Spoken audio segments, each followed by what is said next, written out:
Hey, we're on. How come I didn't get like a big, welcome? The guy didn't say anything. I had it put in cart 2, but it didn't. Already we're it didn't go off. I don't know why. First of all, it's Friday. It's not Friday. Yet Paul Rogers That's why here. it's all messed up. So he's already done that. As Joanne Patino used to say, it's all messed up. Then Tulio is on the board. Mess. And and then Tulio starts the show, and the UPS guy doesn't introduce me, and now I'm all out of whack again. But it'll bounce back because we are at Derby City Gaming downtown.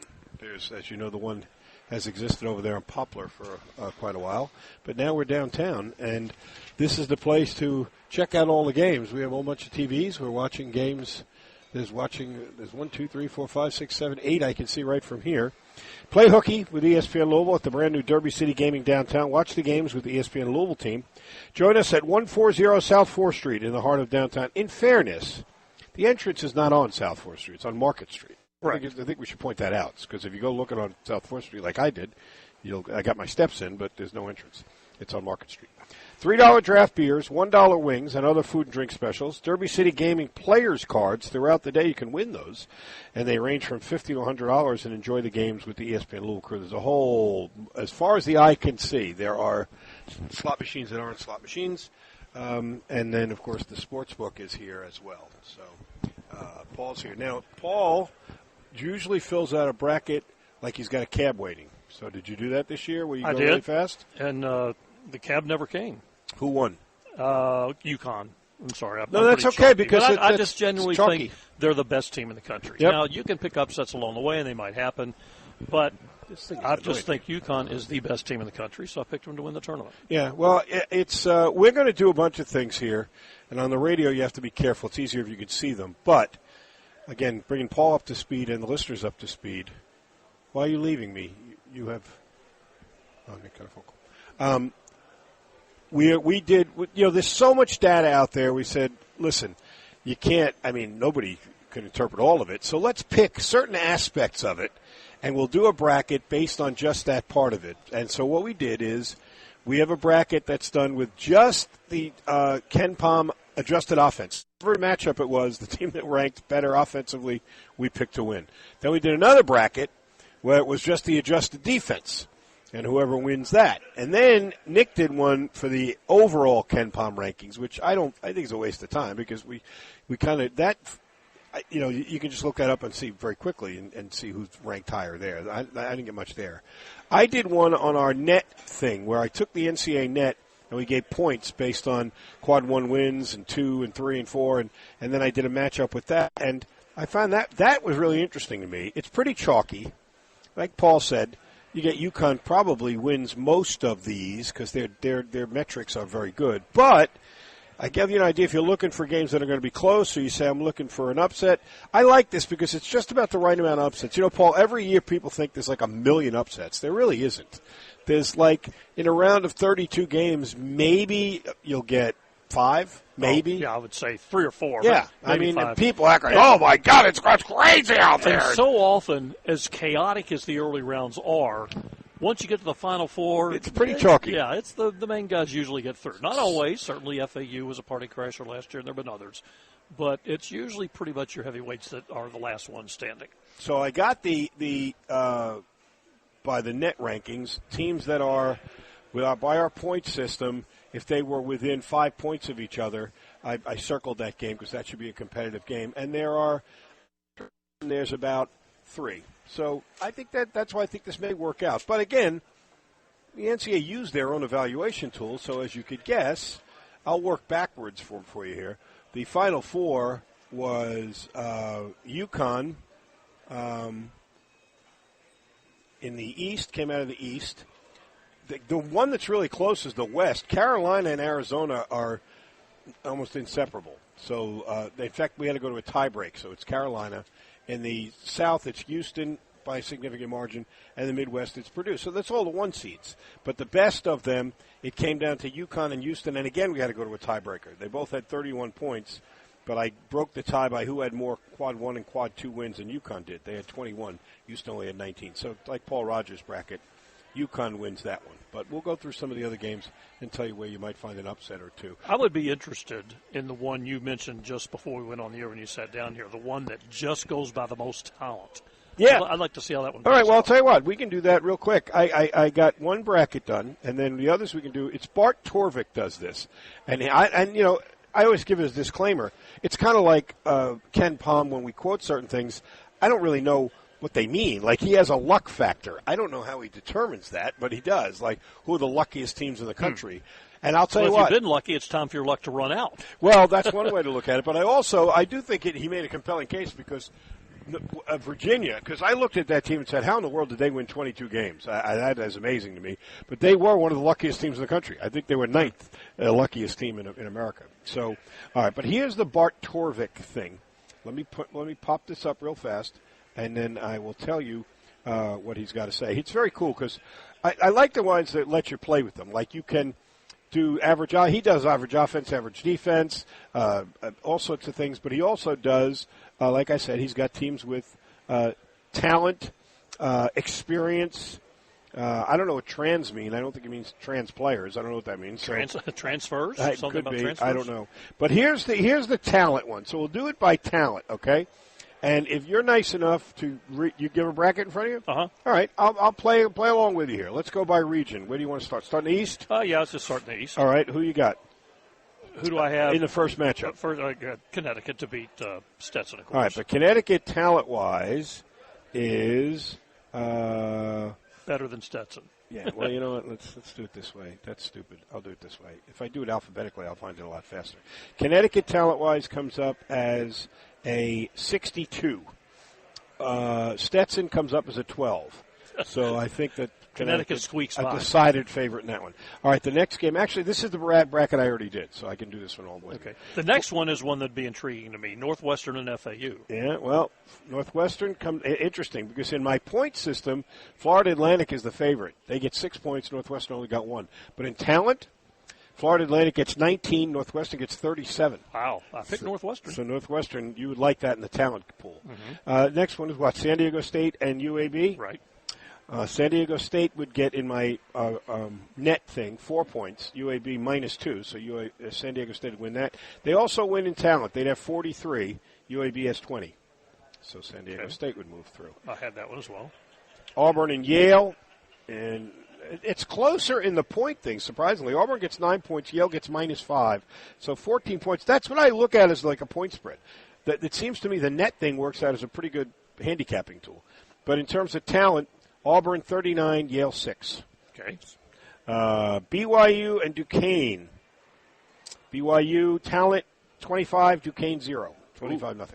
So far, I'm perfect in my bracket. In talent, right? BYU. I guess I'm a good judge of talent. 7 to -1 in the net numbers. Illinois and Moorhead. This is interesting to me. Illinois is 12 to -10 in the net numbers, but in talent, Moorhead's got more talent than you think. They get a 20. But Illinois has 57. Ooh. Okay. So, did you have Moorhead there? No, I picked Illinois. Yeah. Although, for sort of sentiment. I got news for you. Illinois may be the best threat if you go by talent to upset UConn. They are second highest in the talent in the East. UConn is 62. Illinois is 57. Iowa State is 46, and San Diego State's 43. So UConn is favored there, but Illinois maybe that's pretty close. Only 5 points different in talent. The last part of that bracket. Another team that's very underrated, I think, Drake. Drake, yeah. Drake loses 6-5 in the net points thing. That's very close, so that would be a toss-up game. And in talent, close also, but Washington State 29, Drake 18. Okay, that's the first time I've gone against talent. I picked Drake in there. All right. That's sort of my little token upset. Yeah, well, you got to find. But if you go by the net points, that's a game ripe for an upset, 6-5. So, like I said, that's the great thing about this data. You can always go back and justify how a game turned out. And wrapping it up, Iowa State also very strong at 46 in talent, and South Dakota State 15. So Iowa State, and then in the net points, even more disparate, 19 to -17. So you'd have that. Then if you get to the next round, UConn over, if you go by talent now, we're doing the talent poll, bracket. I can eventually find the right word. UConn 62 and Northwestern 37. So UConn moves on. Yep. San Diego State 43, Auburn 39. Ooh. That is a close one. That's a toss-up game. I did pick Auburn in that game. That's San Diego State with a slight edge there. BYU and Illinois. Illinois 57, BYU 25. Illinois is really good. I had not really keep up with everybody, but I'd not really watched Illinois that much until last week in the tournament. Man, I was very impressed. Well, because just by luck of the draw, we had them like 3 times for ESPN Radio, and every time I had them, I walked away the same way and said, man, I knew they were good, but I didn't know they were that good. They're really good. So I wouldn't snooze on them. 57 talent-wise. And then in the bottom little quadrant there, you had a Washington State team with 29 against Iowa State at 46. So Iowa State comes through there. So we're down to 4 in the East region. I'm on track. I had Iowa State. I had Drake beating Washington State, but then I had Iowa State beating Drake. So. All right. Well, you would be okay because Iowa State, let's work from the bottom up, would beat Washington State 46-29 in talent. So Iowa State moves on to it's Iowa State and Illinois now. Yeah. Illinois beats BYU, but that's actually based on points, a close game. Based on talent, not a close game. Illinois 57, BYU 25. So again, the 4 finalists in the East are UConn. We're going by talent now, not by the point system. It would be UConn, San Diego State, Illinois, and Iowa State. So the matchup is UConn and San Diego State, and San Diego State with 43, UConn with 62. So UConn moves on to the final in that region, and Illinois and Iowa State. It's a close one, but Illinois 57, Iowa State 46. So it winds up being UConn and Iowa State and Illinois in the talent final, and then UConn wins the final, but 62-57 by talent points. So that's close. Wow. So that's what I had. Almost the only one I had was. You had Drake. I picked Drake, and I picked Auburn over San Diego State. You are an But in the end, I got to Illinois and Connecticut, and then Connecticut. You are an evaluator of talent. Now, we go to the South, which I haven't done yet, but I'll do it. If you want, and I've joined the show. Got it right here in the notebook. Shout out to Marcus for the headset. Houston and Longwood, not going to be much of a matchup there. Houston, talent-wise, is at 66, and Longwood is at... let's see, they are at 19, so pretty safe that Houston works through there. Nebraska and A&M is an interesting one. Another good one, yeah. If you go by the points, the net points, A&M should win 6-3. That's a very, very close game. If you go by talent, Nebraska checks in at 35, and Texas A&M checks in at 52. So that's an A&M win there. 52 is a lot of talent. I picked Nebraska, but I would have guessed A&M's talent would be higher.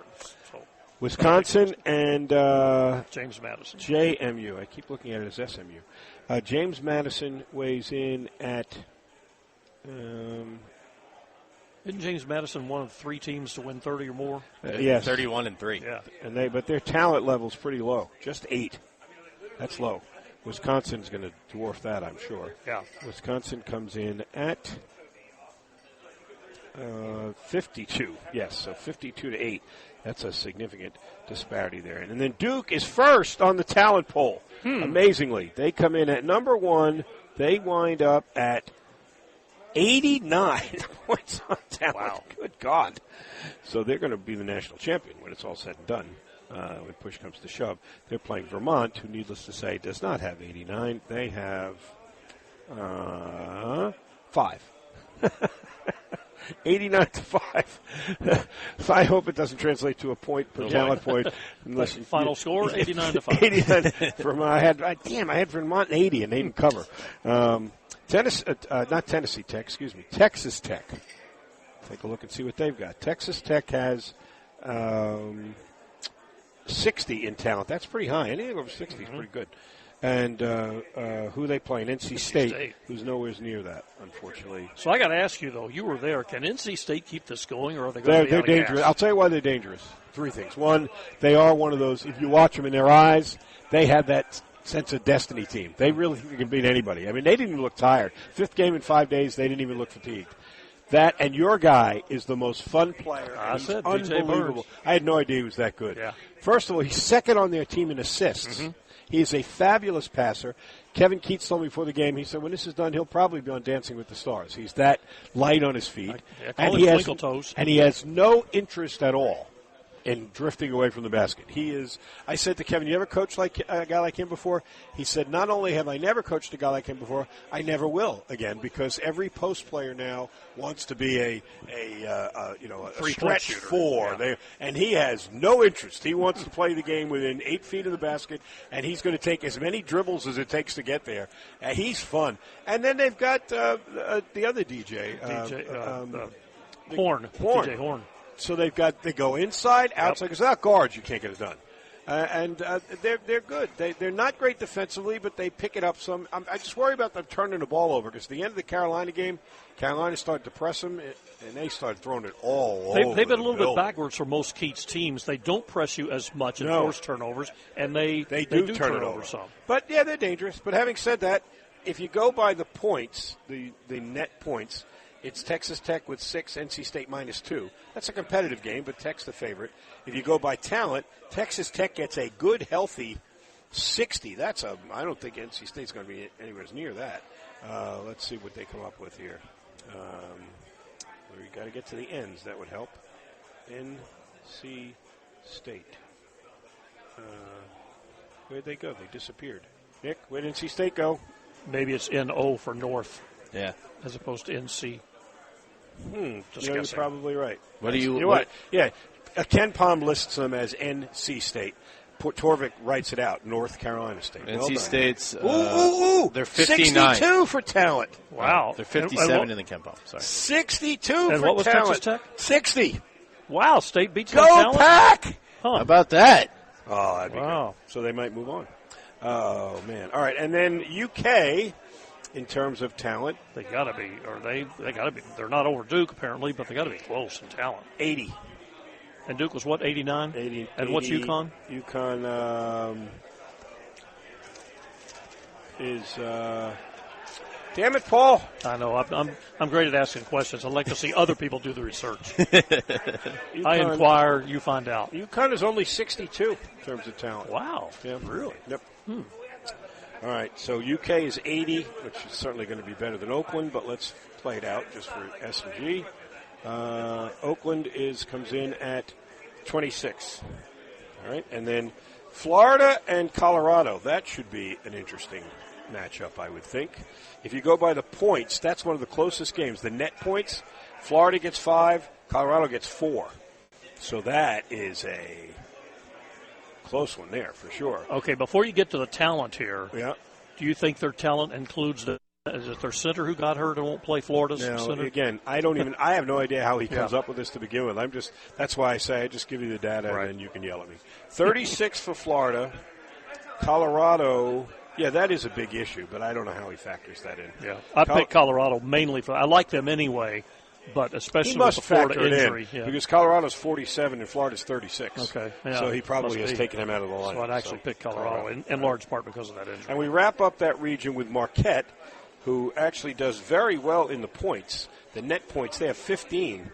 Western Kentucky's at -14, so obviously they're decided favorites there. But in the talent level, Marquette checks in at 59, and Western Kentucky weighs in at, wow, Western Kentucky's got way more talent than you think they would. 46. Man, he might put up a fight there. Not by the points. By the points, it's 15 to -14, but talent, not so bad. All right, so now we go to the next round. Houston 66, A&M 52. That makes Houston come through there.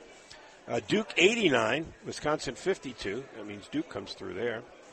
I actually had Nebraska beating Houston. That was just kind of one of my upset whims. No, in our game, they're not even playing Nebraska. They're playing A&M, so you're really screwed. Yeah.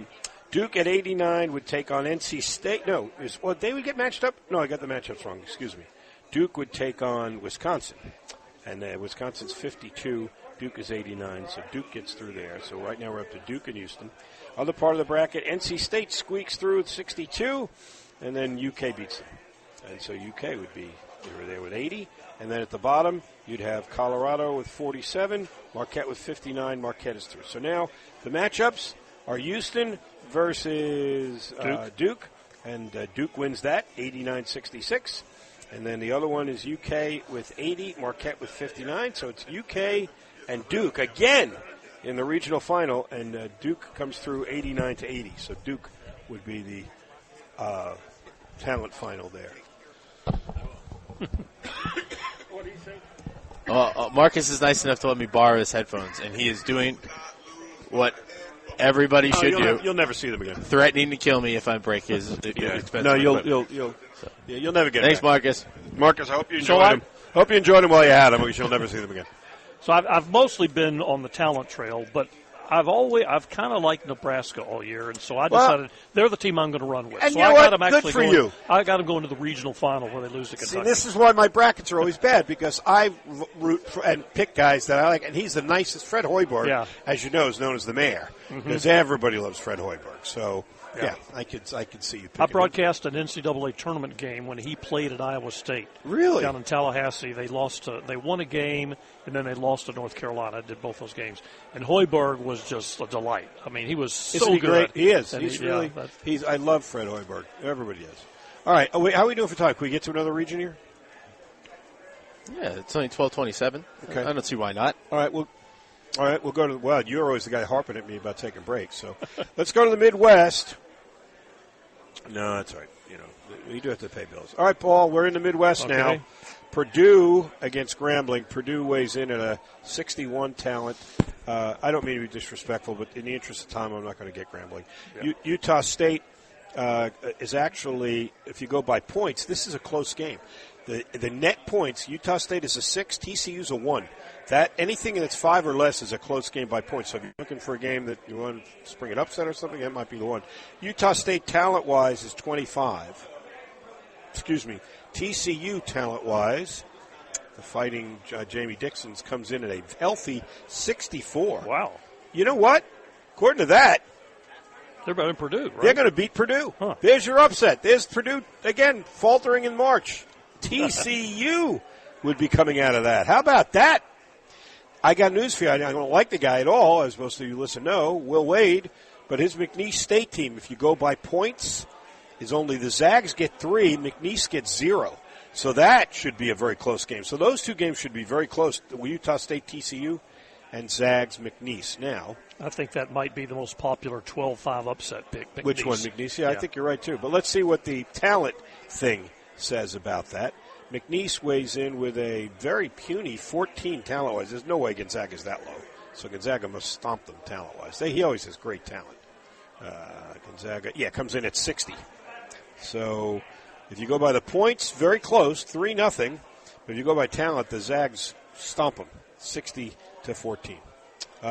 Then Kansas, that'll be fascinating because, to your point, Paul, does he take out the injuries? McCullough's not going to play now. Right. I don't know how effective Hunter is going to be, but Hunter's supposed to be back, right? Yes. Yeah. Let's go see what we got. Kansas weighs in at a talent scale of just 59.4. By their standards, that's pretty modest. Mm-hmm. Samford, let's just look it out. Same thing. I know they're not going to stack up, so we'll pass on that one. South Carolina, my intriguing team. They have been, I think, underseeded, but they also have a quad 3 loss. A lot of teams don't. Talent-wise, they're at 38. The Fighting Dana Kirks of Oregon come in at, 74. Holy Toledo. 74 for Oregon? Oregon, 74. Right now, that's the highest total we got in the Midwest region. Yeah. Wow. By the way, Dana Altman. You said Dana Kirks. He's dead. I think he died, yes. Yes, he won't be there. Not planning to. Yeah, Dana. Former Louisville assistant, Memphis State villain. Not the Dana from Saved by the Bell. Wasn't she on Saved by the Bell? It was an actress named Dana. I don't remember. Dana Harvey? No, or Dana Carvey? Dana Carvey? Jeez. Who was really high on Infalidante? Dante? All right, that Greenberg let's or stop. We're going too far down the road. Sorry. Oh, I thought you had something you were going to say. No, I was just stopping him. Yes, stopping me from derailing. Well done. Creighton comes in at 56. Akron, they'll be easy to find at the top. They come in at HIJK. There they are. Oh, just 11. So Creighton, needless to say, stomps them. So now out of that 4, amazingly, Oregon's going to end up coming out of this region. As a, what are they, an 11 seed? Wow. Yeah. Huh. I got to go look at that chart again. Make sure I read that right. for what it's worth, on my gut instinct thing, my gut instinct bracket that I turned in to ESPNLouisville.com. If you still might be a little bit of time to get your picks in. I had Oregon actually losing to UConn in the final. Well, you know what? According to this, you're going to be very wise because 74 is very high. They're going to wind up coming out of the Midwest unless somebody at the bottom. I don't know. Well, you know what? Tennessee's the X factor. Maybe. Nope, they're not going to make it either. Tennessee's talent is just 55. And then Texas and Colorado State. Texas comes in at 56, so they're not even going to get past Texas, Tennessee. Colorado State wraps up that little quadrant, and they come in at, let's see what we got for Colorado State. They come in at 29. All right, so here's how it plays out. It's Purdue over Grambling, TCU over Utah State, the Zags over McNeese, Kansas over Samford, Oregon over South Carolina, Creighton over Akron, Texas over Colorado State, and Tennessee over St. Peter's. But the next round gets dicey. It's Purdue coming through, and then it is also the Zags barely over Kansas, 60-59. That would be a great game. Oregon putting away Creighton, and then Texas and Tennessee in a nail-biter also. That would have a great ramifications. Rick Barnes used to coach at Texas. They're separated by 1 point. Texas may not get past Colorado State, by the way. If you go by the net points, Colorado State wins that game. I forgot to tell you that. By net points, Colorado State 5, Texas 1. So they may not even get through there. But according to talent, Texas gets through and beats Tennessee. And so the regional semifinals are Purdue and Gonzaga and Oregon and Texas. And the winners are Purdue 61-60 over the Zags and Oregon 74-56 over Texas. I'm liking this bracket because this one's just goofy enough to make sense. So that would mean that the finals in that region would be did I get this right? No, TCU actually beats Purdue. I forgot. 64-61. I just glossed over that, assuming Purdue would get through. They don't. So it's actually in the Final Four. So TCU and Oregon. TCU, and then they would play the Zags, and they would beat the Zags. So it would be TCU. You hit it right, Paul. It would be Oregon and TCU to go to the Final Four, and Oregon would come out of there and win it. That's wow. Keep an eye on. Well, there's always one bracket that's weird. That could be the one. I feel like a lot of people are picking that because a lot of people are not high on Matt Painter and Purdue in the that's in the NCAA tournament. Cost of brackets in the past. Yes, Charlie Dickinson. So how many have we done so far? We've got we haven't done the West. That's the only one. All right. So, but again, to recap, out of the South comes Duke, out of the Midwest comes Oregon. And Connecticut, which is the chalkiest of the bunch. And now we're going to do the Wild Wild West. Here it comes. Okay. North Carolina and Wagner, again, no disrespect, but I'm not going to do Wagner because they're not going to be in there. So North Carolina's talent, though, that'll be interesting. That'll be very interesting. They come in at 82. Yowza. They're going to come out of that region. Mississippi State and Michigan State, the Battle of the M's. Mississippi State is a 28 talent. Michigan State is a 76 talent. As Paul said earlier, pretty confident MSU. I'm picking MSU in that game. That's a good call. St. Mary's and Grand Canyon. A lot of people think this is going to be a very close game. Then based on the points, fair. Oh, by the way, that Mississippi State-Michigan State game, they're both -2. We had to go to tiebreaker for the point system to pick Michigan State. It has more quad 1 and quad 2 wins. St. Mary's and Grand Canyon. St. Mary's comes in at 44 talent-wise, and Grand Canyon comes in at 14.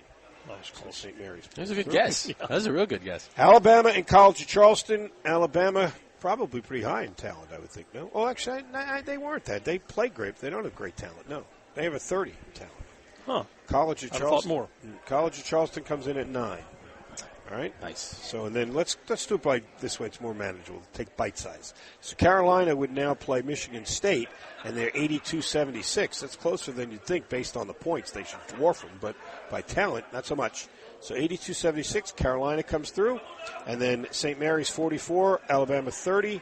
So St. Mary's goes through, and then Carolina over St. Mary's 82-44. So Carolina is one of the finalists with 82. We go down to the bottom of that bracket. Oh, let's see how Richard does. By NCAA points, the net points, Clemson gets 4 points, New Mexico gets 3. So that says we should have a humdinger there. What does talent say? Talent says Clemson gets 45. New Mexico gets 51. Go get him, Richard. All right, so Richard would lose by a point in the point total, but win by 6 in the talent. Baylor and Colgate. That's a Baylor no-brainer. Baylor they don't have as much talent as you think. 53. Colgate comes in at 0. That's literally the. No, that's true. Great teeth, not much basketball talent. They're in the tournament like every year. Colgate, Baylor with 53. Then we go to another game that on the net points very close. Nevada gets 5, Dayton gets 4. How does it work out with talent? Dayton gets 42 in talent, and Nevada gets 25. So Dayton, a slight underdog in the net points, a slight favorite in talent. And then Arizona, you would think could have a crap ton of talent. Let's see what they get. Arizona's talent comes in at 80. Yeah, that's, very strong. And then their Long Beach State, with their poor Dan Munson, who's winning games left and right and cleaning out his office at the same time, they come in at 14. All right, so now down at the bottom, you've got Baylor over Colgate, New Mexico over Clemson. Baylor's got 53. New Mexico's got 51. So Baylor in the bottom half of the bracket, along with Dayton got 42. Arizona got 80. So Arizona and Baylor in the bottom half of the bracket, and Arizona should win that. And then it would be Arizona and North Carolina. Carolina 82. Yeah, that's close. And Arizona, North Carolina 82, Arizona 80. So you'll have to put UNC through. 4 would have UNC versus who do they pair up with? Connecticut. All right, so they would beat UConn based on this. UConn's talent is only 62. I still got to double check that. Could that be? I find that hard to believe. Maybe I can't read my own writing. Maybe it's 82. Is it 82? That seems pretty low. It must be 82. Connecticut is, no, it's right there in black and white, 62. So that would mean UNC is in the final against, the other side is Duke and, who are they playing? Duke and Oregon. Oregon. And Duke beats them, but doesn't blow them out according to the Oregon talent poll. So it would be Duke at 89 and Oregon at 74. So Duke comes through with 89, and they would beat. Who are they playing? They're playing. Who's on their side? I lost track. Wait a minute, Duke. Duke comes out. We're in the Final Four, right? Yeah, so it's Duke. And who? No, wait a minute. Duke comes out of the South. Yeah, Duke takes on Oregon. It's Duke and Oregon. UConn takes on UNC. Yeah. So to be an ACC final. After all the maligning of the ACC, according to this, the final is Carolina and Duke. Yeah, there you go. Wow, how about that? And 89-82 would be Duke national champion. Wow. What was Oregon's talent? 74. Oh, 70, okay. Pretty high. So, shockingly high. So a Duke and Carolina national championship game. How about that? That would be that would be awesome. I would be willing to make a sizable wager that ain't happening. I'm not sure either one of them are going to get there. But you know what? Stranger things have happened, but that's the fun of this thing. So I want to see yours, though. I want to see the offense and defense. Yeah. We'll do that on the other side. So we did, if you're just joining us, we went through the whole bracket for Bart Torvik's pure talent just on each team, and that comes out to Duke, Carolina, with Duke winning the national championship. Then we did the net points, which was kind of chalky, not surprisingly, because the NCAA is using their own evaluation system. But I could tell you which games I think were going to be the close games there. We circled some of those for you, so that should be based on just points. Like, for example, in the point system, Duke only gets 8 points, and Wisconsin gets 6. That would be a close game. We'll go through some of those also. But that championship came out as UConn, chalky, and a tiebreaker with Houston. But they get the tiebreak. And then we'll do the offense, just strictly offense, strictly defense. and we'll do that. I also have the Ken Palm one, too, if you're interested. All right, we'll take a break. We are here at Derby City Gaming downtown. Come on the entrance on Market Street. The address is actually 4th Street, but they won't let you in that way. The entrance is on Market Street. So come on in and have fun with us. Upset alert. Duquesne leads BYU 3-0. Oh, that's over. Oh, that's all over. It's all over. No question about that. All right, we'll take a break. We're back with more. Are this going on live, too? The women playing today also? Yep. Oh, we got games all over the joint. Why are there not games on every TV? No disrespect. I thought the women didn't start till Friday. Is that really a... The dog show going on. What is that? Yeah, I don't know the women don't. They try not to go up against the men. Yeah, maybe that's. Is it a first 4 game, maybe, or what? I don't know. Maybe. Once again, Paul firing out those questions. Yes, sir. I'm great at asking them. No work to answer them, but firing them out I got there. too much help. My assistants help me out with all the answers. Let's go see what we got. Women's basketball. Today they're playing. Is today Thursday? Yes. Yes. Arizona today's the first 4. Arizona plays Auburn and Texas something. UT Martin. Maybe it's Tennessee. So this Martin. is Ohio State and UConn. Well, that's not. I think that's some. Is this last year? Something. Yeah, it must be a replay. Yeah. They actually had first 4 games last night. Presbyterian. But why are not games on every Heart. TV in here? That's what I'm saying. Yeah, we got to change this. There's no games. We got to tell them how to run this place. Vanderbilt beat Columbia last night. So they were the 2 of the first 4 games last night for the women, 2 tonight, and then they get going Friday as well. So, all right, we'll take a break. We'll come back. Come and see us, and you can possibly win some things also, which is another fun reason to come by here on ESPN 680 1057. At Bet365, we don't do ordinary. We believe that every sport should be epic. Every touchdown, every game, every point, every play. From the moments that are legendary to the ones that fly under the radar. Whether it's a three-pointer at the buzzer to tie the game or a player goes 2 for 2 at the foul line. Whatever the sport, whatever the moment, it's never ordinary at Bet365. 18 and over only. Must be physically located in Kentucky. If you or someone you know has a gambling problem and wants help, call 1-800-GAMBLER. Terms and conditions apply. Hey Louisville, are you looking for great food, great beer, and a great time? This is Dominique with Noble Funk Brewing Company. We are a family-owned and operated destination for craft beer and pizza located in Old Louisville. Noble Funk offers a wide variety of rotating brews with a mouth-watering lunch and dinner menu, as well as games to entertain the whole family. Our location also makes for a great event venue from everything from family celebrations to corporate gatherings and weddings. Check us out at Noble Funk Brewing on Facebook and Instagram and at noblefunk.com for more info. We're excited to see you. Men, this is Jeff for Tri-State Men's Health. And you've heard me talk a lot about how treating low testosterone can improve your sleep, your workouts, your energy levels, and more. But today I want to talk to you about your sex drive, because low testosterone can have a significant impact on your desire for intimacy. It can even be a factor in erectile dysfunction. And if you're in a relationship or wanting to be in a relationship, a low sex drive could really be a problem. The good news is that if you're like most guys, treating your low testosterone could really change the way you feel about sex, giving you back the flame and desire that is so important when you love someone. So if you're feeling sluggish and tired, if you're not sleeping well, if your workouts aren't that great, and most of all, if your sex drive is more like a putt, make an appointment at Tri-State Men's Health and have your testosterone levels checked. Your initial visit is only $99 and includes blood work and a medical consult. And if you start on testosterone the day of your appointment, your visit is free. Call 800-900-9654 or go to tristatemenshealth.com. We have 5 offices across the tri-state area, including 2 new and convenient offices in Columbus. When it's time to replace your heating and air system, we know people want options. That's why you'll always get a free second opinion with BJ Heating and Cooling. Plus, for a limited time, get up to $750 off a new Bryant system. Call the experts you can trust at BJ Heating and Cooling. When it's time to replace your heating and air system, we know people want options. That's why you'll always get a free second opinion with BJ Heating and Cooling. Plus, for a limited time, get 0% financing for 60 months on a new Bryant system. Call the experts you can trust at BJ Heating and Cooling. Are you expecting to be in the doghouse because of a dirty house this March during the heat of college basketball? Visit MadePro.com now for a free estimate. MadePro is Louisville's trusted professional home and business cleaning service. With services starting at just $150, MadePro can clean the mess while you enjoy the rest. Take a bite out of that honeydews while enjoying everything that is college basketball this March and visit MadePro.com now. Your bathroom is boring and basic too. It seems like there's nothing you can do.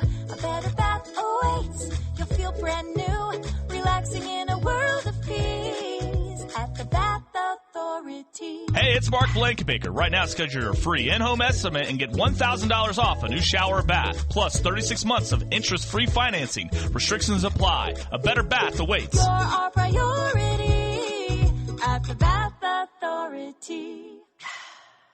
Are you fueled by a passion for sports, dreaming of turning it into a career? Midway University has the playbook to help you achieve that dream, and our online programs are a key part of that winning formula. Whether coaching, managing events, overseeing venues, or excelling in marketing, Midway offers several degree programs to help you score big in the sports industry. Enroll now and kickstart your journey to an exciting career in sports. Find out more at midway.edu/winning.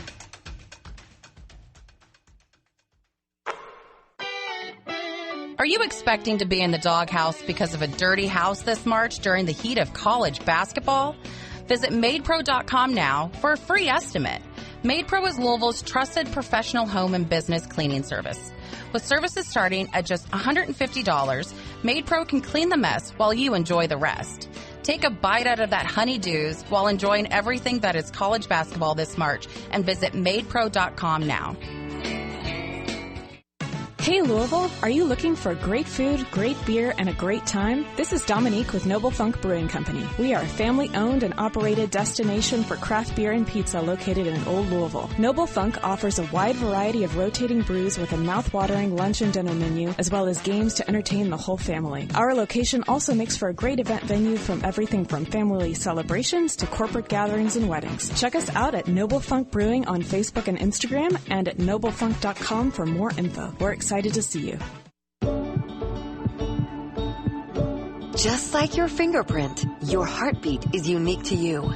And that's how your heart care should be too. So at Baptist Health, we focus on your specific cardiac needs, from preventive care to some of the most advanced procedures. For your one-of-a-kind heart, choose the one hospital system more people trust for their heart care. Baptist Health. It's care centered on you. Visit BaptistHealth.com/heartcare.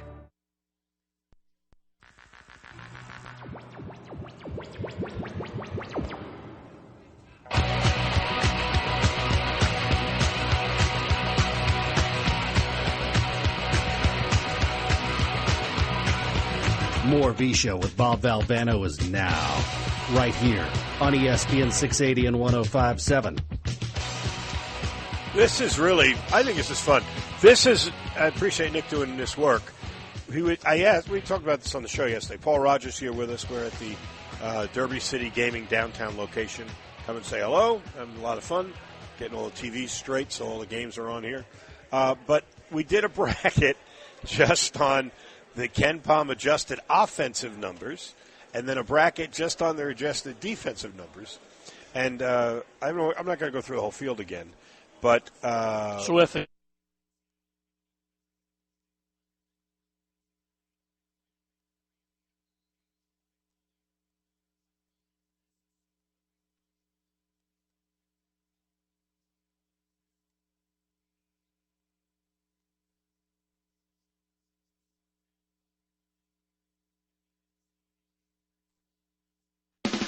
an official broadcast partner of the University of Louisville, WLCL Sellersburg is 93.9 The Ville.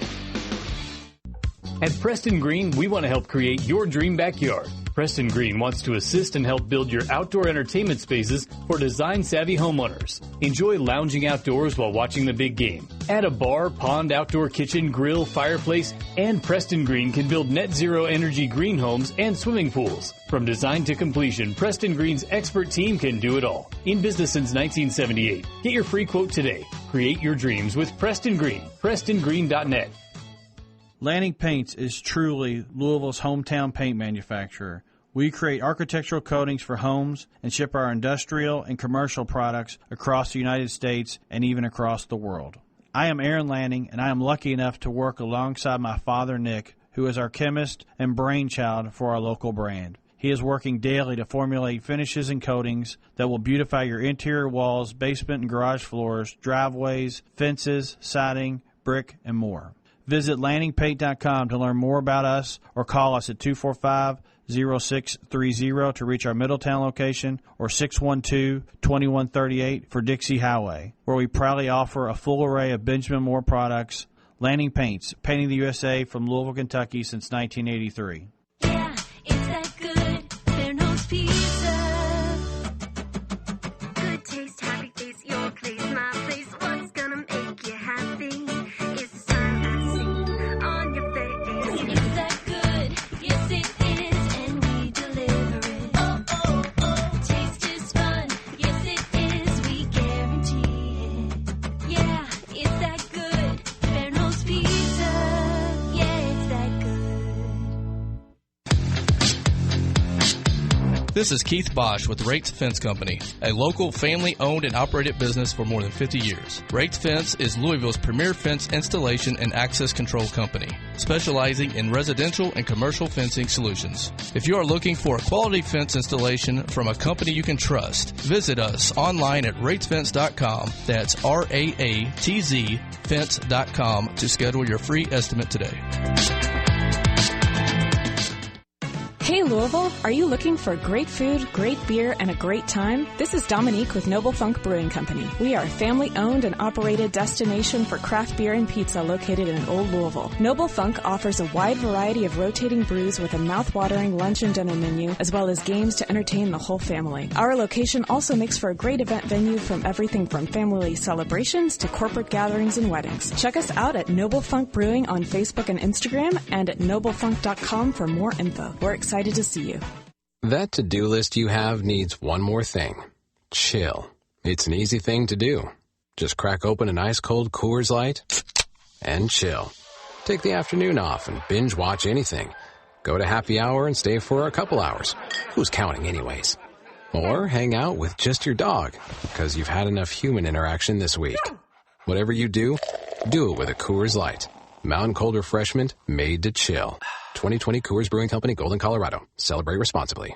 Are you fueled by a passion for sports, dreaming of turning it into a career? Midway University has the playbook to help you achieve that dream, and our online programs are a key part of that winning formula. Whether coaching, managing events, overseeing venues, or excelling in marketing, Midway offers several degree programs to help you score big in the sports industry. Enroll now and kickstart your journey to an exciting career in sports. Find out more at midway.edu/winning.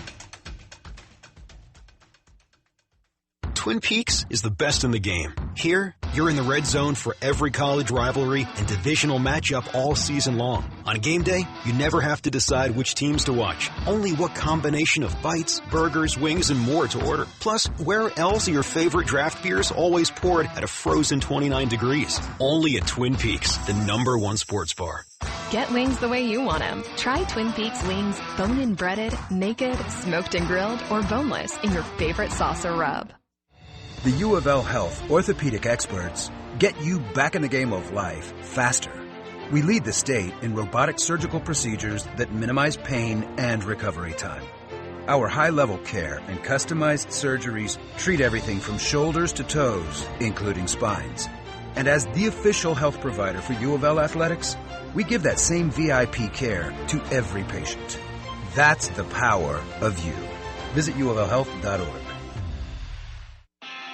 Sure, the weather may be cold, but that's no excuse not to look your best. Get a fresh haircut from Big League Haircuts. 2 area locations and a great deal for you Tuesdays and Wednesdays. 50 Tuesdays. Get $5 off a haircut of 2 or more. And remember, tune into the V Show Tuesday and Wednesday for the Big League Haircuts V Stakes for a chance to win a free haircut and other great prizes. Taylorsville Road, Bardstown Road, 2 great locations. Play hard, look good at Big League Haircuts.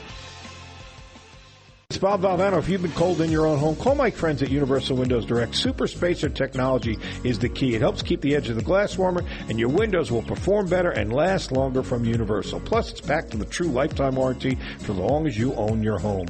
Call 502-487-5099. Schedule your free in-home estimate today. For every 2 windows you buy, you'll get the next 2 free. Tell them I told you to call. Get an additional $250 off your project. For the last windows you'll ever need, go to universalwindowsdirect.com. Like me, you'll be saying, I love my windows. When it's time to replace your heating and air system, we know people want options. That's why you'll always get a free second opinion with BJ Heating and Cooling. Plus, for a limited time, get up to $750 off a new Bryant system. Call the experts you can trust at BJ Heating and Cooling. When it's time to replace your heating and air system, we know people want options. That's why you'll always get a free second opinion with BJ Heating and Cooling. Plus, for a limited time, get 0% financing for 60 months on a new Bryant system. Call the experts you can trust at BJ Heating and Cooling.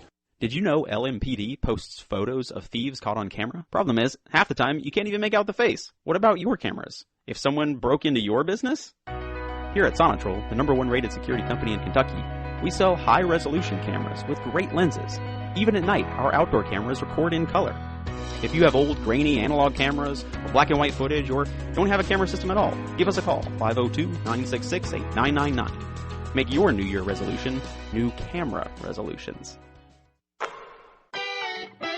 Are you expecting to be in the doghouse because of a dirty house this March during the heat of college basketball? Visit MadePro.com now for a free estimate. MadePro is Louisville's trusted professional home and business cleaning service. With services starting at just $150, MadePro can clean the mess while you enjoy the rest. Take a bite out of that honeydews while enjoying everything that is college basketball this March and visit MadePro.com now.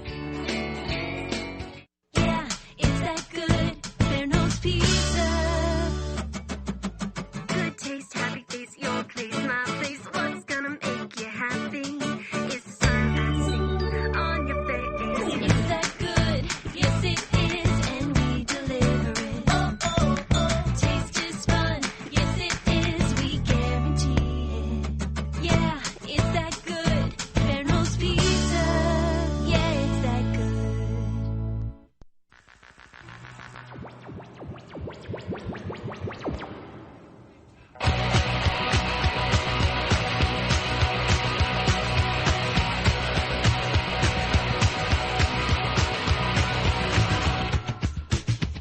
More V-Show with Bob Valvano is now, right here on ESPN 680 and 105.7.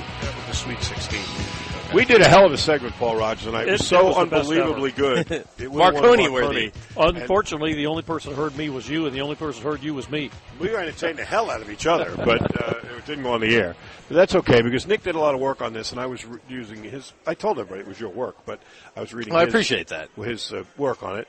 If you're just joining us, we went through the brackets and did two strictly, taking all your emotion out of it, on the point system we devised for the NCAA net. We did that bracket, and then we did one which was interesting. It was very entertaining because I never thought of doing this. Bart Torvik's talent numbers, just on talent. And we did the bracket that way and told you who. And before the show ends, we'll go back through all these and give you the final four that each one came up with. But then Nick put together two brackets. I did. Three, actually. But the two that I find most intriguing are the one that was strictly done by adjusted offensive rating. In the matchup, whoever had the better adjusted offense, we picked to win. And then we did one bracket that was based on just defense. And you can pick it up at the Sweet 16 and then tell us what we were in each one. Start with the offensive one. All right, so the adjusted offense in the Sweet 16, we had in UConn's, I don't have it written on here, the region. It was UConn, Auburn, Illinois, and Drake. Drake is the highest seed there, upsetting Washington State and Iowa State. The lowest seed. The lowest seed, I'm saying. The biggest upset, yeah. So UConn, Auburn, Illinois, and Drake making it to the Sweet 16. UConn advances past Auburn. Illinois ends the Cinderella run that is Drake. So UConn and Illinois advance to the Elite Eight. UConn wins that one and heads to the Final Four. Okay, all right. That's one. So next up, I have to make note of this one because right now it's 29-24 Michigan State. But this was the closest matchup in terms of adjusted offensive rating. Mississippi State was 44th in the country. Michigan State was 42nd.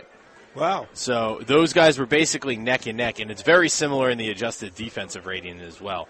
But Michigan State advanced in that one. They did lose to UNC. UNC's in the Sweet 16. Bama's in the Sweet 16. Baylor's in the Sweet 16. And Arizona's in the Sweet 16.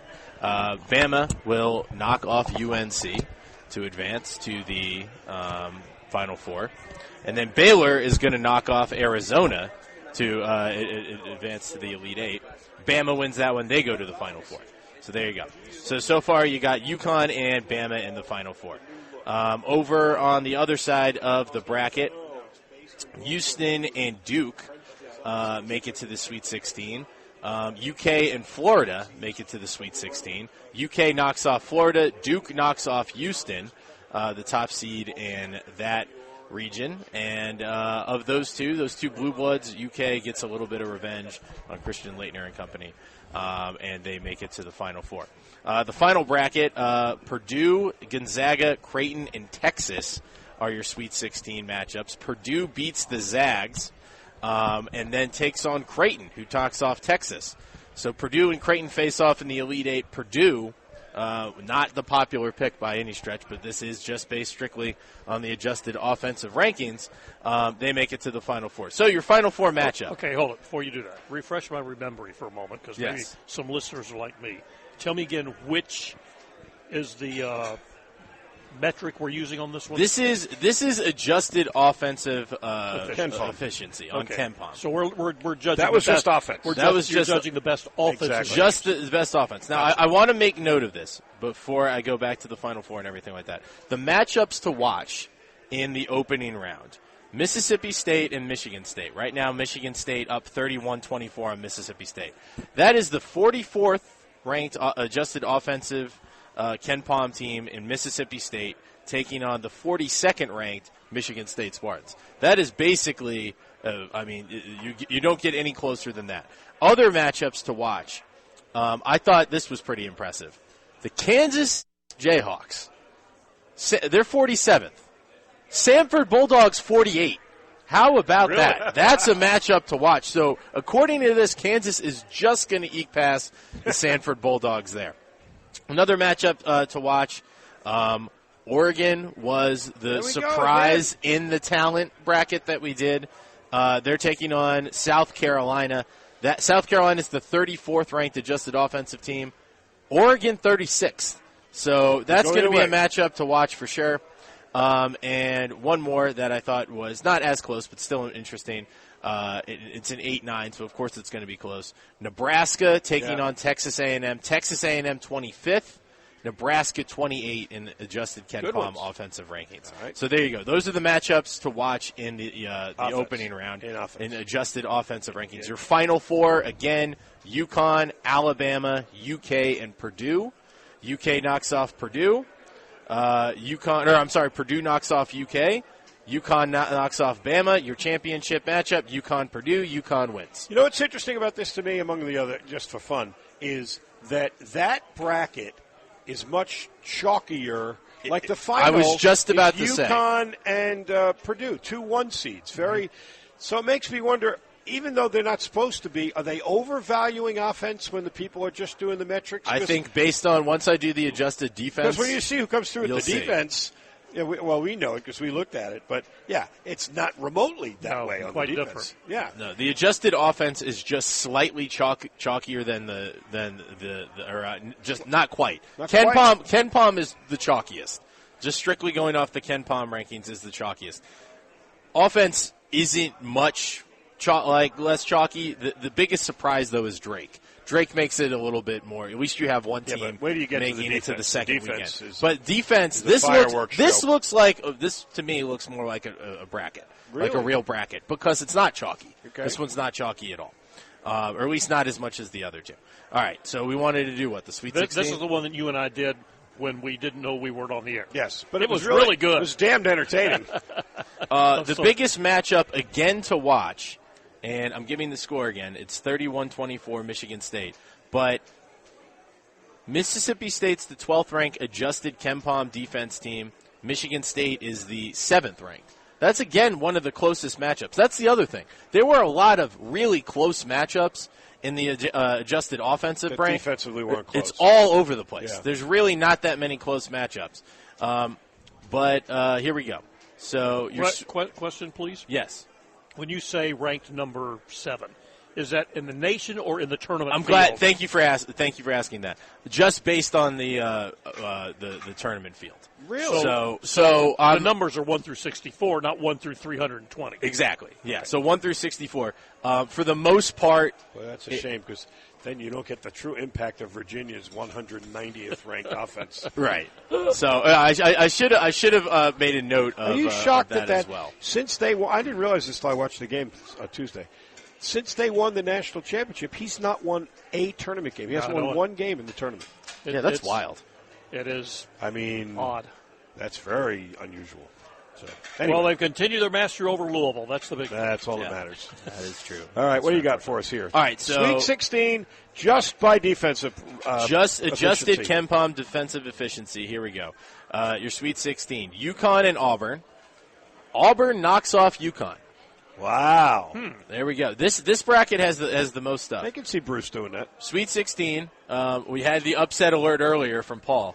Duquesne taking on Iowa State. Duquesne that makes final it to the score Sweet of that 16. game could be 32-28.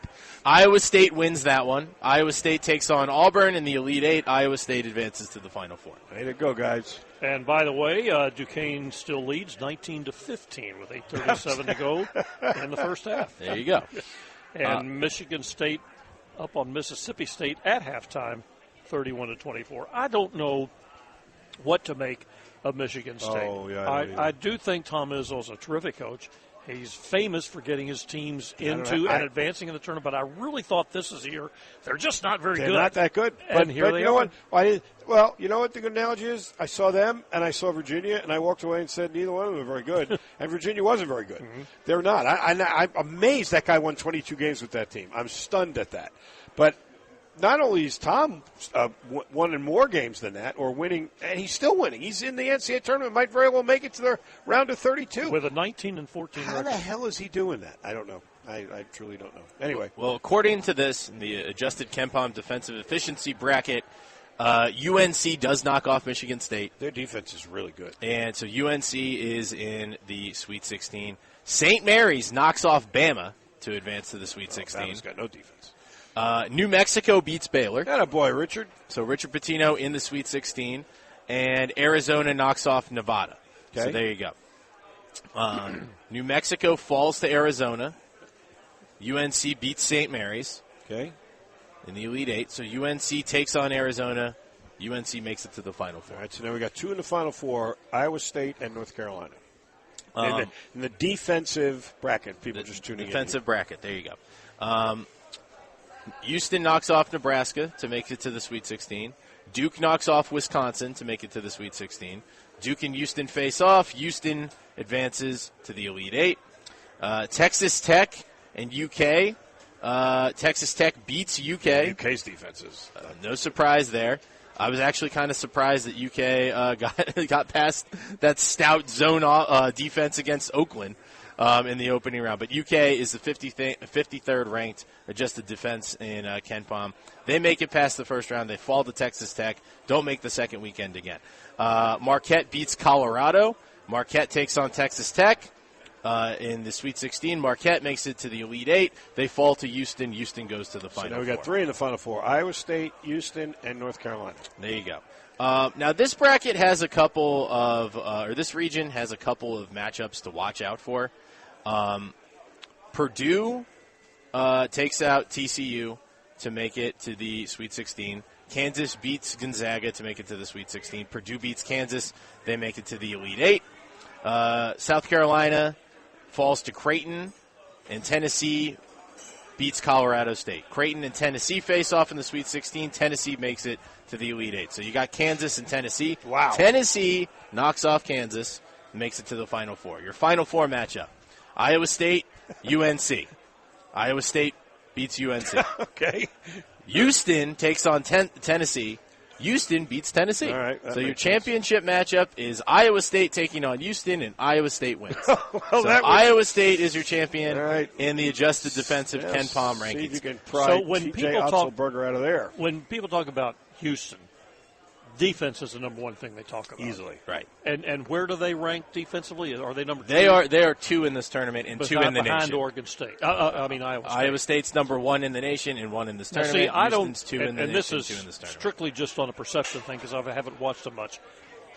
I didn't realize Iowa State was that good defensively. No, I didn't know that either, to be candid with you. But again, I didn't have them this year, so I don't. Now, by comparison, that's telling. I like that.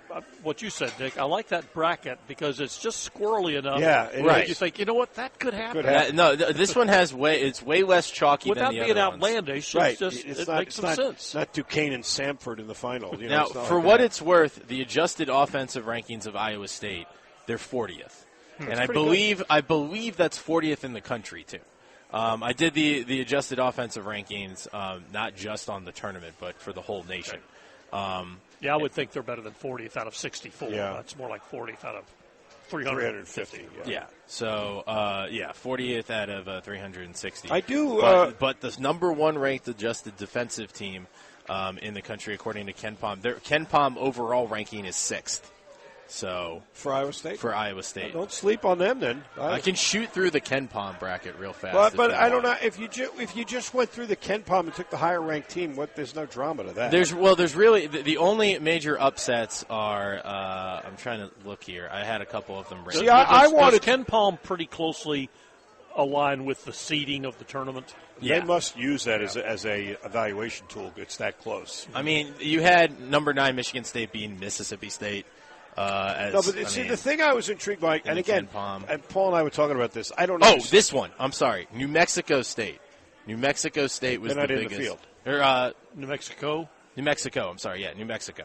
New Mexico was the biggest one. That they beat Clemson in the opening round. That was the only major upset in the KenPom bracket. Here's but again, 11 just to be sure, I want to for my own edification. If you go to KenPom, let's just say Paul Rogers University. He'll have Paul Rogers University is 12th in the country in offense, 28th in defense. So you would say, well, then you would think their overall evaluation would be about 20th, right? Right, 12th and 1. And then their overall evaluation is sometimes 9th. And I'm like, how the hell did he come up with that? So I don't know whether you were just using where he placed them. Because I do know how he came up with that. Because he doesn't just use offense and defense. No, he uses rebounding and luck and strength of schedule. strength of schedule, all that other stuff. Yeah. So my point is, when you looked at this, did you just take his ranking of them, or what I wanted to do was do it my way. Take their overall offensive ranking and their defensive ranking and then average them. I did not take the average. I did not take the average. That was a lot of math. That was a lot of math. Two numbers 64 times. 128. Yeah, 128. Each one of these things took me about a half an hour. So. Oh, mine did. I did them too. Yeah, no, I'm just saying. Yeah, that would be. I was hoping on the KenPom page that they had that stat there, but they didn't, unfortunately. I was going to do one for luck. But that one was so ridiculous. No, you have Virginia winning the national championship. You want to take a guess at who the luckiest team in the bracket is? I looked it up. I forgot. Who was it? Stetson. Yeah, there we Stetson's number 1. You want to take a guess at number 2? Grambling State. So how do you quantify luck? That's the thing. I have no idea how he comes up with that metric. I don't know. I have no idea how the KenPom metric comes up. I don't know either. I just know that the overall, actually, there is some value still to do that because we're putting so much emphasis on offensive efficiency and defensive efficiency, and he always talks about the 4 factors, which are beyond those 2 things. It's your rebounding, and I think it's a turnover margin or whatever. So he incorporates that in his overall evaluation. So, but to Paul's point, they seed largely. He's very influential in where they seed people, and so. This, like you said, you're not going to probably get a whole crap ton of upsets, except I guess the biggest one you got was the New Mexico game. New Mexico beating Clemson in 11/6. That's about the only one I saw besides 9 and 8, which is So, how did that Final Four come out? That Final Four for defense. No, the overall. For overall KenPom, that one was the chalkiest of the chalk. It was UConn taking on Arizona. That was interesting. Arizona did knock off UNC. And then Houston taking on Purdue. And who's in the final? UConn and Houston. UConn won. That is chalky. All right, so there you go. And based on the point total, UConn averages about 82 points. Houston averages about 73. So point total. What are you talking about? Their points per game. Yeah. Points per game. What are they allowed? Do you have that? I did not have that stat. I have pointed out many times over game broadcasts with Bob when teams are often, you have points scored and points allowed. And Virginia is always going to be way, way up there in points allowed because they play at such a slower pace.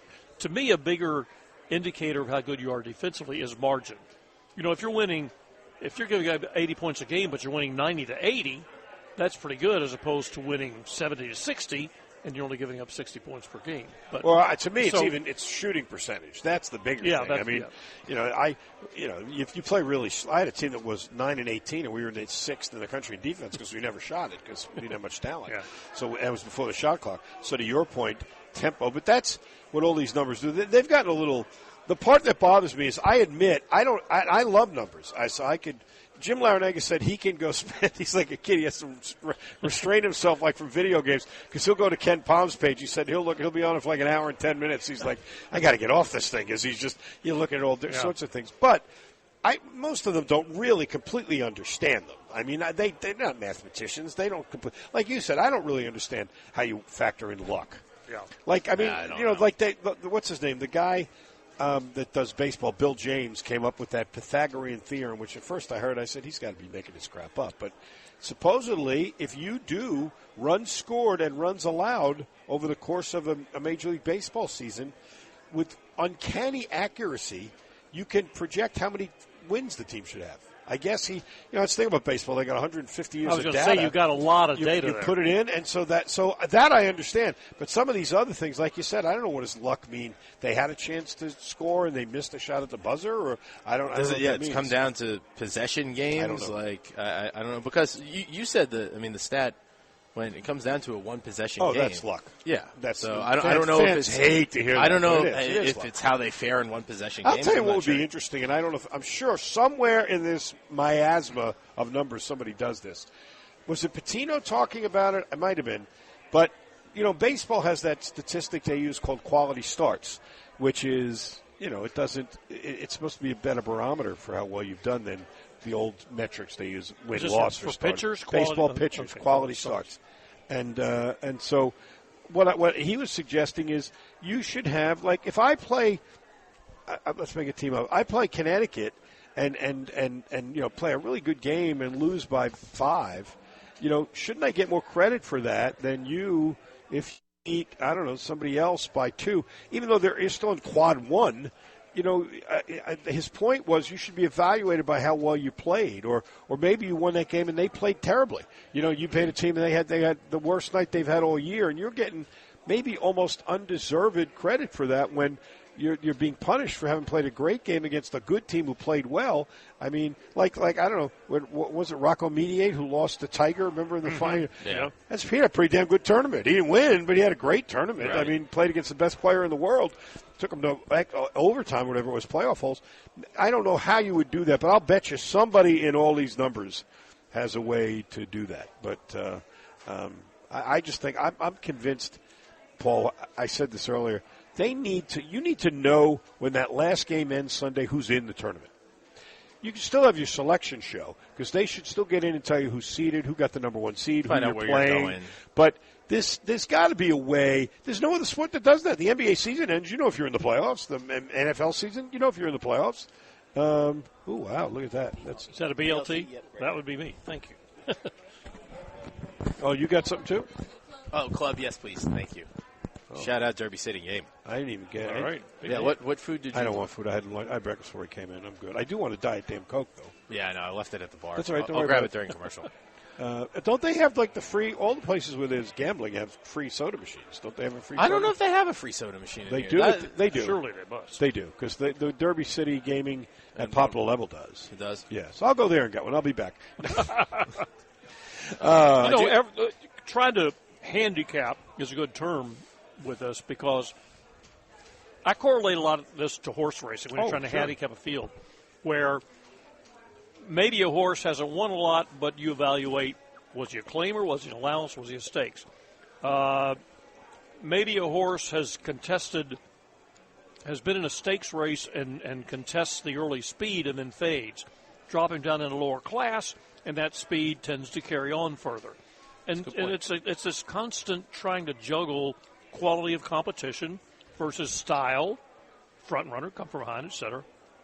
And that's sort of what you get into when you're handicapping not a game, but a 64-team tournament. It is a good analogy, there though, are because so many factors. You're determining a horse race between Samford and I don't even know who's in their league, and you try and compare the data you get from that with a North Carolina Clemson game. That's not that that's hard to do. That's what you do. A in horse horse whose race. last race was the Kentucky Derby versus a horse whose last race was a $5,000 claimer. Yeah, no, that's the truth. It's hard to. That is unique to college basketball because in the NBA you don't really have that. I mean, granted, maybe if you're factoring in the Wizards or the Pistons, you take that. But by and large, even the worst teams are still very good. The separation is not remotely as big as it is in college basketball. So he's sizing you up there. Okay. I think you're breaking some sort of rule. What are we doing for time? I have no idea what time it is. 1:20. All right, so we should take a break, and then we'll come back and do more. I have a request Right. or a suggestion. Great. For the last part of the show, yep.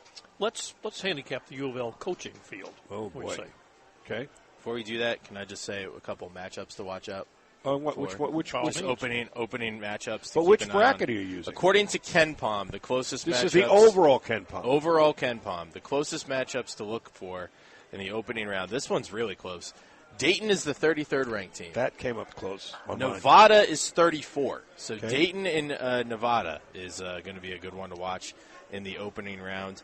Texas is 27. Colorado State is 30th. That's a you know what good one you're to right watch on as well. right on the money with a couple of mine. Go ahead. I'll amplify what you're saying in a bit. Those, I believe, were the closest ones in the opening round, according to overall KenPom. Adjusted offense on KenPom, the matchups to look for. Again, Kansas and Samford. Interesting enough. That would be a shocker. That's 47. That could happen. The 47th ranked adjusted offensive KenPom team in Kansas against the 48th in Samford. South Carolina and Oregon. We had Oregon making a run in our talent bracket. Yep. South Carolina is 34th. Oregon is 36th. Nebraska is 28th, taking on the 25th ranked adjusted offensive efficiency team in Texas A&M. That's another one to look for. And again, it's at half right now. Mississippi State and Michigan State. A better way to do what you just did would have been to give the one game and then let me show you what the other charts say and see if it supplements it. So, for example, I do know the one you mentioned was I had it. Clemson and New Mexico, right? Didn't you mention that, or you didn't? Clemson and New Mexico. That was interesting because that was the only KenPom major upset. All right, well, according to this, 6. by the net points, I'm not going to go through that again if you didn't know, but using the net, we came up with a point system, and Clemson would win that 4-3. If you go by talent, New Mexico wins 51-45. So by all accounts, that should be a close game. Okay, so we all are in agreement with that. Michigan State and Mississippi State, by the net points, they're dead even, -2 each. Michigan State gets the tiebreak. They have one more quad 1 or quad 2 win. And then if you go by talent, Michigan State dwarfs them, though, 76-28. But still, you did get some support for your argument with the net points. What were the other games that you mentioned? I'll see if I can look those up. Dayton and Nevada Okay. in KenPom. 33rd ranked Dayton taking on 34th ranked Nevada. All right, let me find that one for you before we move on because it's easier to do these numbers in small bites rather than big chunks. What region are they in? I can't even find the damn game. Here it is, Dayton and Nevada. Yes, in the net point total, Nevada 5 points, Dayton 4 points. So that is about as close as you can get. However, in talent, Dayton 42, Nevada 25. So a little bit more margin there. But again, there's one metric that says it should be a very close game. Okay? What else did you get? Here's one that is relatively close that I forgot to mark. Okay. Florida Atlantic, one that a lot of people are going to have their eyes on. Okay. They're the 40th ranked team in KenPom, taking on Northwestern, the 46th ranked team. Well, it's interesting because by the net, Florida Atlantic has 6 points. Northwestern only has 1, but anything within 5 is competitive. But talent, Northwestern has way more talent. 37 to just 19 for Florida Atlantic. That surprised the hell out of me, to be honest with you. I always think about Northwestern as like a bastion of talent, but they do. So, yeah, that should be a competitive game. They're similar in adjusted offensive efficiency ranking, too. Florida Atlantic 15, Northwestern 25. So not a massive disparity there. All right. Did you May I update you on a couple of scores? Yes, please. That's my job here. Early in the second half, Mississippi State still leading now Michigan. No, I'm sorry, I got it back. I'm looking at the M in the states, and I'm getting confused.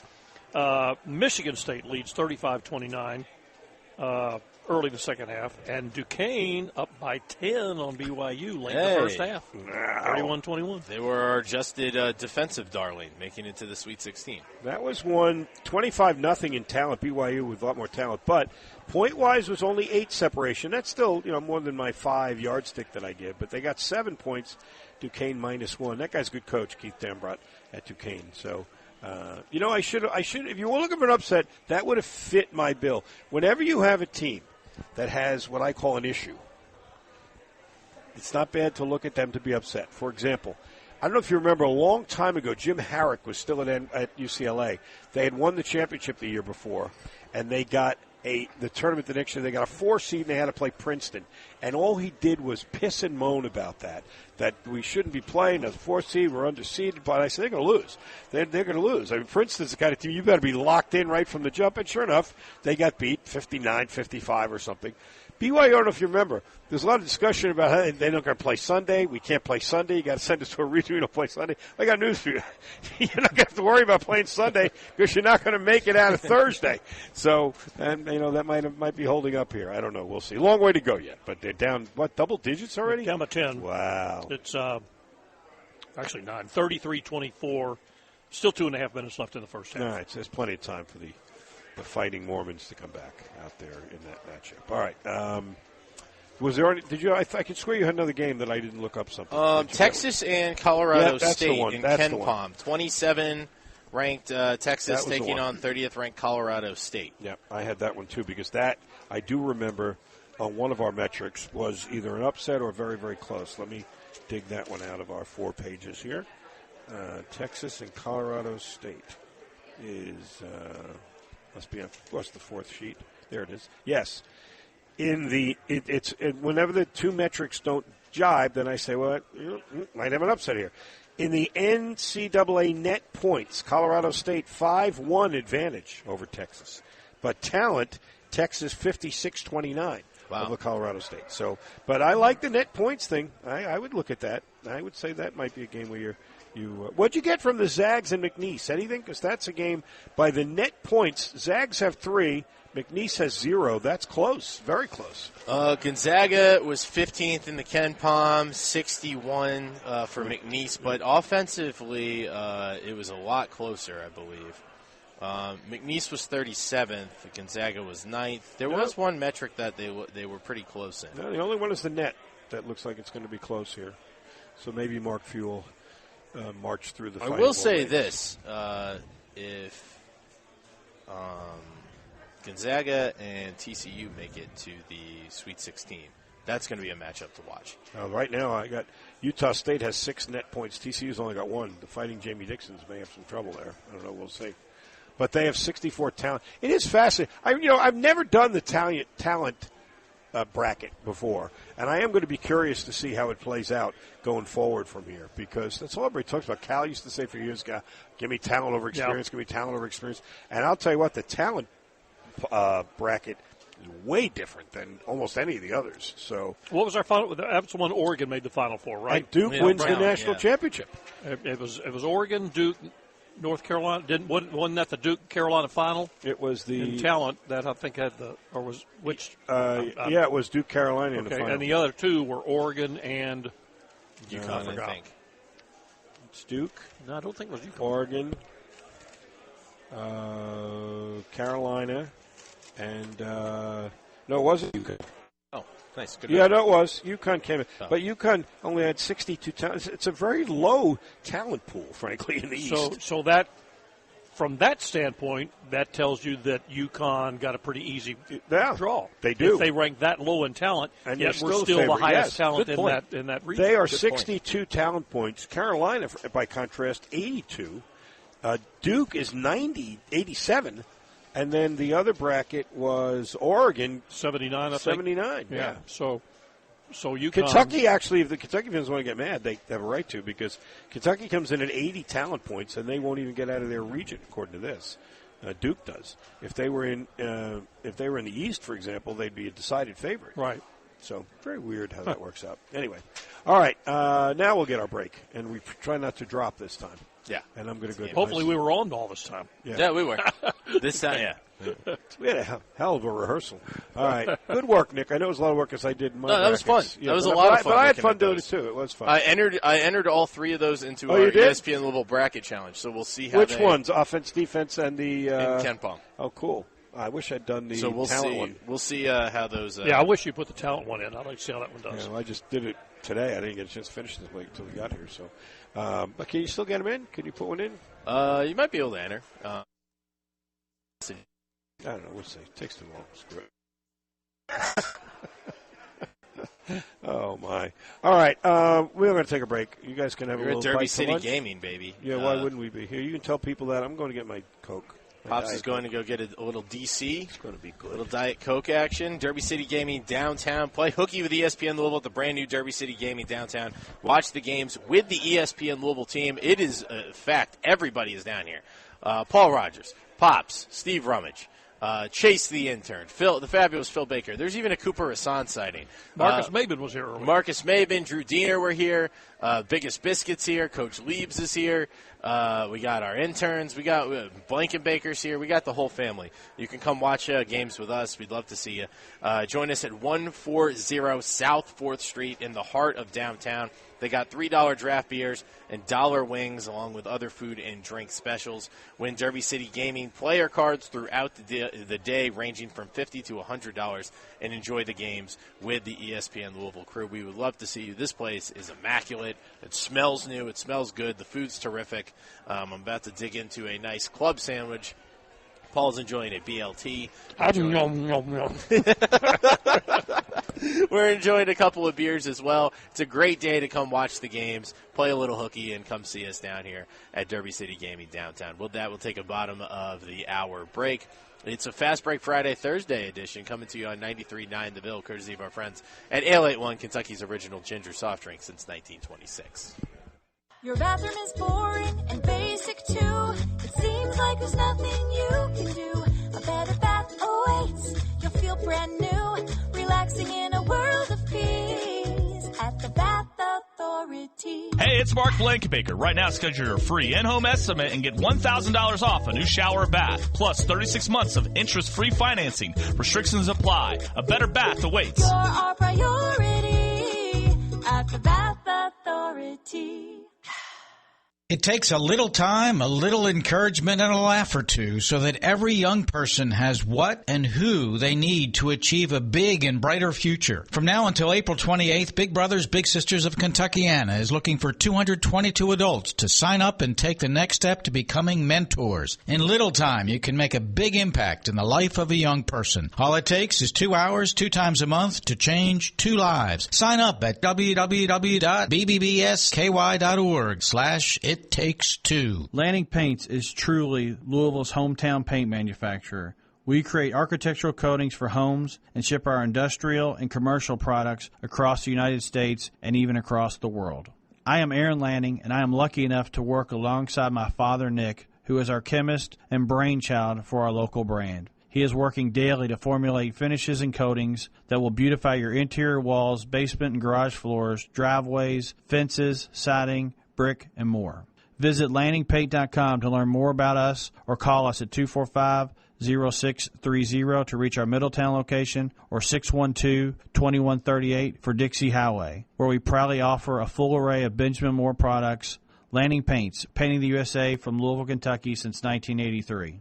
Men, this is Jeff for Tri-State Men's Health. And you've heard me talk a lot about how treating low testosterone can improve your sleep, your workouts, your energy levels, and more. But today I want to talk to you about your sex drive, because low testosterone can have a significant impact on your desire for intimacy. It can even be a factor in erectile dysfunction. And if you're in a relationship or wanting to be in a relationship, a low sex drive could really be a problem. The good news is that if you're like most guys, treating your low testosterone could really change the way you feel about sex, giving you back the flame and desire that is so important when you love someone. So if you're feeling sluggish and tired, if you're not sleeping well, if your workouts aren't that great, and most of all, if your sex drive is more like a putt, make an appointment at Tri-State Men's Health and have your testosterone levels checked. Your initial visit is only $99 and includes blood work and a medical consult. And if you start on testosterone the day of your appointment, your visit is free. Call 800-900-9654 or go to tristatemenshealth.com. We have 5 offices across the tri-state area, including 2 new and convenient offices in Columbus.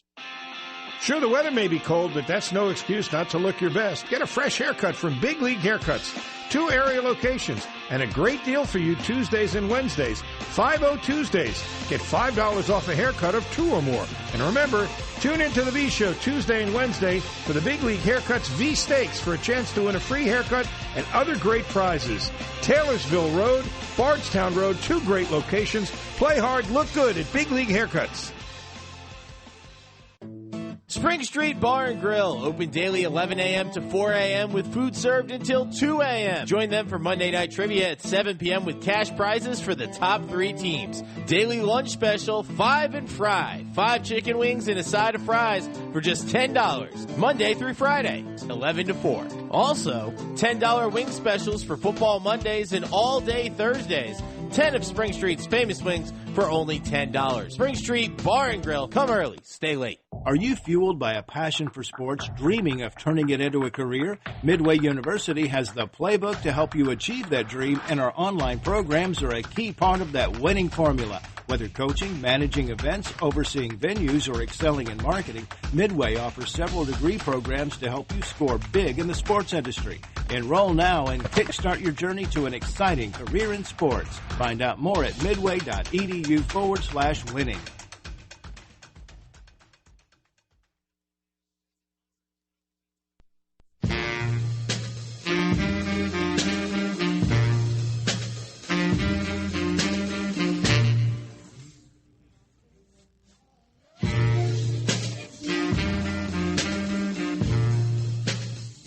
More V-Show with Bob Valvano is now, right here on ESPN 680 and 105.7.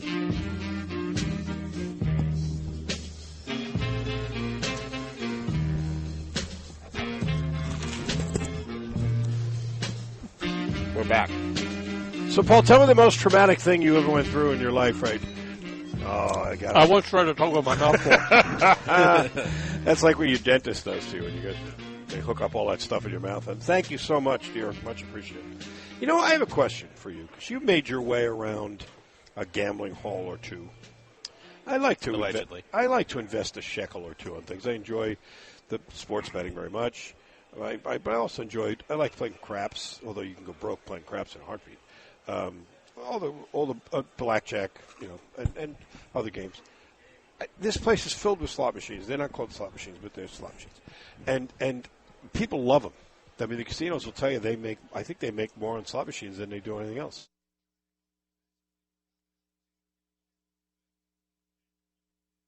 To do.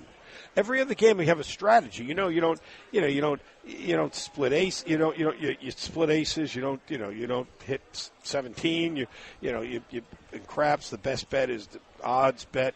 You take pass bet, take full odds, all that kind of stuff. I don't know what the hell I'm doing in slot machine. I just stay there and push buttons. Well, it's brainless. That's the thing. Isn't there there's no strategy at all that you can put together?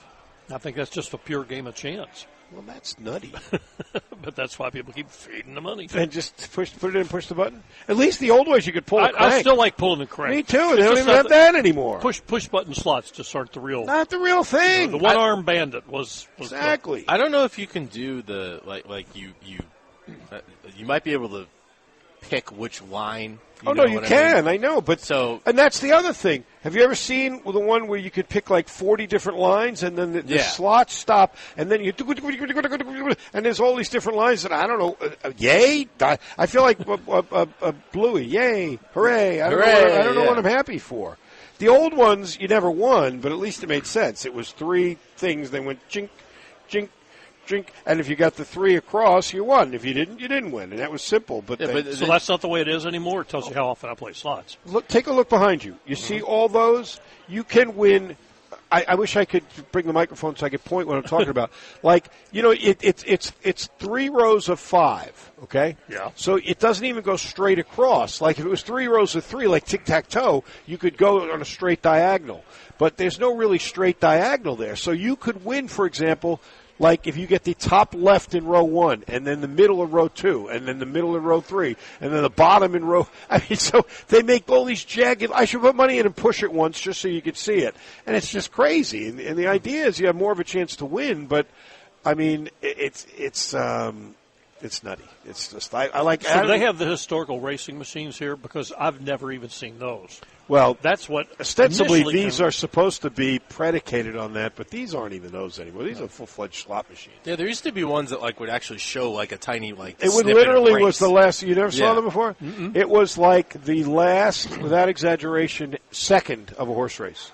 I'm not kidding. Yeah. You saw a It's second. not like the whole you stretch. saw It's like- no, it was a second. Yeah. It was you'd see 4 horses go across the finish line, and then you'd see it would correspond with 3-1-5-8, and then that somehow corresponded to the wheels on the thing, and you obviously had no idea what race it was, so you couldn't cheat. And the idea though was, but my understanding was now I'm really talking out my where.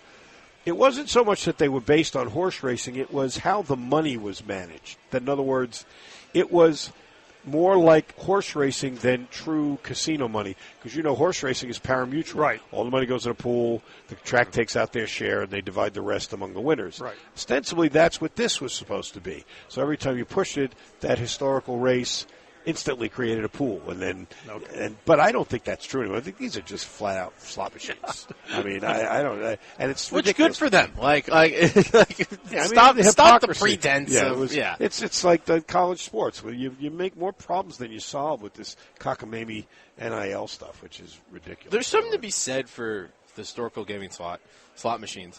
Maben was saying it when you're just like you sidle up to one, and you're in between 2 people.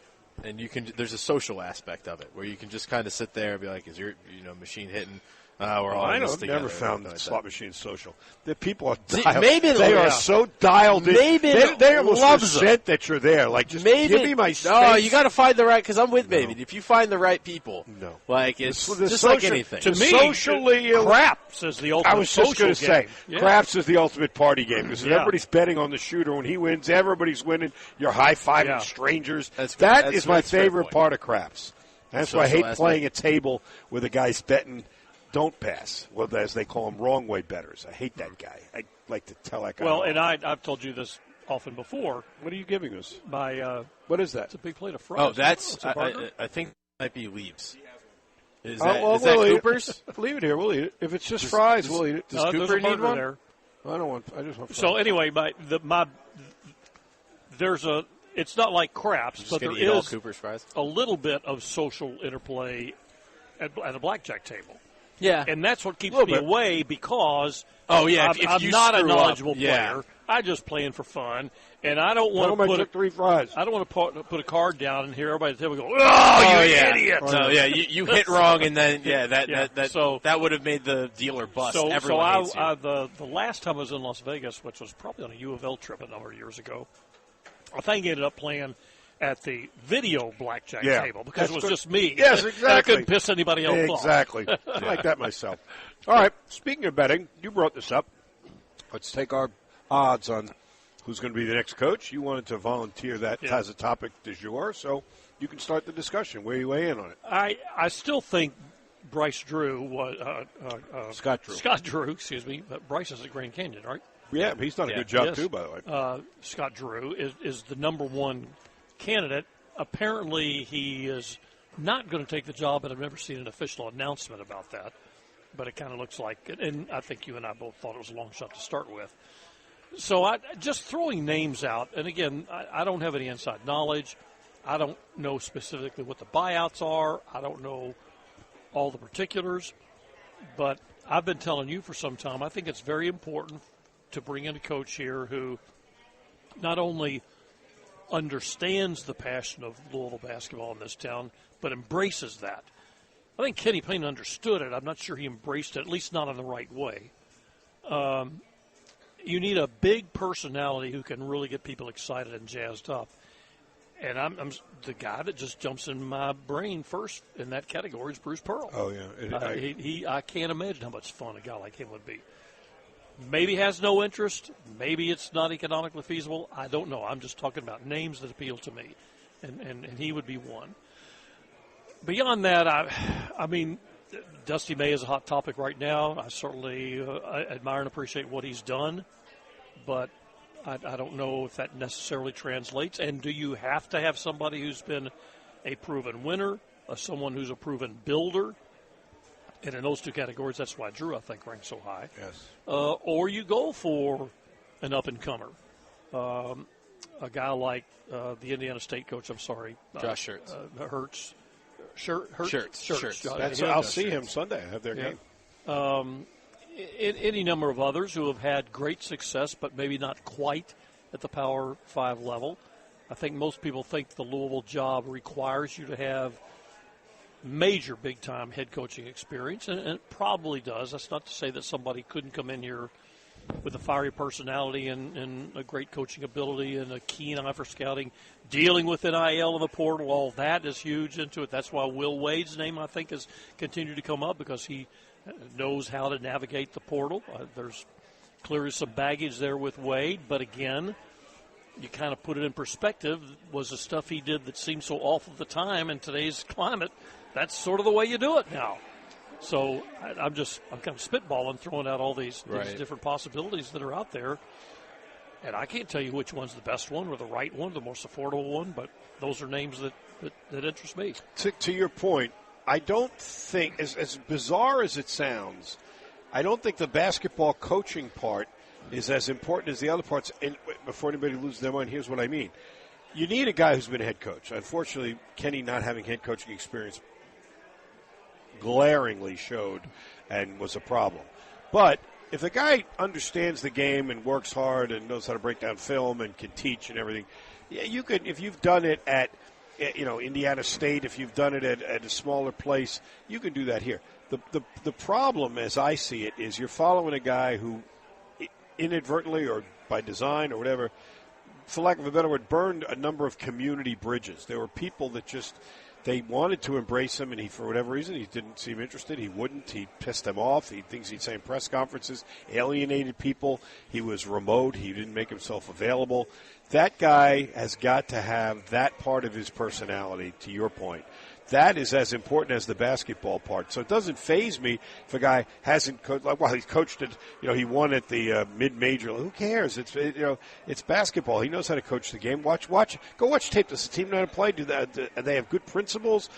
Yeah, that'll work. But can he embrace a press conference every Monday? Nobody does that. But nobody does that. Not sure people here realize that's not the norm. Nobody does it. I don't think anybody does it other than here. Seriously, and maybe not just every Monday. It's before every game. Every game. I mean, nobody else does that. No. It's so you got to have a strong disposition to want to do that. To be honest with you, and make it interesting, and so that's part of it. And then your point is well taken about can he go navigate the NIL waters and stuff like that. So, and frankly, the problem with Will Wade is not that what he did is so egregious. It's that he still has a show cause. You can't hire a show cause guy while you're still on probation. That is a bad optic. That's really not good. So that's why. So he's got to have a clean slate, and he's got to be able to coach the game, but he's got to be able to do those intangible things that you talked about. And that's what again, I'm not suggesting he can't do it. That's the one thing about Dusty May that makes me wonder. He's only done it at one place, and he's done it at a place that's well below the main thrust of the glaring spotlight. As for his coaching, I don't have any doubts. He does a terrific job coaching. And I'm not saying he wouldn't come in here and win everybody over, tap dance and sing songs, but you don't know that. That's the one thing. But the other side is a guy who has done it at a major level, and he's got the personality, and he's won games. You probably ain't getting him. I mean, without paying $10 million buyouts or something like that. I mean, you look at the buyouts for the Nate Oateses of the world, and I don't know. I think Bruce Pearl's got a gargantuan buyout also. So I don't, I don't envy Josh Hurd. No, it's a tough racket right now. You just have to, because this fan base is so connected and so passionate, and so historically involved. I'm not sure they realize. I'm not trying to sound like I know it all here, but I don't think they realize those outside of coaching demands that are on the Louisville basketball coach. Jeff Brom understands it, embraces it, executes it as well as anybody ever did. You're right. And as big as football is, it's still probably a little bit underneath what Louisville basketball is. Also true. But Jeff has done everything. Hang out in the community. Just be there. I'm not talking about necessarily hosting events. No, the fact he comes to basketball games, they put him on the screen for a minute, he waves, and everybody goes, oh, Jeff's here. He went to the LIT basketball tournament because it's a big Louisville event. Yep. And took Kenny Payne with him. Yep. And he's worked the portal. He's worked the NIL. He's done everything. If basketball needs to hire another Jeff Brom, if there's one out there, there isn't one that's a Louisville native that I know of. That's a combination that is difficult to come by. It is. I mean, because he was at a Power 5 school that had success. I mean, Purdue is not a mid-major, but it's not. They didn't go pry the head coach away from Ohio State or Alabama or something like that. I don't know I'm trying to think who the analogy would be in basketball. That's why I thought Nate Oates is a good analogy. Because Alabama's it's a football school, but he's had success. But, you're not going to get him evidently for less than $10 million. And so, I guess he goes by the boards. So I can't really think of people that Scott Drew, I thought, was in that mold a few years ago, and then they built him a new arena, and he won a national championship, and now Baylor is as much a blue blood probably as anybody. Yeah. So certainly in recent years, and that's a big part of it. And another reason I say you need a big personality who can attract the community and the players, because I'm sorry to say this, folks, but a freshman in high school or a senior in high school right now, and maybe even a young college transfer student, he doesn't know and, frankly, doesn't really care about the tradition and the history of Louisville basketball. As great as it is, that doesn't matter. Now, he can come here and see the facilities, none better, see the fan support, none better, all of that stuff. So he's got to have a coach he wants to come play for, because the fact that Louisville won national championships most recently 11 years ago and some others in the past really doesn't factor into what current basketball players are thinking about. This made me laugh to that point, and I responded to it. Mark Ennis was responding to a tweet from, I don't know who this person is, and it's irrelevant, but I guess Curtis Williams came out, and now I don't know if this is true or not. This is the guy quoting Williams, so take it with a grain of salt. But he said he's put his name in the portal. He's seeking better fans to play for. It's not about KP being fired, but he's transferring because Louisville has fans that treated him and other players like trash. Williams goes even further. Williams was the number one player out of Michigan and is very influential with players in Michigan. This will affect Louisville trying to recruit out of the state of Michigan for decades.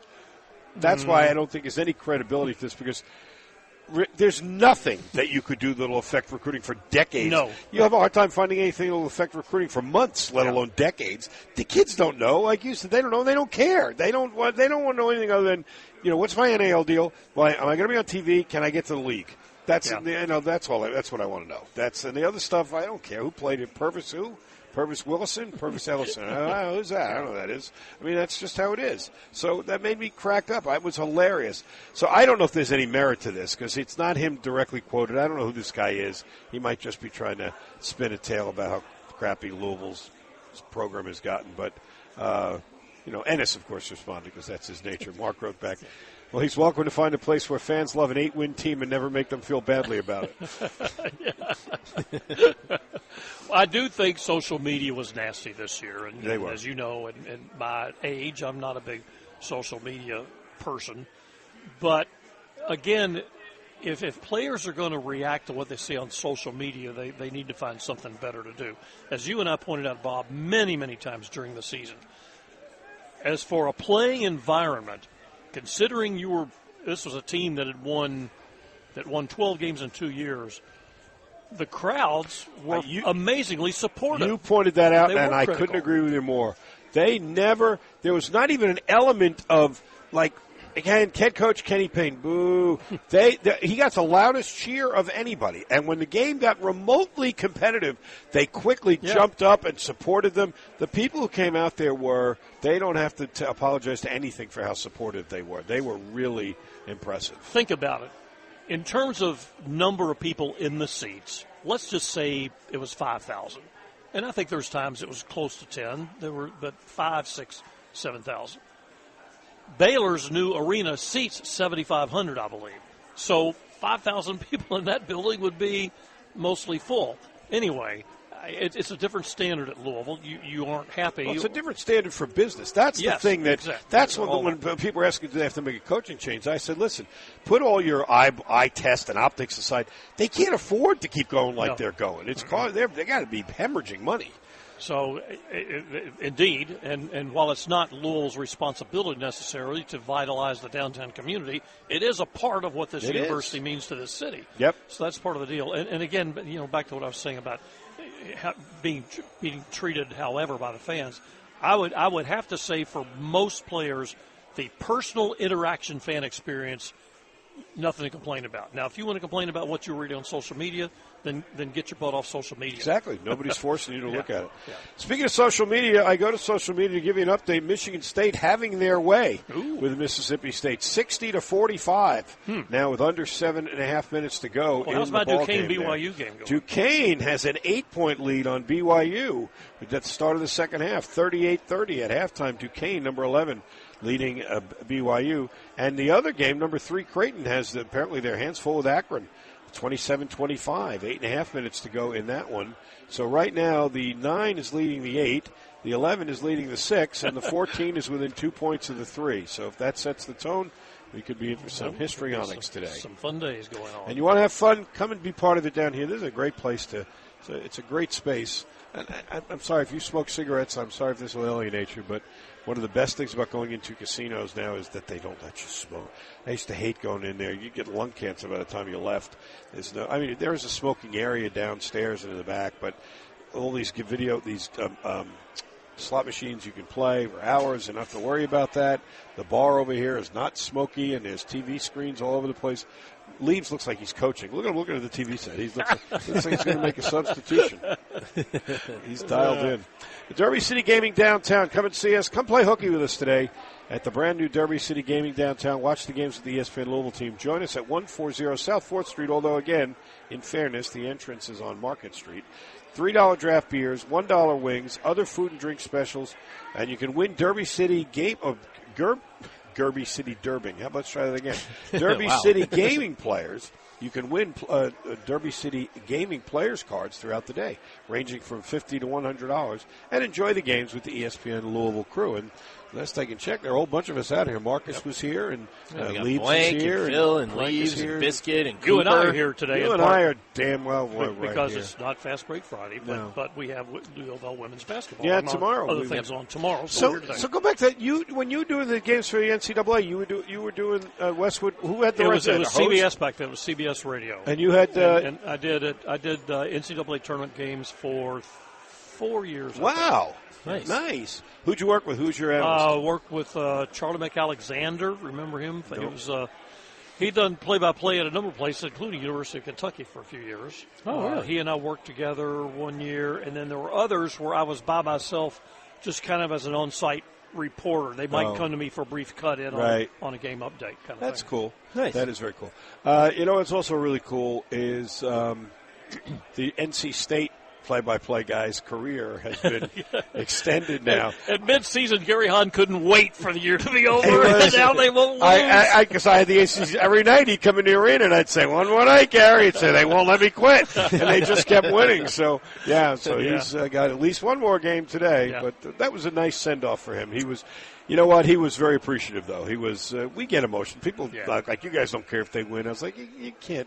You'd have to be dead to not emotionally get invested with it. At the North Carolina State's last home game, they presented him with both a football and a basketball jersey. Nice. And Gary, of course, has been the NC State announcer for quite a long time, and there's a nice bond between all of us fellow announcers. But he was here. He was here. Gary started here at the old Wave Radio 970. I didn't know and that. he was actually the color the analyst, so to speak, with Jack Tenner did play-by-play for Louisville's 1980 championship. That's why. So he's wow. How about that? I didn't know that. Good book-ended career. He gets a national championship here, and he'll get an ACC championship in his swan song. And I'm very happy for Kevin Keats, who is he's another one of those guys you have a hard time finding anybody in the business to say something bad about. He's a very likable guy, and he was definitely under the gun. Yes. And ended up with an extension. Yeah, automatic well, if you read the contract, gets an automatic 2-year extension if they win the Really? ACC tournament. Oh, wow. I didn't know that. Good for him. Yeah. Good guy. He was a lot of fun when he was here, part of the Patino staff back then. Yes, he was. He's a good coach, too. Does a good job. Good card trick guy, too. He is? Yeah, excellent. Oh, I didn't know that. Now I got to visit with him about that. I can remember flight delays sitting in the airport watching Kevin do card tricks.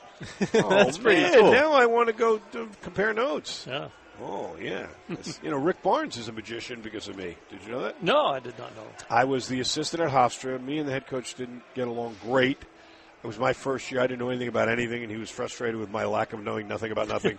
But I was willing to try things. And we went into a recruit's home one day, and I took a deck of cards and did.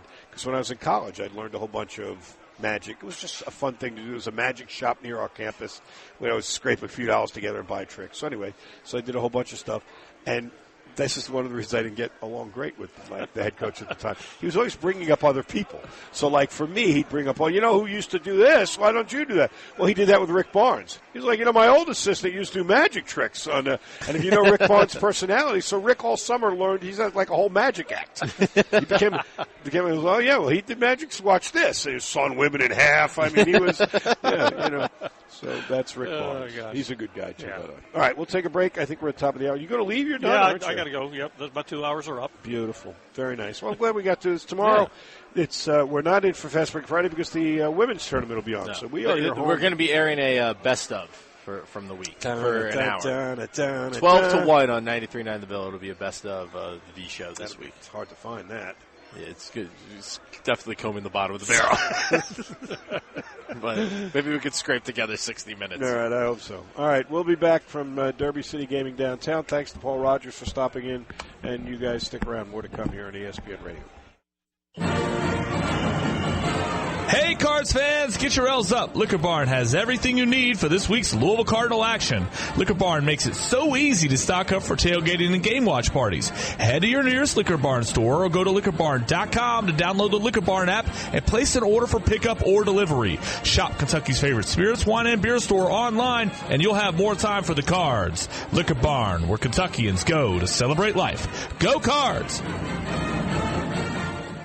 Twin Peaks is the best in the game. Here, you're in the red zone for every college rivalry and divisional matchup all season long. On game day, you never have to decide which teams to watch, only what combination of bites, burgers, wings, and more to order. Plus, where else are your favorite draft beers always poured at a frozen 29 degrees? Only at Twin Peaks, the #1 sports bar.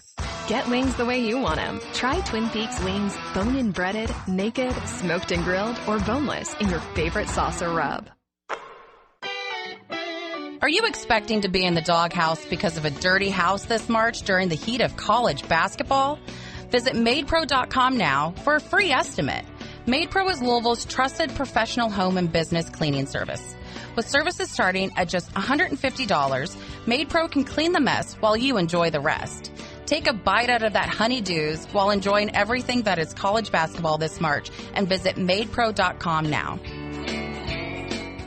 Did you know LMPD posts photos of thieves caught on camera? Problem is, half the time, you can't even make out the face. What about your cameras? If someone broke into your business? Here at Sonatrol, the #1 rated security company in Kentucky, we sell high-resolution cameras with great lenses. Even at night, our outdoor cameras record in color. If you have old, grainy analog cameras, or black and white footage, or don't have a camera system at all, give us a call, 502-966-8999. Make your New Year resolution new camera resolutions. Are you fueled by a passion for sports, dreaming of turning it into a career? Midway University has the playbook to help you achieve that dream, and our online programs are a key part of that winning formula. Whether coaching, managing events, overseeing venues, or excelling in marketing, Midway offers several degree programs to help you score big in the sports industry. Enroll now and kickstart your journey to an exciting career in sports. Find out more at midway.edu/winning. Men, this is Jeff for Tri-State Men's Health. The one you love is the light of your life. And if you're like most of us, you want to do whatever you can to nurture your relationship. But if you're suffering with erectile dysfunction, you know the impacts the condition is likely having on you and your partner. ED is a relationship destroyer. It can contribute to depression, distancing, conflicts, and even breakups and divorce. And what's so disturbing about this is that most men who suffer with ED can be successfully treated, but a lot of guys don't seek treatment when they should. At Tri-State Men's Health, we have protocols that are effective in well over 90% of cases. In fact, if you're like most guys, you could be having great sex within a day or two of your first appointment, and maybe find you're performing like you haven't in a long time. So call Tri-State Men's Health today. Your initial visit is only $99 and includes blood work, a medical consult, and if medically advised, a test dose. And if that test dose doesn't work in the office, your visit is free. Call 800-900-9654 or go to tristatemenshealth.com. We have 5 offices across the tri-state area, including 2 new and convenient offices in Columbus.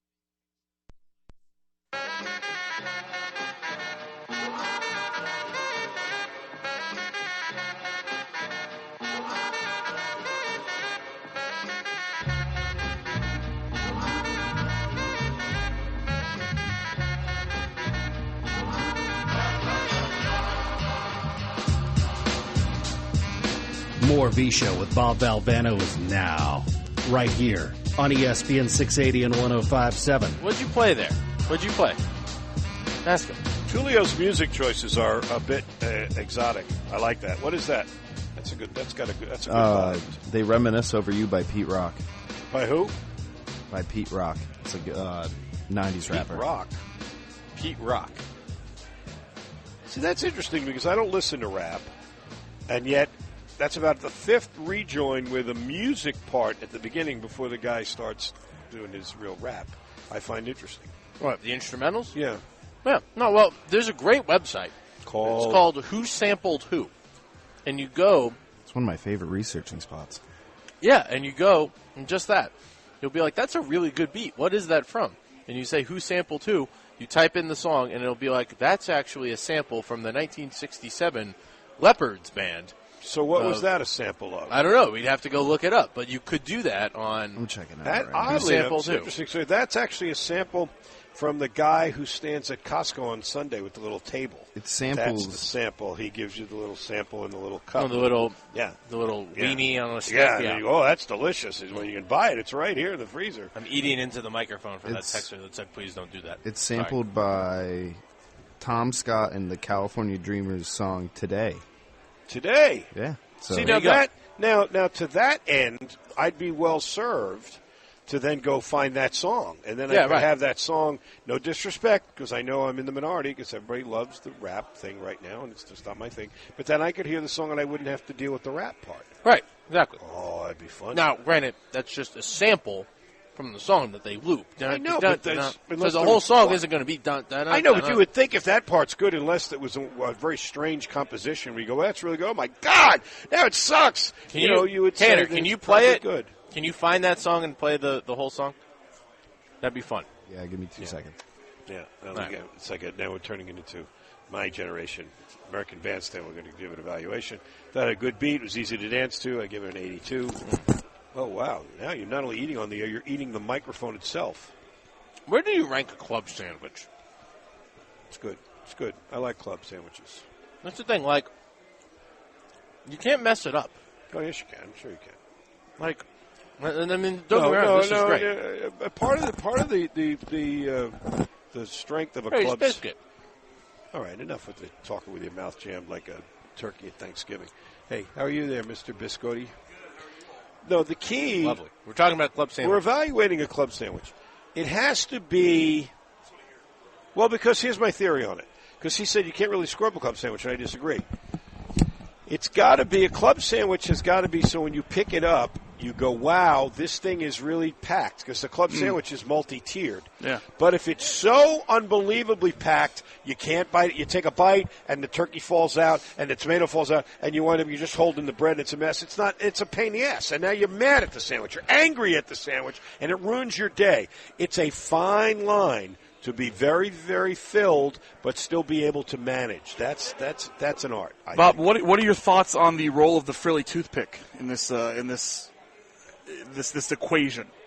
Because it helps. It helps buttress the sandwich. Necessary to serve, but if you've got to hold it together to eat it, it's pointless. A little unwieldy. You're going to bite it, or you're going to, you can try to eat around it, but that's impractical. So you have to be able to pop that frilly toothpick out and then lock in and say, this baby's not falling apart on me. It's got to stay a finger food. It's got to stay together. That's a fine line. Yeah. Fine line. Not as easy to do as you think it is. I agree. I don't get on with the V show enough because I have a lot of food takes. I don't know if you know this about me. What? In more words of Leonard Hamilton. What? How could you ask me that? So let's see. We've had some interesting food takes of late. Let's see if we can get you. I don't know if I don't remember. They come so fast and furious. I don't remember them because you would. We should write them down so when you come in we can bring. Yeah. All right, Biscuit. These are the 8 takes we've had in the last 2 weeks. That's right. Give us your thoughts on these. Well, Nick, I mean, I got angry at Nick about Sean Elliott yesterday. That's I know that. That was just. It really that was actually getting me a little nervous. It ruined my day. Well, I thought you were like going to have a restraining order. He knows I wouldn't do anything to him, but honestly, let's talk about this though.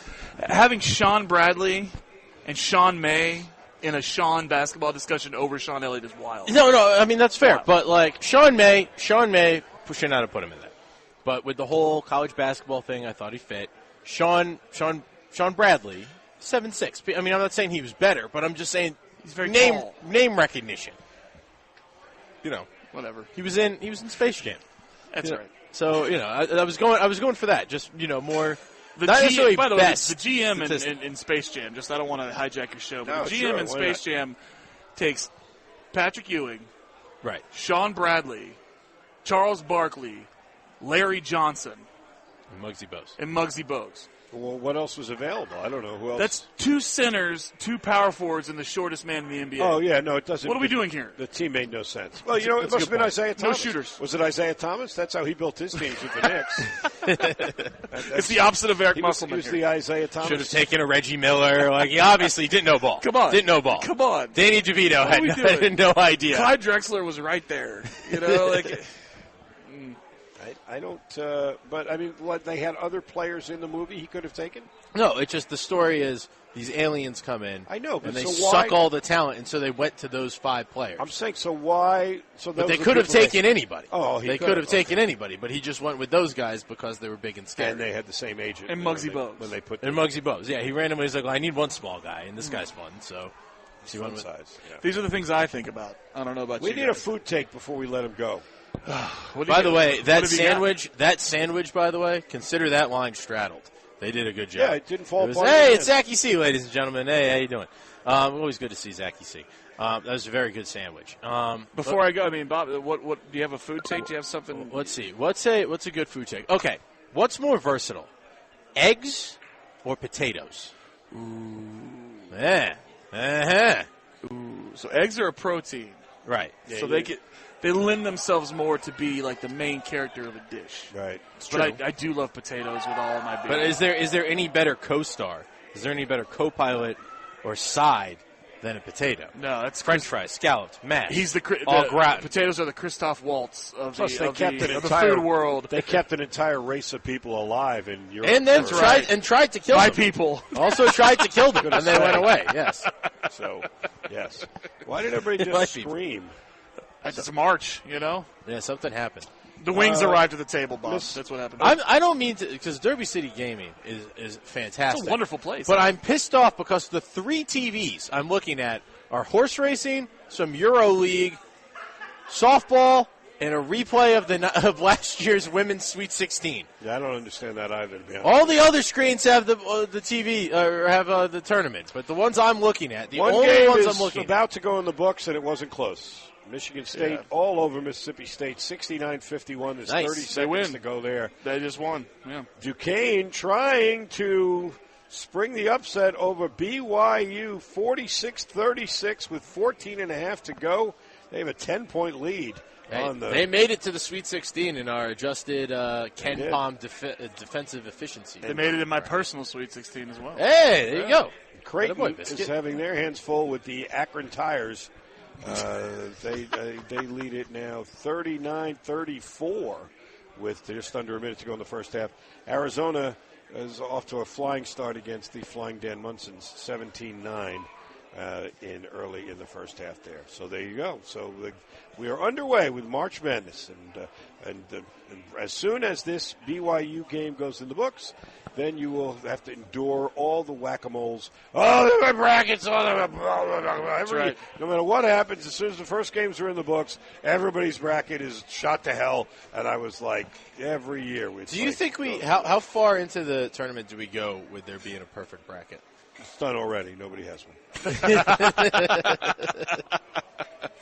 It's already done. Did you know we did that on the air? We looked it up. The odds on a perfect bracket, if you know something about basketball, are about 400 times worse than winning the lottery. That's if you know something about basketball. 120.2 billion.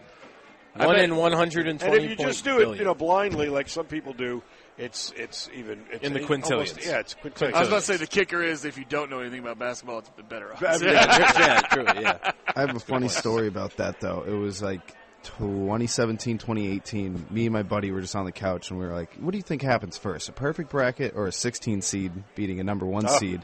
And then an hour later, UMBC's up by 20 on Virginia, and we're like, "All right, well, got your found that out." There you go. That was really quick. Tom, you should have said, what do you think happens first? A perfect bracket or some guy comes in and hands me the keys to a Mercedes? That's right. And you might have, I never know.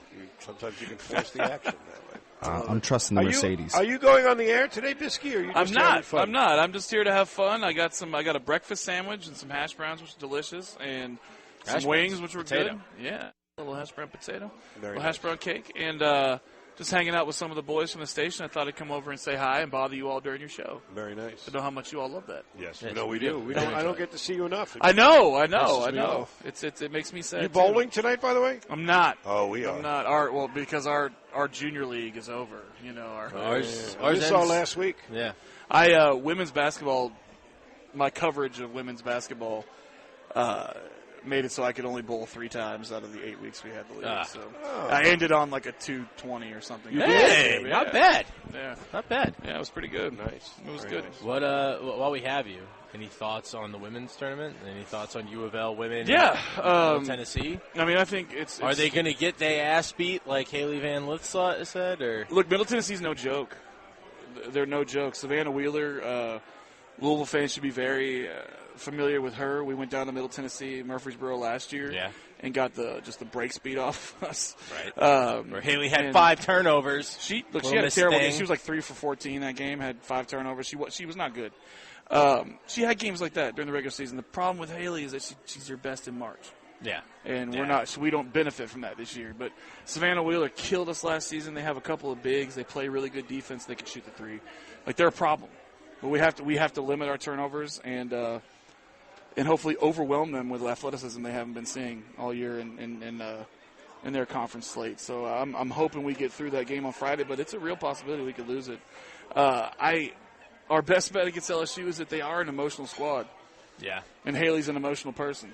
I mean, she is. She's passionate, and it helps her most of the time, but she's going to have a lot on her shoulders. I was going to say, a lot of pressure. The storyline is going to be her. I mean, how often is that GIF going to be played of her? Right. Her biggest issue last year and her entire time here, especially her junior year when she had the reins of the team, was she would press a lot. She would press. She would try to do too much. She'd dribble into 2 or 3 defenders. Yeah. She'd always take the shot in the last 30 to 45 seconds, which is nice that you always want to take the shot. But CeCe Carr was one of the 2 or 3 best shooters in the ACC and was often open in the last minute because Haley drew so much defense. Because everybody, like everyone knew that she was taking the. We lost games in the regular season or struggled down the stretch a few times because of Haley. And that's not sour grapes. I said it last year during the year. Right. While also acknowledging how good she was for us for 3 seasons. Yeah. And she won some games for you, too. A ton. And she's amazing in March. And it's March. I don't know if you saw the calendar. So is it now?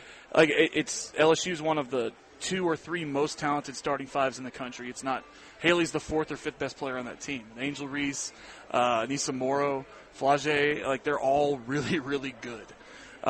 Saying that she's the 4th or 5th best player on the team is not an insult. Right. That's how talented they are. Pretty. But they can get tuned up. They can get a little tuned up. They've lost teams they shouldn't have lost to. They lost to Mississippi State. Understanding that we can't stand Kim Mulkey, and with good reason. I do not like that woman. Does that make, like, has Haley become it's wrestling. She become a heel, or is she a trainer? Yeah, she's definitely turned heel. Yeah. Honestly, I think she's no longer Haley. She's HVL. Yeah, that's her. And honestly, she's to a degree, she's Kim Mulkey's avatar on the floor. I think that's part of what drew Kim Mulkey to her. They knew each other from the recruiting trail anyway, but I think she reminds her of her as a player, because she is a spark plug. Yeah, and she's got that attitude. But at the end of the day, the Mamba mentality took a back seat to the KD mentality. Where you go and join a team of all-stars, to join the Monstars, and, right? Form Voltron, whatever you want to say. Form Voltron. It's pick your analogy. Right, but I don't think we'll get run. Like, they're a really, really good team. Yeah. Oh yeah. And Mulkey's a good coach. She is. But So Louisville doesn't get them in the first round. No, they got Middle Tennessee. They have Middle Tennessee, which is not going to be any. Tomorrow at 1:30, which is no picnic. It's no walk in the park. But if we can get past Middle Tennessee, beating LSU at Baton Rouge would be a massive accomplishment, but it would be amongst my top 3 favorite victories ever if we could pull it off. I was going to say. Maybe my first ever. I was going to say, does that rank higher than the Baylor win? If we pull that off in Baton Rouge, it would be right there. Twice in a row with Kim and have to listen to her after the game. There was ungracious as possible. Oh my God! My favorite, next to the Shoney telling Brittany Griner exactly who she was. Right. Kim Mulkey throwing her jacket off and losing her mind and not getting a T, by the way. Wait, I thought she did get a T. Not on that. Oh, she no, did? she gets away with murder on the sideline. She does. Throwing a Muppet tantrum-shaped jacket into the third row. Those were my 2 favorite moments from that game. But if we beat them in Baton Rouge in HBL, I mean, that extra seasoning would just make it unbelievable. But dude, you cannot look past Middle. Speaking of women's basketball. Yeah. Middle Tennessee's going to be a hell of a game. I think it's safe to point out that she not only walked over, she basically sashayed. There was a little sachet. She did a little. She's got style, man. She danced down. She carries our partnership, Yeah. What do that again? Well, I like that. What was that little thing? Yeah, it was good. Very impressive. Chrissy, did you dance? What do you mean dance? When? No, I meant did you dance in high school or something? Somewhere. Okay, I was just wondering. She's just naturally rhythmic.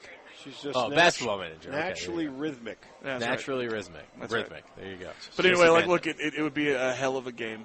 If we met them, I don't think we'd get swept up off the court or anything like that.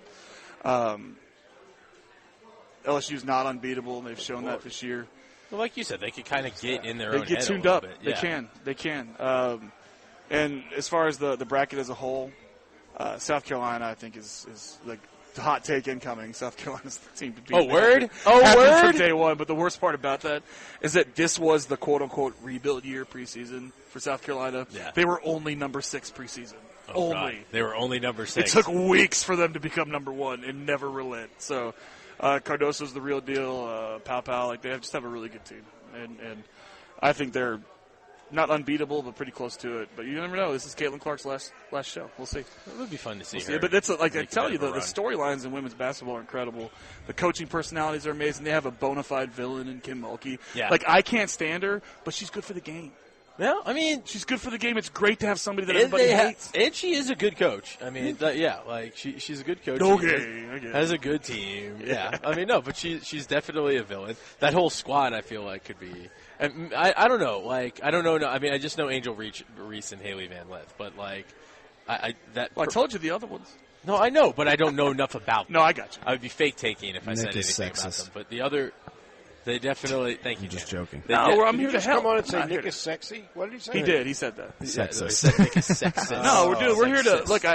People who, if you don't know as much, the doors are wide open. Come watch the tournament, man. This is you and Chrissy. You and Chrissy are the exact opposite of a lot of American soccer fans. Right. That's exactly what we don't want to be. Yeah, where it's just you said 0 and not nil. This guy. This effing guy. Yeah. This effing guy. Yeah. No, that's.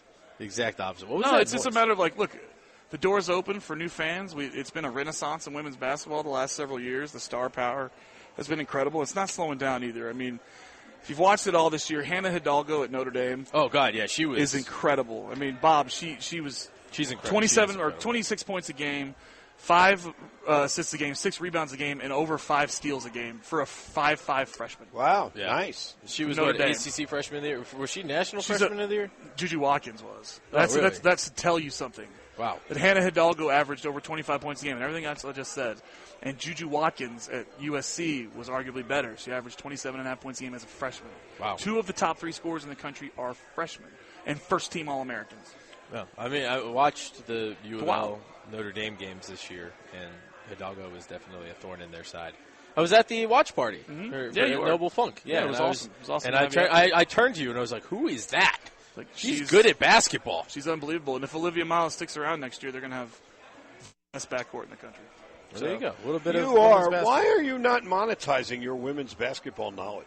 Well, I mean, you don't get paid to do the post-game show. Is that close enough to monetize? I'd be doing publications and touring the country with a beat-up old Chevy van and just going city to city. And There's a lot of people out there that do it better than I do. I'll tell you throwing that a much. platform in the back, which is how Billy Graham got started, and just stand up there and start espousing. You want me just to virtue of proselytize about women's women's basketball? I mean, Johnny Appleseed went around. The Johnny biscuit Appleseed- revivals. Stand Johnny up. Appleseed had a pot on his head and would walk and scatter seeds, and everybody loved him. And you could be the Johnny Appleseed, Billy Graham of women's basketball. Just give me a pickup truck, and I'll That's stand it. on the tailgate and That's tell it. everybody and preach the gospel of Pat Summitt to everybody. And hand out brisket. The to gospel everybody. according to Jeff Walls. So here The it goes. gospel according to Jeff Wall. I would go to that. By the way, it was So, by the way, hilarious that they. speaking of coaching, is there any truth that Matthew, what the hell's his last name? He's going to go. Mitchell's going to go back Matthew to Mitchell. UK? So the last thing I've heard is Kenny Brooks, Virginia Tech's coach. Really? The rumor was that the coach that they were targeting is coaching this weekend, and they're waiting for him to finish up. Obviously, terrible news that Liz Kitley is out of the tournament in her last possible tournament, and probably going to hurt her draft stock a little bit. She tore her ACL, Oh, and God. the draft happens like 2 months after. I was going to say it's like almost immediate. The draft happens right after, and then the season starts 2 months after. play. Like it's a summer league. So she's an incredible player, and I'm not sorry to see her graduate, but I'm sorry to see her out of her last possible NCAA tournament. I hate injuries to great players or any player, but. Kenny Brooks is one of my favorite. I like injuries to mediocre players. There you go. Yeah, Bob's a big fan of. Look, you don't belong on the Oh, look at that guy writhing around. You hear about Wilson got hurt? Wilson, 6 points, 4 rebounds. I don't know. Yeah, 8 man off the bench. I'm glad he got next it. man up. If he's Yeah. a shitty player, that's terrible. Oh, sorry. Why can't I hope Tanner was I was awake. going on to that say, Tanner's not in the normal studio. I hope he knows where the dump button is. one. No, he doesn't. Yeah, well, that went on the air. Kenny Brooks is Vautech's coach, and he's one of my favorite I non-Jeff got it. Walls coaches. Oh, nice.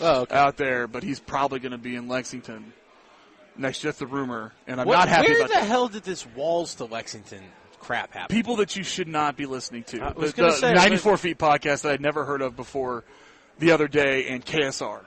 I was just saying, where the hell was that?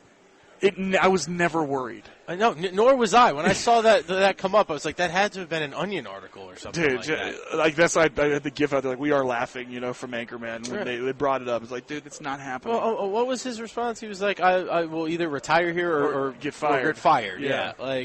Which was never in doubt that he was leaving. But he was so pleased with the contract, like him and when Josh Hurd took over, they hammered it out. There's a provision in there that allows him to take basically a legacy job in the athletic department where, like Denny had, or with fundraising and stuff like that after he retires as a coach, whenever that may be. He wants to be here. Yeah. He built this from scratch. He built this city. He built this city on rock and... No, you know what? Change that to pick and roll. He There you built go. this city. Nick, do you know who sings that? Journey. Starship. Come on. Atta boy. Come on. Well done, Sorry, Biscuit. come on, Nick. Sorry, man. All right, we got to take a break here. As much as it's always fun to be with the Biscuit, we need to pay a bill. Love the Valvano boys. Thank you so much for letting me All right, come man. hang out with you guys. You Maybe I'll kidding? come check in later. I hope so. Absolutely. That'd be good. Gas bag softball starting up There it very is. soon. It's coming. Oh, It's you coming. Can't beat that Co-captains with a of the damn gas stick. bags. Can't beat that with a damn stick is what I'm telling you. Thanks, Biscuit. All right, we'll take a break and we'll come back. We are at Derby City Gaming downtown, and we'll be here till 3 o'clock, and then they're going to keep on rolling. Come by and see them. You can win gift prizes. There's a whole bunch of things. You can enjoy specials, food and drink specials. There's a bunch of gaming machines. There's also sports betting, and it's a beautiful place. Brand new space, very attractive. entrance on Market Street. So the address is 4th Street, but it's really on Market Street. If you're for some reason looking to come in, you'll have to go around the corner if you come in on 4th Street. And you can make your way in 2 levels. It's smoke-free, and it's beautiful. It's very pretty place. Stay with us. More to come. ESPN 680 1057. Just like your fingerprint, your heartbeat is unique to you. And that's how your heart care should be too. So at Baptist Health, we focus on your specific cardiac needs, from preventive care to some of the most advanced procedures. For your one-of-a-kind heart, choose the one hospital system more people trust for their heart care. Baptist Health. It's care centered on you. Visit baptisthealth.com/heartcare. When it's time to replace your heating and air system, we know people want options. That's why you'll always get a free second opinion with BJ Heating and Cooling. Plus, for a limited time, get up to $750 off a new Bryant system. Call the experts you can trust at BJ Heating and Cooling. When it's time to replace your heating and air system, we know people want options. That's why you'll always get a free second opinion with BJ Heating and Cooling. Plus, for a limited time, get 0% financing for 60 months on a new Bryant system. Call the experts you can trust at BJ Heating and Cooling. Hey Louisville, are you looking for great food, great beer, and a great time? This is Dominique with Noble Funk Brewing Company. We are a family-owned and operated destination for craft beer and pizza located in Old Louisville. Noble Funk offers a wide variety of rotating brews with a mouth-watering lunch and dinner menu, as well as games to entertain the whole family. Our location also makes for a great event venue from everything from family celebrations to corporate gatherings and weddings. Check us out at Noble Funk Brewing on Facebook and Instagram and at noblefunk.com for more info. We're excited to see you. That to-do list you have needs one more thing. Chill. It's an easy thing to do. Just crack open an ice-cold Coors Light and chill. Take the afternoon off and binge watch anything. Go to happy hour and stay for a couple hours. Who's counting anyways? Or hang out with just your dog, because you've had enough human interaction this week. Whatever you do it with a Coors Light. Mountain cold refreshment made to chill.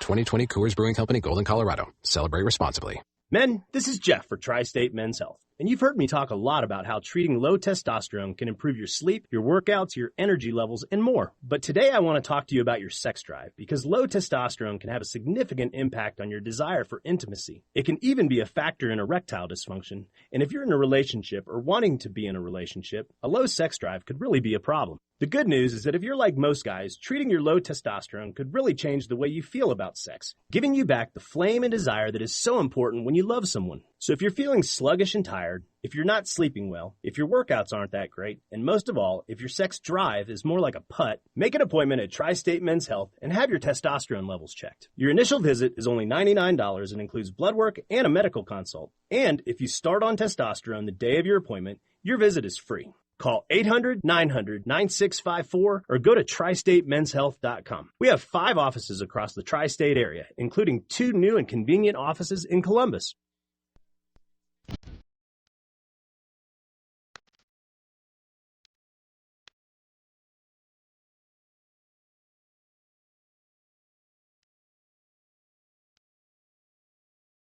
More V Show with Bob Valvano is now, right here on ESPN 680 and 105.7.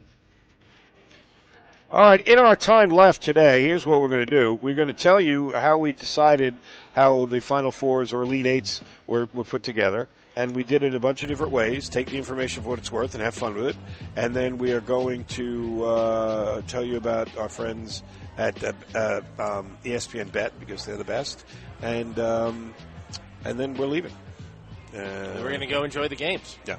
All right, so here's the first order of business. This was, well, I'm going to sneeze. Another good tune, by the way. Tanner, what was that? That was a good one. Lost in Thought by Funk Dubious. Funk Dubious. Ah. I saw him play against Dubious' kid. Yeah, Old Man Dubious' kid, absolutely. Yeah. All right, here's the deal. We did, I'm going to get a separate sheet of paper so that we have more easily can access this. So you're going to have to help me, because you're going to have to read your chicken scratch polls. Okay, so the first poll we did, the first bracket we did, was off of the NCAA, the net rankings, but points. It's not just straight off the net rankings. We interpreted the net rankings differently. We need to come up with a different term. game. Net points. I'm calling them net points. It's the net points bowl. All right. And the way that played out was, let's see here, 19. That was UConn over Iowa State in the East Region Finals. Okay, and then again, you have to indulge me here as I flip the page. North Carolina over. Ooh, that was close. Arizona in the final. We had to go to tiebreak for that. And that was North Carolina had one more quad 1 and quad 2 wins. So it was North Carolina over Arizona in the West final. In the South final, Houston over Marquette by a decided margin. So that's how that played out. And then in the other one, it was Duke pretty handily, or as you would say, handedly, over Creighton. Not Duke. What am I talking about? Purdue. Pardon me. Purdue. I can't even read my own writing there. Purdue over Creighton. Okay, so that meant that Final Four very chalky in many ways. UConn, North Carolina, Houston, and Purdue. Then the final was UConn versus Houston, and then UConn wins on a tiebreaker. That's how close that one was. We had to go again to who had more quad 1, quad 2 wins, and UConn did. I think UConn had one more quad 1 or quad 2 wins. So that was the net points. Then we did, this one was a fun one. This was, in fact, I'll save this one for last. This was strictly talent, the Bart Torvik talent bracket. Yeah, that one was fun. That was wild. So now let's do the Ken Pom offensive efficiency. And who were I want the two finalists in each region, and then who the Final Four were, and then who won it. The adjusted offense. Yep. In the, what's the first, the upper what? East. In the East, it was UConn and Illinois. Okay. And then UConn won. Okay. Illinois was the... It's all right. It's all we need is that. Okay. All right. Then who's the next one? Well, it's interesting. This is interesting because Illinois was the number 2 ranked adjusted offensive efficiency team in Ken Pom. UConn was number 1, so Illinois would have beat anybody got bad bracket, but bad, UConn. Yeah. Bad bracketing. Okay. So there you go. In the what's after that? The South. Whatever Carolina's in. Yeah. Yeah, Carolina. It was Bama and Baylor in the in the Elite Eight. And who won that? Bama won that one.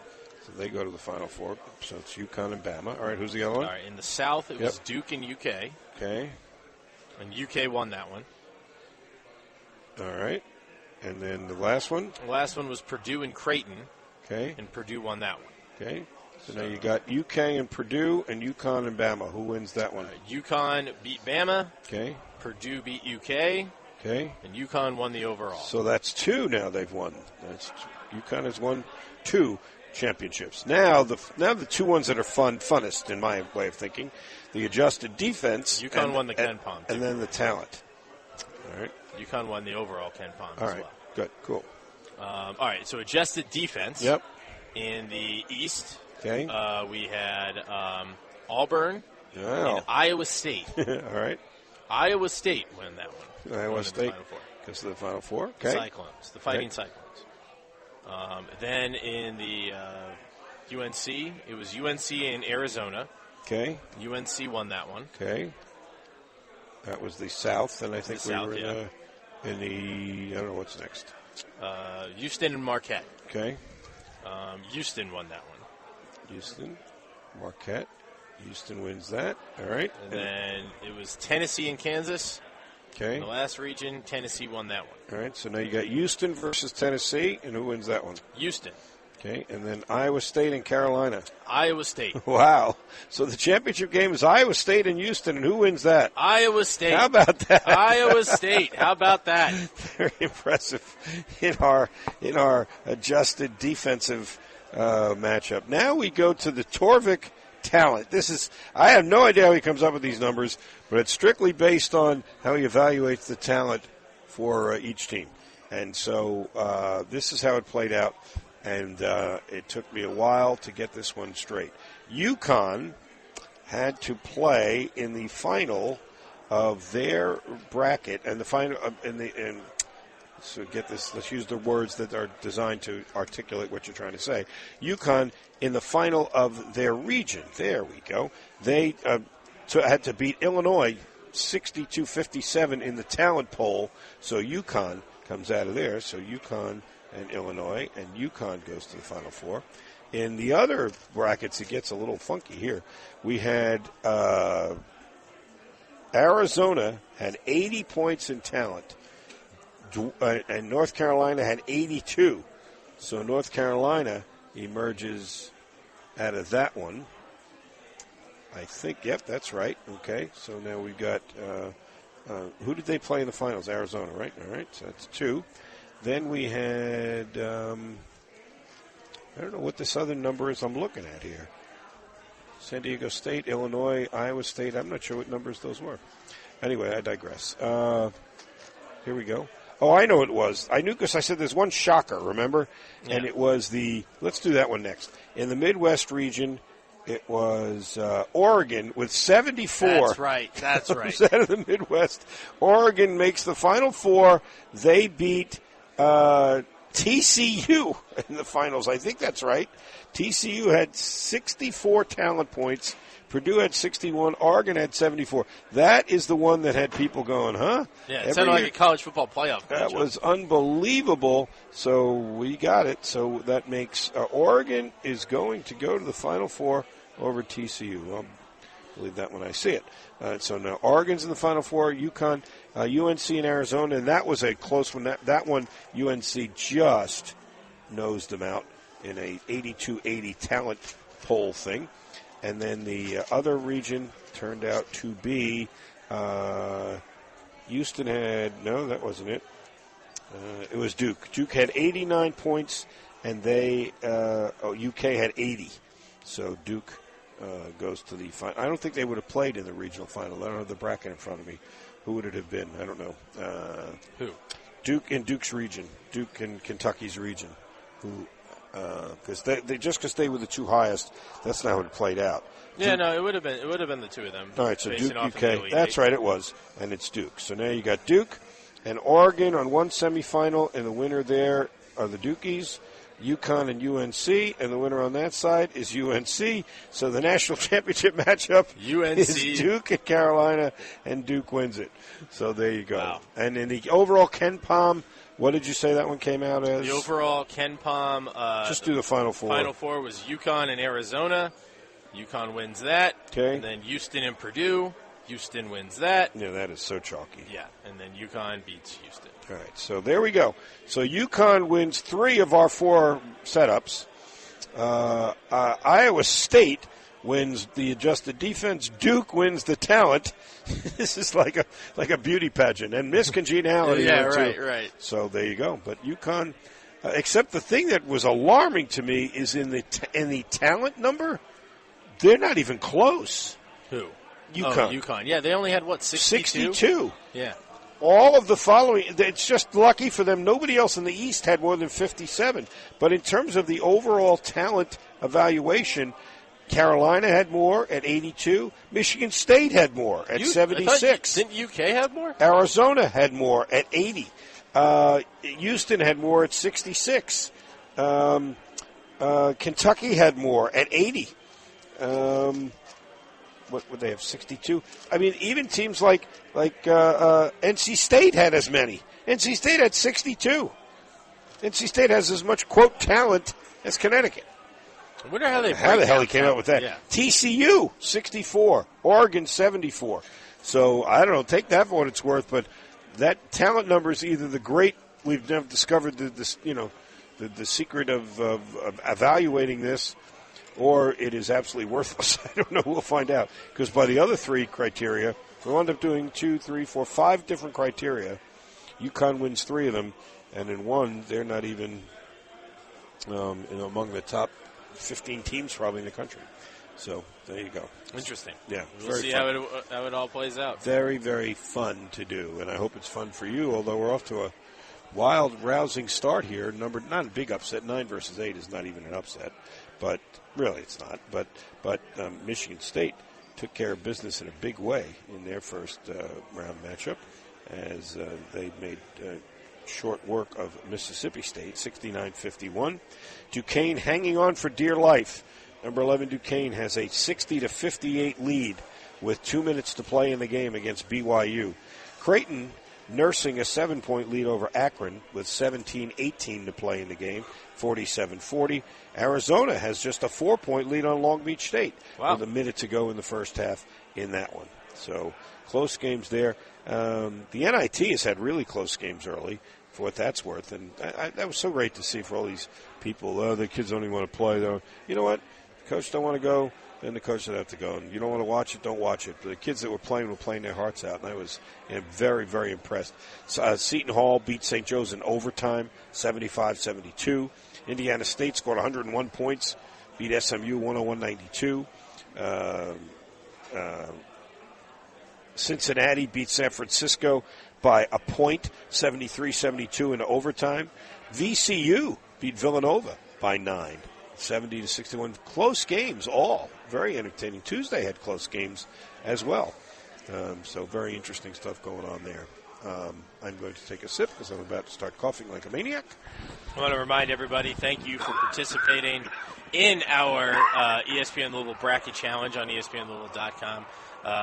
Keep an eye on how your bracket goes there. It was presented by the Kentucky Fish and Wildlife Group, Derby City Gaming Downtown, Made Pro, Big Brothers and Big Sisters of Kentucky. And the prizes included RGB Home Theater's 55-inch TV, Bourbon and Beyond and Ladder Than Life passes, a Chick-fil-A $300 gift card, Liquor Barn, an opportunity to buy some rare bourbons, CYL Infrared Sauna Studios, gift certificates for 10 free sweat sessions, Cox's and Evergreen Liquors Tailgate Fan Cave, passes to my restaurant, Lulu on Market, as well as Asteria, also to Asteria Italian Seafood, Top Golf passes, Derby City Gaming Downtown game cards and vouchers, Raising Cane's prize packs, Mike's Car Wash prize packs for free washes, Shady Ray's prize pack, and Ale 8 swag, and much, much more. Hooray. So we appreciate everybody that entered in our ESPN Louisville Bracket Challenge on ESPNLouisville.com. So, hey, here's something good news for you, brother.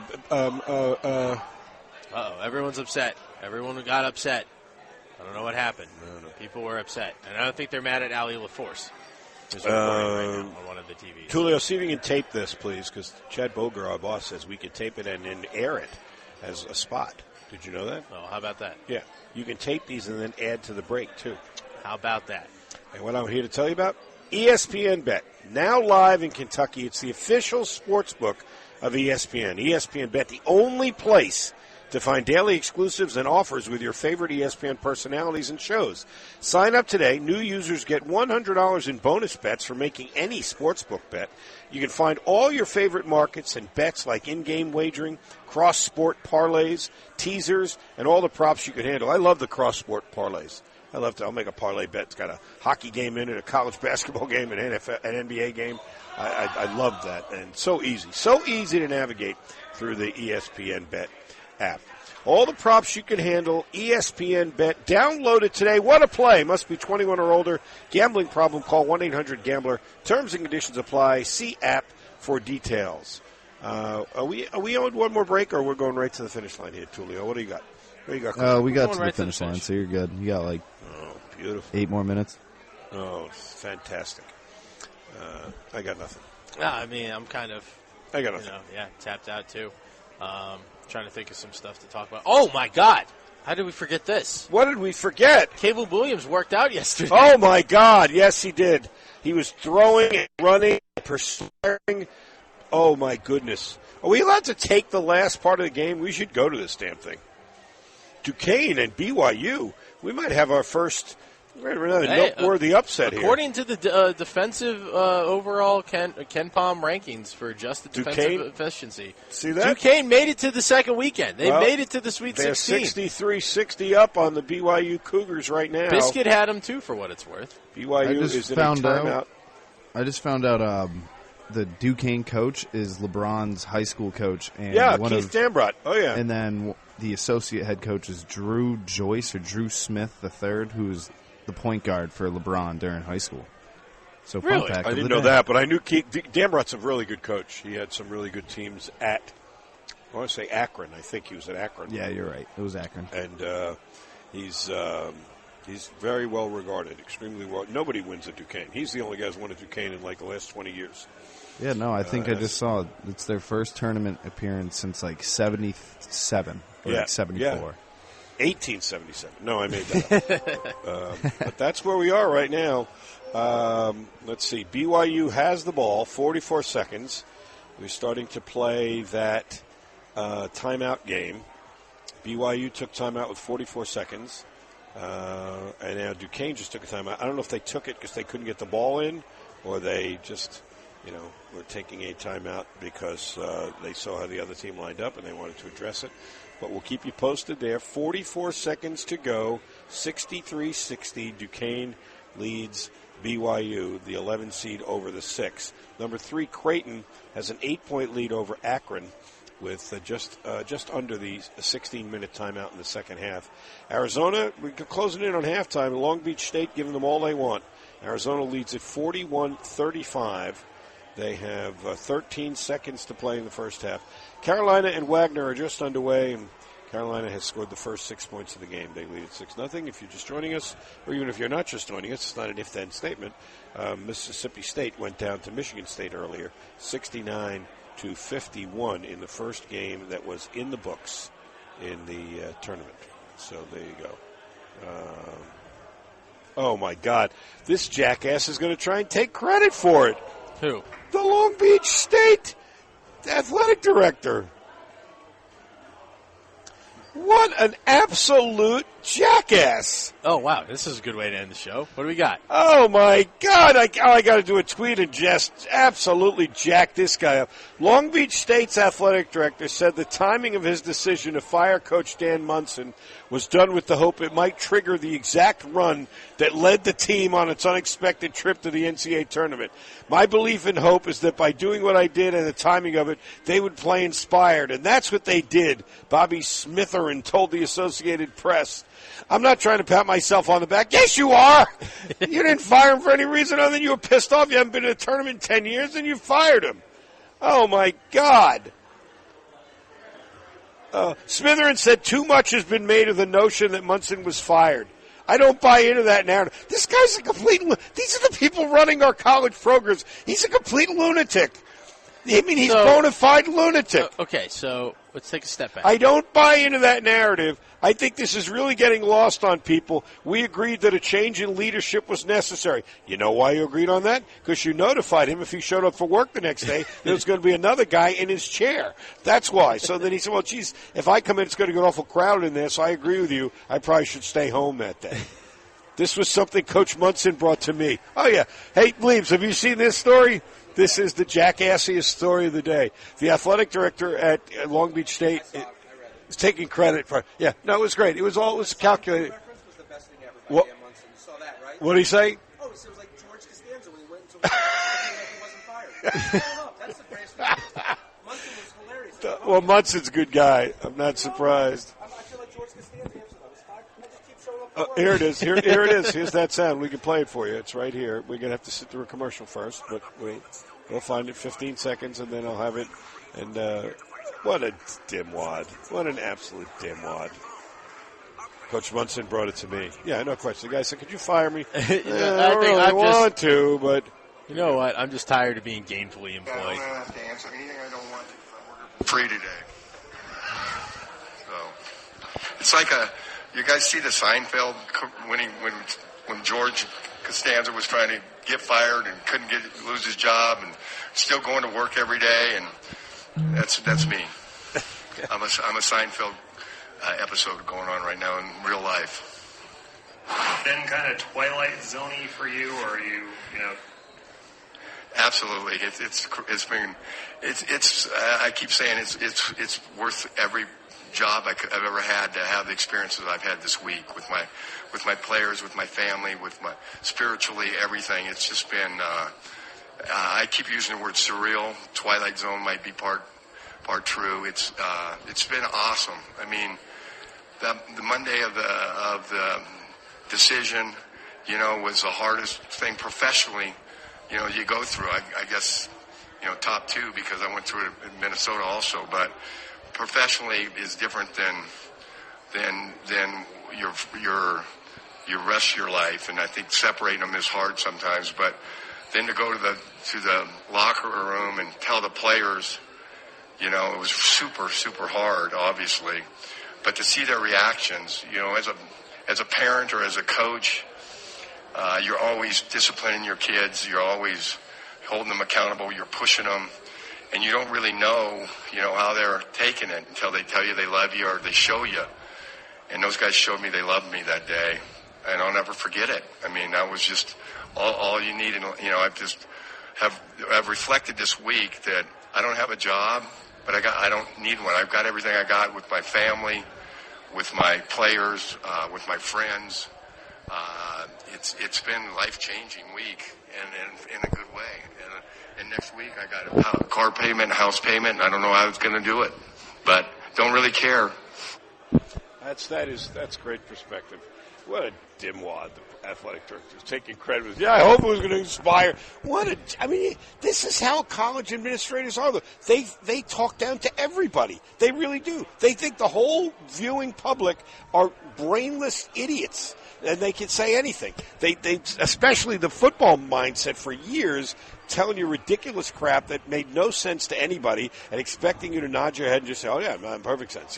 We can't have a playoff because of the academic demands. Division III's had one for 30 years. Right. But they don't care about academics at Division III. But the same thing as this. This guy had no idea. What the answer should have been, I really had no idea the players loved him this much. I miscalculated. I should never have put him in this situation. But instead, this is what I hoped would happen. I deserve the credit, not him, me. I deserve the credit. Nailed it. See you Monday. An official broadcast partner of the University of Louisville, WLCL Sellersburg is 93.9 The Ville. At Bet365, we don't do ordinary. We believe that every sport should be epic. Every touchdown, every game, every point, every play. From the moments that are legendary to the ones that fly under the radar. Whether it's a game-winning goal in the final seconds of overtime or a shot on goal in the first period. Whatever the sport, whatever the moment, it's never ordinary at Bet365. 18 and over only. Must be physically located in Kentucky. If you or someone you know has a gambling problem and wants help, call 1-800-GAMBLER. Terms and conditions apply.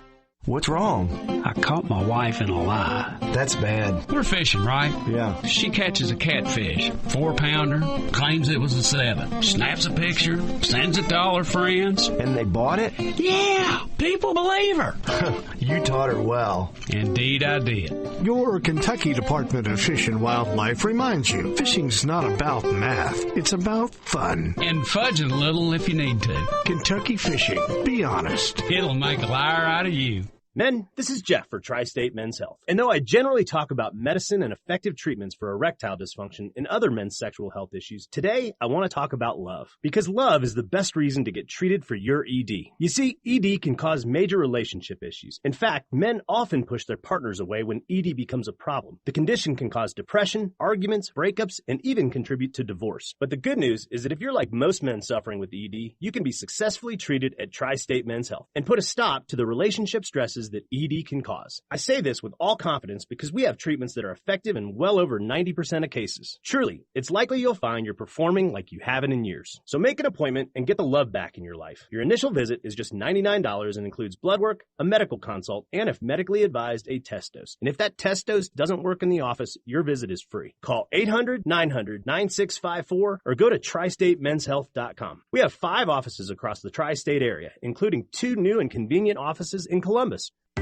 Matzo Pie Anchorage is Louisville's best-kept secret and the pizza partner for 1020's flagship craft brewery in Butchertown, 2 blocks from Lynn Family Stadium, along with 1020 Douglas Loop and in Clarksville. Matzo Pie is the perfect combination of flavor, tasty sourdough, thin-crust pizza paired with local craft beer. Keep it independent, Louisville. Matzo Pie and 1020 Craft Brewery are your absolute go-tos for local brick oven pizza and craft beer. You can also bring the pie to your backyard. Unique caterings for parties of all sizes, weddings, birthdays, derby, retirements, corporate lunches, rehearsals, and more. Visit matzopie.com for more.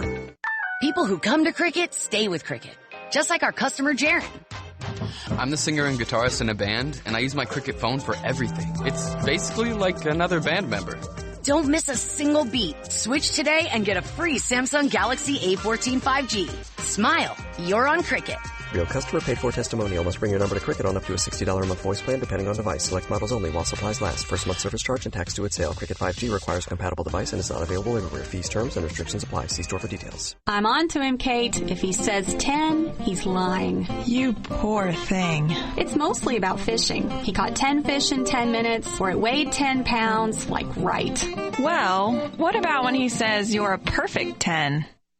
Did I say it's mostly about fishing? Your Kentucky Department of Fish and Wildlife reminds you, fishing's not about math. It's about fun. And fudging a little if you need to. Kentucky Fishing. Be honest. It'll make a liar out of you.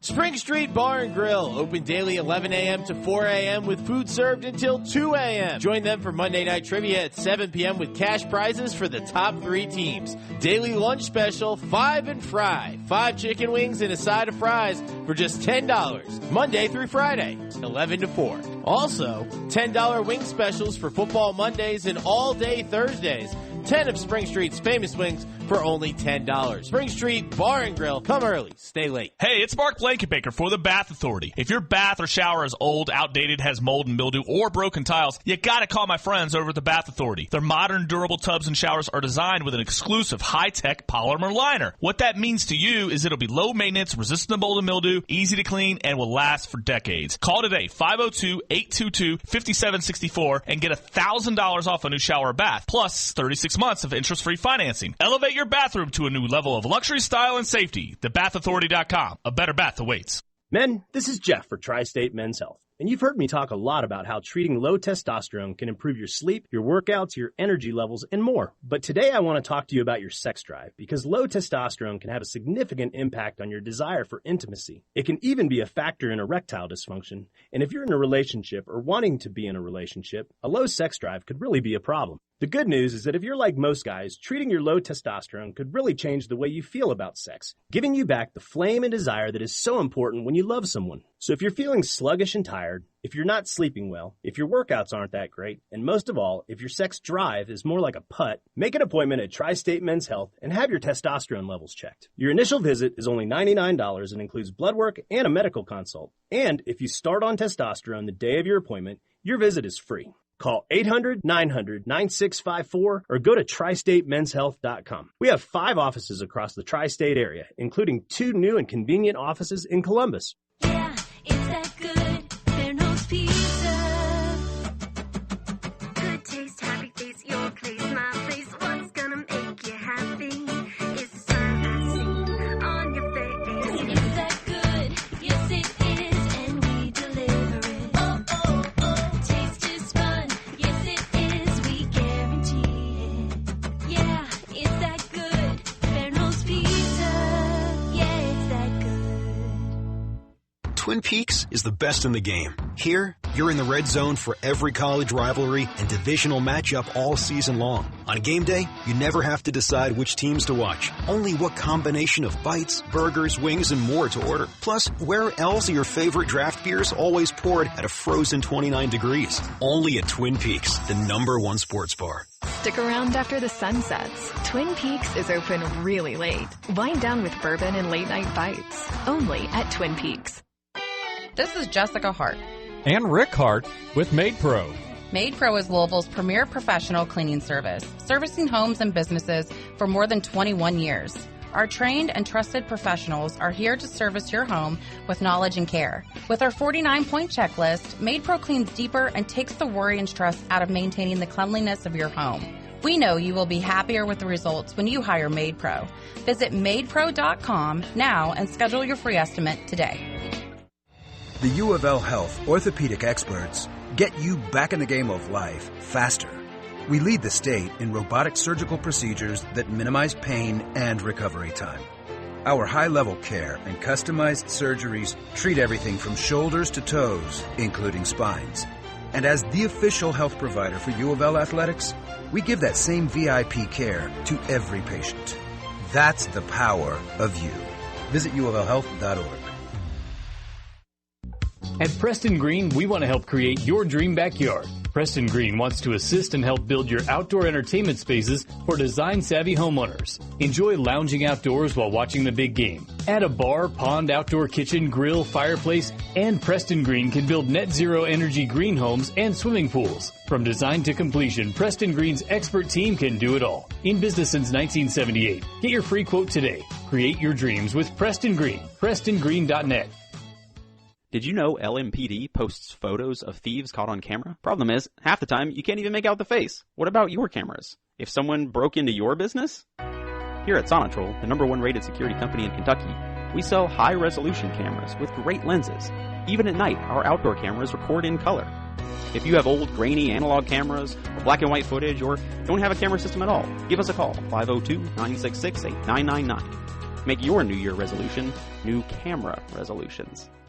It's Bob Valvano. I've been telling you about the great windows they have at Universal Windows Direct. Here's some things you might not know. Did you know they also have vinyl siding that'll give your home the warm quality appearance of wood without the costly maintenance? Also, you can get a new entry door. It gives your home great curb appeal. Over 12 different styles from the most basic to custom art. Clogged gutters will be a thing of the past as Universal has micro mesh technology to handle high water flow. All of their products backed by great guarantees and warranties. Give them a call, 502-487-5099. Schedule your free in-home estimate. Universal Windows Direct. I love my windows. That to-do list you have needs one more thing. Chill. It's an easy thing to do. Just crack open an ice-cold Coors Light and chill. Take the afternoon off and binge watch anything. Go to happy hour and stay for a couple hours. Who's counting anyways? Or hang out with just your dog, because you've had enough human interaction this week. Whatever you do, do it with a Coors Light. Mountain cold refreshment made to chill. 2020 Coors Brewing Company, Golden, Colorado. Celebrate responsibly. When it's time to replace your heating and air system, we know people want options. That's why you'll always get a free second opinion with BJ Heating and Cooling. Plus, for a limited time, get up to $750 off a new Bryant system. Call the experts you can trust at BJ Heating and Cooling. When it's time to replace your heating and air system, we know people want options. That's why you'll always get a free second opinion with BJ Heating and Cooling. Plus, for a limited time, get 0% financing for 60 months on a new Bryant system. Call the experts you can trust at BJ Heating and Cooling. It takes a little time, a little encouragement, and a laugh or two so that every young person has what and who they need to achieve a big and brighter future. From now until April 28th, Big Brothers Big Sisters of Kentuckiana is looking for 222 adults to sign up and take the next step to becoming mentors. In little time, you can make a big impact in the life of a young person. All it takes is 2 hours, 2 times a month to change 2 lives. Sign up at www.bbbsky.org/ittakes2. An official broadcast partner of the University of Louisville, WLCL Sellersburg is 93.9 The Ville.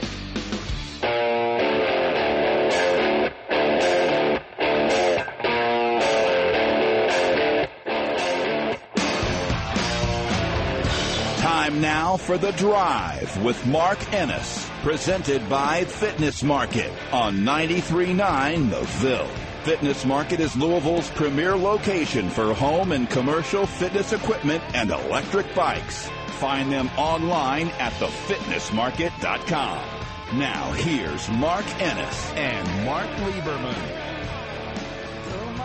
Welcome into The Drive here on the best day of the year. This is probably one of the only jobs you can have where you're happy that you're working today.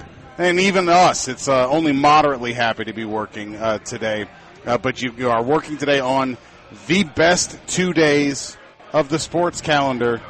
The NCAA tournament is here. And, Mark, by the time we got on the air down here at the Derby City Gaming Center downtown, where you can come and play hooky with us, you can hang out with us. We've been here all day. We're going to be here all day to the end of the show here and still going to hang out for quite a bit. They've got $3 draft beers, $1 wings. They got other food and drink specials. You can come on down here. We've got players cards that we're giving out here kind of throughout the day, anywhere from $50 to $100, so you can enjoy that with all of us from the ESPN Louisville crew that are here. And really, like, everybody is here. And by the time you and I got on the air, that was a huge parenthetical statement there. There's already been an upset. How great is this? Unless you had BYU like myself. But I hark back to Field of Dreams and Kevin Costner's father. Is this heaven? No, it's March Madness. Could not agree more. Just thrilled. Went through and actually went all my kids old enough to really do brackets. I have to say, I felt a real just kinship. You mentioned Field of Dreams. I think I had that kind of moment. My youngest strep throat last night, like spikes a ridiculous fever. Had an actual fever dream where she was reacting to me, and it was clear that she was not in her right mind while it was happening. Was she just screaming out, Duquesne, Duquesne? It's close. All right, you want? She's got 103 fever. Screams out of a dead sleep, "It's too cute," which I have no idea what was happening inside a 6-year-old's head with 103 fever. But she's strep throat, home today on the first day of the NCAA tournament. I told her I've never been prouder of her. I mean, exactly, yes. She pulled a Ferris Bueller like Absolutely. I used to do in my entire childhood. And if you're a lot of Thursdays. You're a respected American kid, this is what you did. Absolutely. Real or imagined. Hers is real, unfortunately. But nevertheless. Well, I'm sorry to hear that. But worth it. Jalen Withers just got blocked by the rim. You hate to see that. We've already had an upset. This really is. There's nothing like this. Where we build up, we play a whole season to set this thing up, and then we just gorge. We try to drink right out of this fire hose and watch all of this. And it never disappoints. Never. And just right now, just from the first 4 games, which were great, I'm watching those, including NIT games and Indiana State, which was a blast last night. But just right now, it's fantastic. That BYU game was just incredible. And the storylines with Duquesne and Coach Delmar leaving and getting that win. Same thing with Dan Brunson, with the Seinfeld references. It's just, it's great. It's great drama. It's a lot of fun. It's just so much fun this time of the year. And, of course, we're taking all of this in while waiting for Louisville's coaching search to resolve. And if you've been listening to your ESPN Louisville stations, and Dina in particular, I think you've been about a day ahead of everybody else. You ever, you watch something on your computer or something and you realize your feed is maybe a little bit behind everybody else's? Diener's been telling you how this is going, and I don't think he's led you astray once. Apparently, reports and such, Scott Drew, they shot their shot. That's not happening. It certainly appears like, Mark, we're coalescing around Dusty May being Louisville's next head coach. I know you know a lot about him. I know you know him. We had him on our podcast. We had him on the 40 Minutes of Pod. I don't know. There weren't a bunch of superstar established guys that it would have been. There just aren't a lot of them in men's college basketball right now, quite frankly, to necessarily to choose from. But I think you know the guy well enough to say, this guy's going places. Look what he's done when he's gotten there, from the fact of what he's done with that program, and he's certainly experienced. People want to see flash or see just. You've got to be yourself when you coach. You have to be who you are. And what he's gotten out of that group, he's a tremendous recruiter. He's a grinder. He's in that office early in the morning, and he works his tail off. So for people that just, you hear FAU, you hear Dusty May, and it just, for some people, they would just want to hear a bigger name or a bigger program. Right. But we've talked about this incessantly, with Billy Donovan's and the Josh Schertz's and all those type of things. Todd Golden at Florida, and he knows his stuff. He's a very good basketball mind. He recruits well. His teams play at a great pace. His offensive spacing is brilliant. It's just he's a heck of a coach. So if he ends up here, Louisville will have a heck of a coach. Well, look, we'll talk a lot about that throughout the show. And I love this. You just said what you said, and immediately we get a text in. If Dusty May is Archie Miller light and will be Indiana in 3 years if he's hired here. I mean, that's right. First of all, that's sports, so that's fine. And I did tell people that I would not try to shout anybody down. Right. Especially because I think there was some of that with Kenny. And I will say, if he was going to leave, maybe it was going to be last year. Maybe he has integrity, so I don't see him looking at this as hey, this is a stop on my way to Indiana. If he's he's not going to just take that job and say, okay, when things are all said and done, now I'm gonna move on. And I'm sure Josh Hurd is having that conversation with the coach that he's going to hire you. That's part of it. Now, you never things happen, but whoever is going to be the coach, this is a destination job. This isn't the kind of place that you're okay. This is you're not for me. Trying to parlay this, right? And he's done that. We've seen coaches that will stay and try and build their resume up and so on. I don't see that. And again, you're just not familiar with him because he's not on national television. He's not. You're not seeing all his games. I know you talked about watching, his teaching videos and clinics, so on. yeah. Right. I have coaching friends and people associated down there who've been to a myriad of practices and they can vouch for what he does. So, it's just you're not going to please everybody, and if you're trying to do that, you're never going to be successful in anything. I did want to just in reacting to that sort of thing. I don't know what that texter is thinking of in terms of having watched his teams or him. You might not think he's going to be successful. That's fine. Mm-hmm. Like I'm promising you, I'm not going to deny anybody the right to be skeptical of him. We've all earned that after the last couple of years. There's nothing about Dusty May that resembles Archie Miller in any way.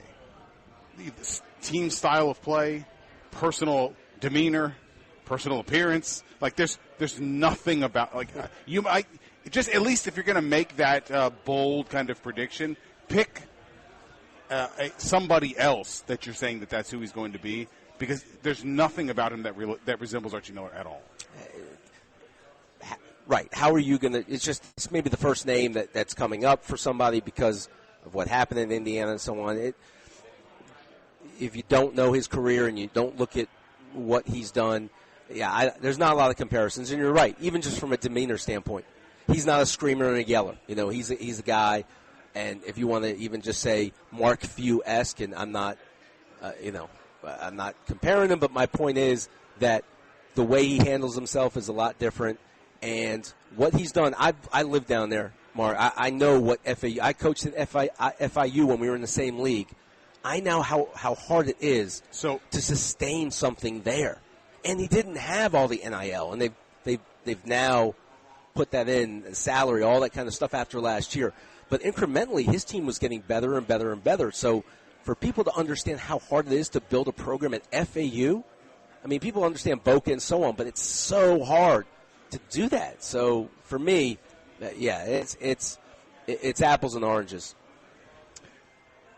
For folks maybe who don't know, I know that I think we probably have all read it at this point, but when they clinched the Final Four bid a year ago, CBS did it, one of those profiles that you do on coaches in these situations, and he talked about in that profile accepting the job off of Mike White's staff at Florida, off of some teams that were pretty good at Florida, and basically taking the job sight unseen, and then getting there and thinking telling his wife, I've committed career suicide. What have we done here?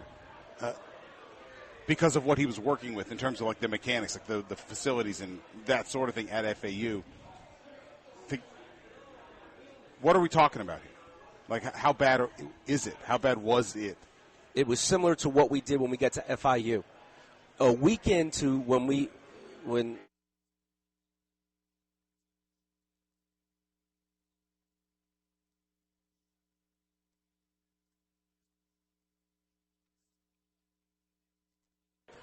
realizing the grade situation, realizing facilities, practice times. At FAU, I can tell you, from volleyball to women's basketball, they only have one facility that they use. They don't have a practice facility. To do all those things, people don't realize how hard that stuff is. And then your recruiting budget. So before the transfer portal, before all that kind of stuff, to have a recruiting budget where you can go out and get outside of that area. And if their players are really good in Florida, Mark, FIU and FAU are not sexy names. There's schools down there. There's nobody who ever grew up dreaming of going there. Right. So now if you're to play basketball. Right. And so if you're maybe a mid-major level type player and you're not getting recruited by FSU, Miami, Florida, now you're looking at the mid-majors that have established programs. Because you go to an FAU game 6, 7, 8 years ago, there's 250 people in the stands. That's the last thing on the marquee. As you go into the stadium, here's a soccer game, or here's something else going on campus for the students. And down on the rung, on the bottoms, we have a basketball game tonight. So to build that program, there's a lot to be said for that. Well, look, we got a lot that we will talk about here with the NCAA tournament. We'll probably dip in and out of some games here because I know we have the rights to do that here and there. Creighton, look, just to get everybody caught up on the NCAA tournament, if you've been unfortunately kind of stuck at work here, looks like Creighton is going to take care of Akron here. About 4 minutes to go, but they're up by 15 there. Arizona, maybe closer than they would really like it at this point with Long Beach State. But they are up by 15 themselves early in the second half now. I just saw Armando Bacot bowl over somebody and not get called for it, so it's nice to know that some things don't change. But they are up 10 against Wagner. Right. Depending on what your personal feelings are about Tom Izzo come March, they rolled in the 8-9 game. Tradition! When I got here, people were asking me, is there a play on that game? And I used, and this is my second movie reference, Duke, the trainer, from Apollo Creed's trainer in the Rocky movies, in Rocky 2. Just stay away from him. Just stay away from him. If you don't, in Michigan State games, everybody was poo-pooing them, especially after Virginia, had they get in. Don't, if you want to wager on that game, that's fine. But don't bet against him. Either don't do it or take Michigan State because he finds a way. I don't like the fact that every time I kind of advocate for like a hipster candidate, they absolutely fall on their faces. But Steve Forbes, I like Steve Forbes. I think he's a really charismatic guy. Mm-hmm. He can't make it. And occasionally I will throw in, I think Chris Jans his intensity would appeal to U of L fans in the way they play defense. And then they get absolutely pummeled in this 8-9 game. Yes. That dog walk. I mean, they never had a chance in that game. Nope. Michigan State just came out. They defended so well. They were doubling the post, and they were making shots and playing so fast. It was like Mississippi State. It's almost their players, you could see Michigan State looked relaxed, comfortable, knew what they were doing. Mississippi State looked hurried, played way too fast. And as John would say, be quick, don't hurry. And, right. and I said to my kids, they don't have any idea what I mean. Yeah, I mean, and that's what they were doing. It was just a pace that they weren't comfortable with. And they could never just settle down. I just want you to know I've been watching this possession here in which I think North Carolina has had 4 offensive rebounds on one possession, which is sort of what they do. And this whole, see what I mean? 5. No, I was about to. I thought they were going to get a 5th one here watching it. Because our Bacot just jumped up and punched it into the air, just we'll get this. You really can. I mean, if Wagner, I think their biggest guy is 6'6.5", and they play only 7 guys. Donald Copeland played for Bob Hurley Sr. and cut his teeth with some great coaching trees. And that team played. They compete. Watching the other night, they just don't have sustainability against North Carolina. They'll wear down. And, yes, North Carolina is going to have 50 offensive rebounds in a game like this. And, of course, again, we mentioned the upset so far. Duquesne in the tournament for the first time since the 70s. It's coached by the guy who coached LeBron James in high school, and the associate coach was his teammate Drew Joyce, and so the storylines are just they're fantastic. And I've watched BYU. I've talked to you about them. I've told you how much former Louisville assistant Hill Fennell on that staff. Yes, right, and yeah, they play. If you had not watched BYU much this year, they played very similar to the way Donovan Mitchell's last Jazz teams played. They got up the floor. Mm-hmm. They're going to shoot a 3.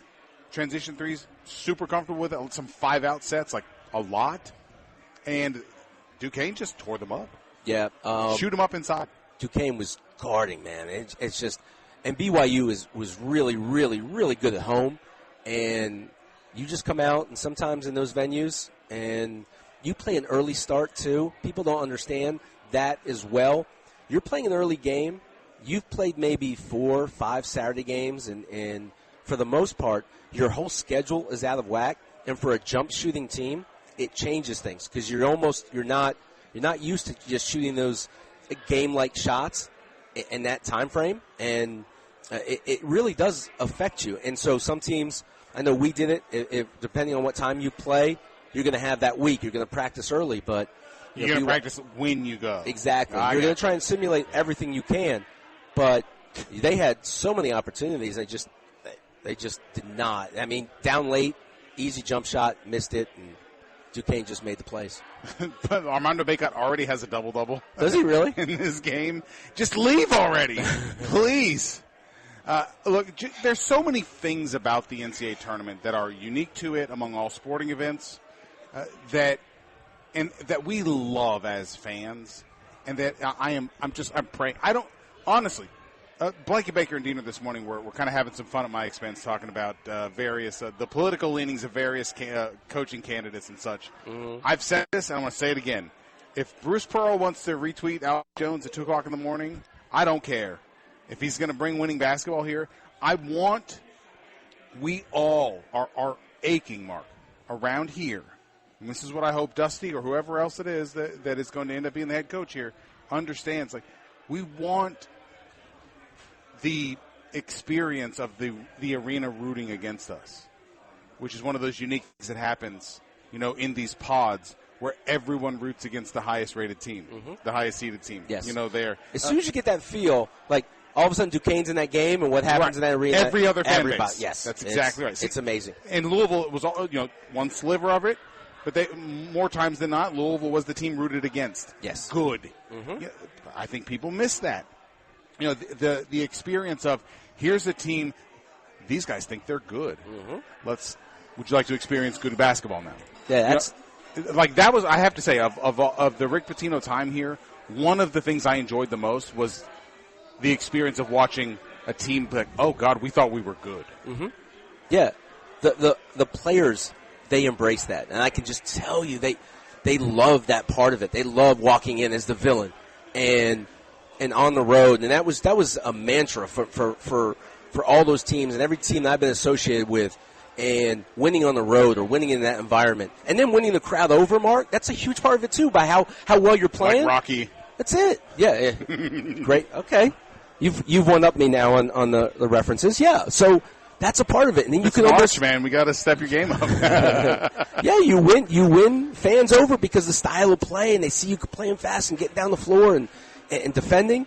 Yeah, that's a huge part of it. It really is, and that's why the Duquesne game, they're making shots, they're defending, they're just snuffing out everything BYU's trying to run. They were just, you could see this scouting report that was done by Duquesne was just brilliant, just taking away so much of their stagger screens and switching and doing some things, and they basically tried to limit BYU's three-point shooting and just play, okay, we're going to let the big go one-on-one in the post, but we're not going to leave the perimeter, and it was a great game plan. Having been around the best there is and others, is it really, in your mind, like, is it really a thing that, like, there are coaches who are especially good at the tournament? Yes. I mean, there's and if so, like, what is that? Well, what goes into that? You just look for, you have every coach on that staff looking at, it's not, in the regular season, you have one scout. So if we're playing Cincinnati, it's my scout. I'm going to do that. I might have some input from some other guys. When you go into the NCAA tournament, you're going to have your whole staff look at the film and really focus on that and do some advanced scouting when you move ahead, but you're really looking for any tell that you can, and you can see that Duquesne was just all bought in for what they were doing. They were just eliminating BYU's transition, and what BYU likes to do is what's called guard behind. They slide behind, so when you drive, they either have the corner or a guard's lifting up behind you for a shot, because teams are taught to fall in and to level off on the basketball. And so they were staying with BYU. They weren't really helping. And so they were eliminating on the post. So that just showed their preparation and how much that focus was on what BYU does well. And Duquesne says, okay, we're going to make you left-handed. You just want to throw it into the post? Yeah, he's going to have to he'll score 30, but we're going to be okay. And they put BYU in a lot of pick and rolls as well. So those type of things, and seeing it from Coach Pitino and seeing it from people I've been around, like that, just what you live in the film room and you just look for anything that you can find. All right, we're out here at the Derby City Gaming downtown for a ESPN Louisville watch party. Guys, this area here with the bar, and everything. Like, there's a lot of people here, including all of your ESPN Louisville nerds, are down here, and we are drinking in the NCAA tournament, and you are welcome to join us. They got $3 draft beers. They've got dollar wings and other food specials here. We've both already consumed at least a little bit since we have been here. All the ESPN Louisville folks are here. You can bet on these games here. They've got the sports book. You can just sort of manually put your bets in here. Enjoy it. Enjoy it. Like, this is the best time of the year. We're going to take a quick break here. We're going to come back. I want to make fun of somebody else's athletic director. Please. On the other side here. On the drive on 9th and the Ville. We'll be right back.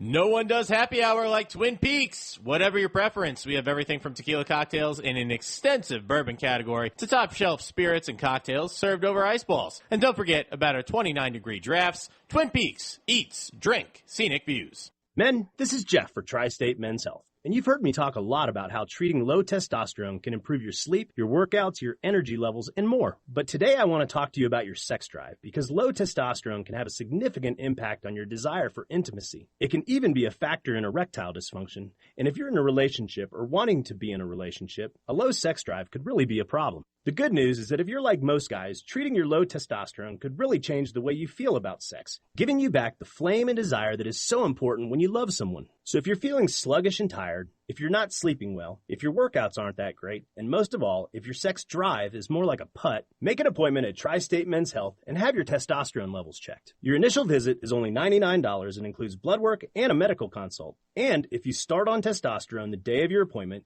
your visit is free. Call 800-900-9654 or go to tristatemenshealth.com. We have 5 offices across the tri-state area, including 2 new and convenient offices in Columbus. Are you fueled by a passion for sports, dreaming of turning it into a career? Midway University has the playbook to help you achieve that dream, and our online programs are a key part of that winning formula. Whether coaching, managing events, overseeing venues, or excelling in marketing, Midway offers several degree programs to help you score big in the sports industry. Enroll now and kickstart your journey to an exciting career in sports. Find out more at midway.edu/winning. Sure, the weather may be cold, but that's no excuse not to look your best. Get a fresh haircut from Big League Haircuts. 2 area locations and a great deal for you Tuesdays and Wednesdays. 50 Tuesdays. Get $5 off a haircut of 2 or more. And remember, tune into the V Show Tuesday and Wednesday for the Big League Haircuts V Stakes for a chance to win a free haircut and other great prizes. Taylorsville Road, Bardstown Road, 2 great locations. Play hard, look good at Big League Haircuts. Hey Kentuckiana, Coach Dan McDonald here. In my 16 years of living in this community, I've had the great pleasure of being associated with some amazing teams. And I wanted to take a moment to talk about the wonderful team at Fitness Market. When my wife and I were upgrading our home fitness room, we knew there was only one place to go, Fitness Market. Fitness Market has been serving the Louisville community for over 10 years, and their service company, Treadmill Medic, has been in Louisville for over 20 years. When Julie and I walked into their store, we were treated like family, and that is exactly what Fitness Market is, a local family business. The Whiters and their team truly care about their customers, and they want them to succeed in their personal fitness goals. The team at Fitness Market has helped us create an amazing workout room in our home, and we couldn't be happier with our purchase. So when you are ready to add to your home gym, do what Julie and I did. Go see the winning team at Fitness Market. So visit Fitness Market, 2 locations, Westport Road, just inside the Snyder or Plantside Drive and Watterson Trail, or online at thefitnessmarket.com.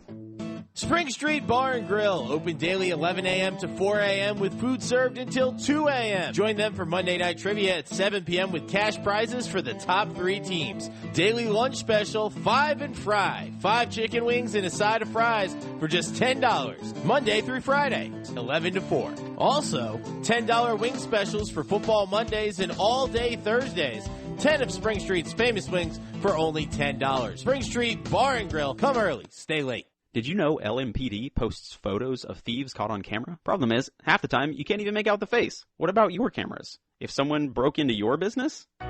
Here at Sonatrol, the #1 rated security company in Kentucky, we sell high-resolution cameras with great lenses.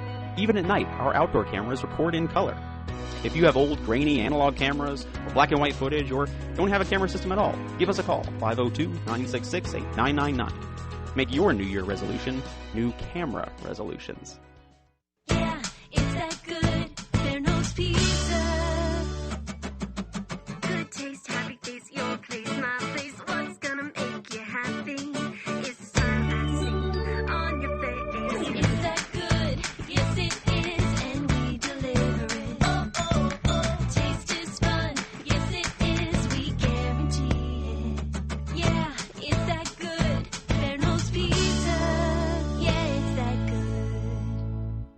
Bob Valvano. I've been telling you about the great windows they have at Universal Windows Direct. Here's some things you might not know. Did you know they also have vinyl siding that'll give your home the warm quality appearance of wood without the costly maintenance? Also, you can get a new entry door. It gives your home great curb appeal. Over 12 different styles from the most basic to custom art. Clogged gutters will be a thing of the past as Universal has micro mesh technology to handle high water flow. All of their products backed by great guarantees and warranties. Give them a call, 502-487-5099. Schedule your free in-home estimate. Universal Windows Direct. I love my windows. The U of L Health orthopedic experts get you back in the game of life faster. We lead the state in robotic surgical procedures that minimize pain and recovery time. Our high-level care and customized surgeries treat everything from shoulders to toes, including spines. And as the official health provider for U of L Athletics, we give that same VIP care to every patient. That's the power of you. Visit uoflhealth.org.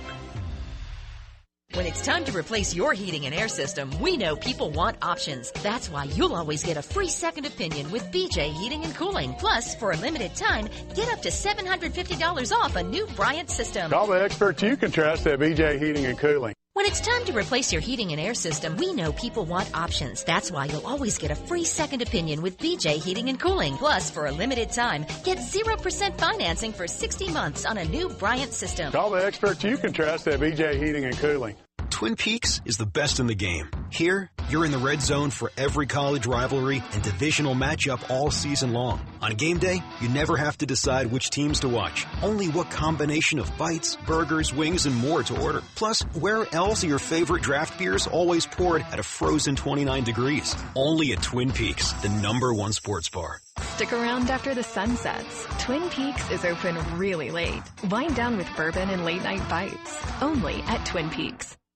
Hey Louisville, are you looking for great food, great beer, and a great time? This is Dominique with Noble Funk Brewing Company. We are a family-owned and operated destination for craft beer and pizza located in Old Louisville. Noble Funk offers a wide variety of rotating brews with a mouth-watering lunch and dinner menu, as well as games to entertain the whole family. Our location also makes for a great event venue from everything from family celebrations to corporate gatherings and weddings. Check us out at Noble Funk Brewing on Facebook and Instagram and at noblefunk.com for more info. We're excited to see you. This is Keith Bosch with Rates Fence Company, a local family-owned and operated business for more than 50 years. Rates Fence is Louisville's premier fence installation and access control company, specializing in residential and commercial fencing solutions. If you are looking for a quality fence installation from a company you can trust, visit us online at ratesfence.com. That's RAATZ fence.com to schedule your free estimate today. Kroger always gives you savings and rewards on top of our lower-than-low prices. And when you download the Kroger app, you can enjoy over $500 in savings every week with digital coupons. Plus, you can earn fuel points to save up to $1 per gallon at the pump. And with a Boost membership, you'll save even more with double fuel points and free delivery. So you can always save big every day with our savings and rewards. Kroger, fresh for everyone. Savings may vary by state. Restrictions apply. See site for details.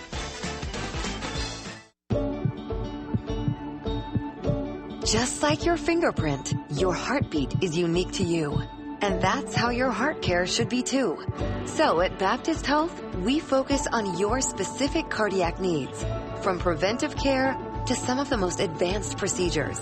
For your one-of-a-kind heart, choose the one hospital system more people trust for their heart care. Baptist Health. It's care centered on you. Visit baptisthealth.com/heartcare.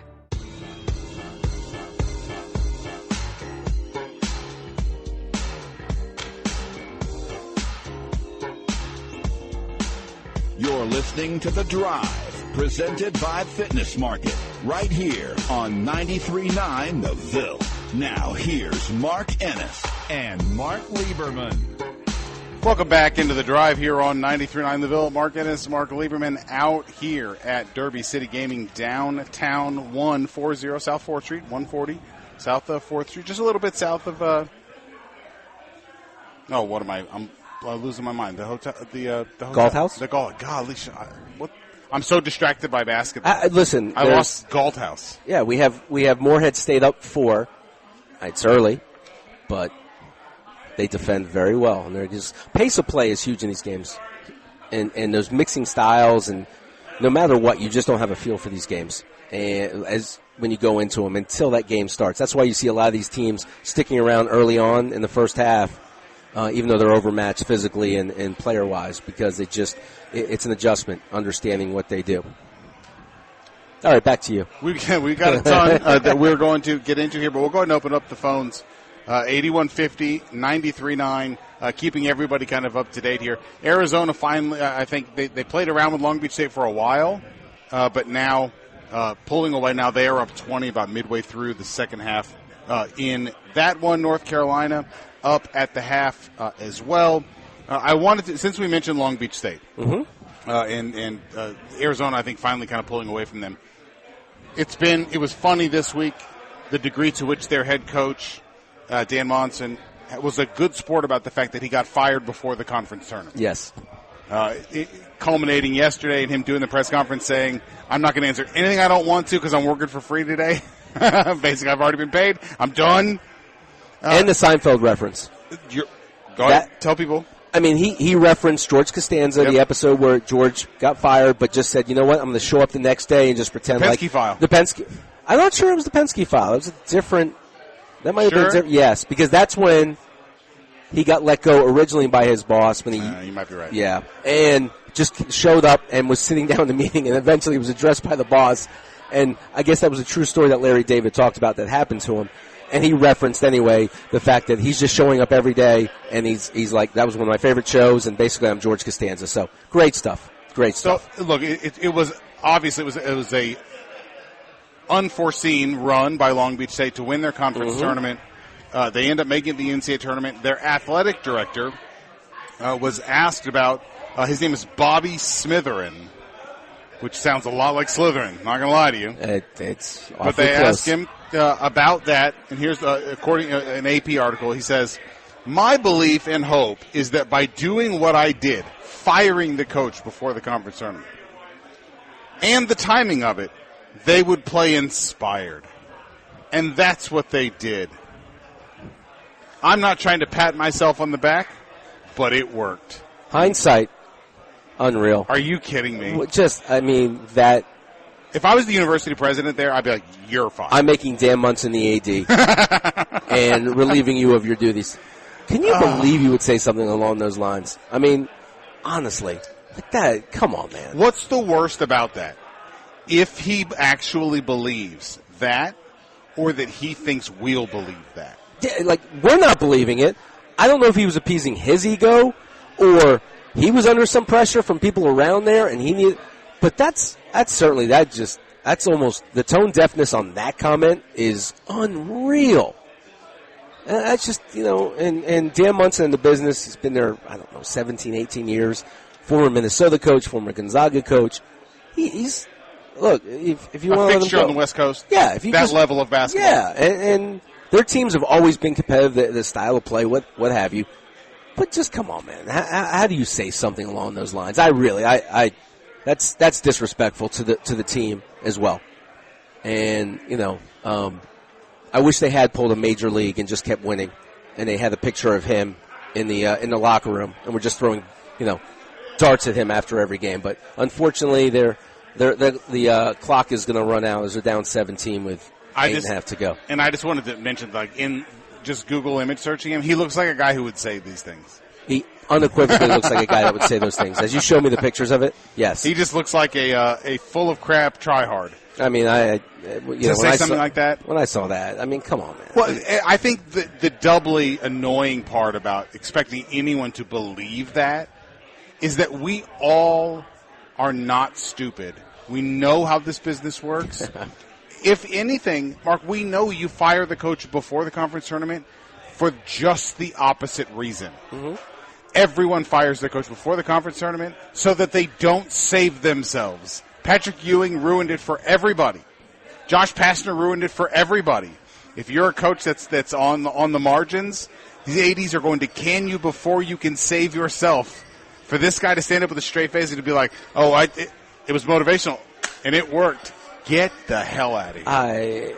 I'm even, look, Kevin Keats is a friend. I'm not privy to everything that happened there, but without that run, who knows what happens. He was guaranteed a 2-year extension. It's unfortunate Dan Munson wasn't guaranteed if he wins the tournament. He probably should have just went into Slytherin's office and just said, you know what, if I win this thing, I want my job back. I want another year. Because I'm not fired. You're fired. Yes. I'll put that on the what table. What have you ever won? Yeah, you want to bet? Listen, if I can win the whole tournament, Loser I'm leaves staying. town, man. Yeah, exactly. Asinine. 8150-93.9. 8150-93.9. That is the number. We have basketball every direction that we turn our heads in this building down here at Derby City Gaming downtown. This is, Mark, this is the best. I know I think I know you well enough to know you would much rather be watching this from one of those uncomfortable chairs on the sidelines. But after that, this is pretty good. This is yeah. If I'm not blessed to be coaching in one of these games, yeah, this is taking it all in and you know, because you have connections with so many people in this business, and it's fun. It's fun to see all this. It's just, I woke up today and it was just like a different feel. Man. It does. Just my entire life, it's always been that way. It's incredible. We'll go ahead and open up the phone lines if you would like to jump in here. 8150-93.9. That is the number if you would like to get in here. 3831-93.9 for the UPS Shop sex line. We're out here, again, at Derby City Gaming downtown. The whole ESPN Louisville crew is pretty much down here. They've got food and drink specials. We've got some giveaways and stuff we'll do throughout here as well. And it's a great setup to just sort of come sit in the middle of all of this basketball. They've got, I love it, because you've got seats, you've got like food, and I had a burger. I highly recommend it. I'm very, yes, and okay.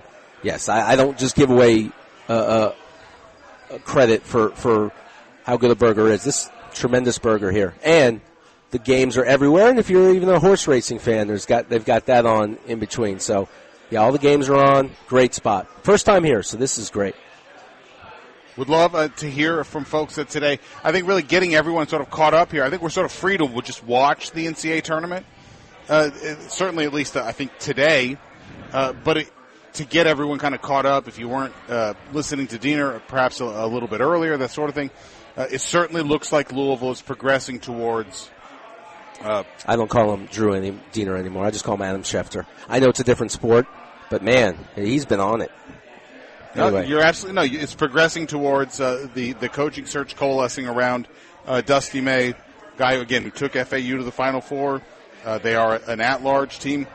Look, Final Fours, there's nothing like it. Getting an at-large bid with FAU is pretty damn good too.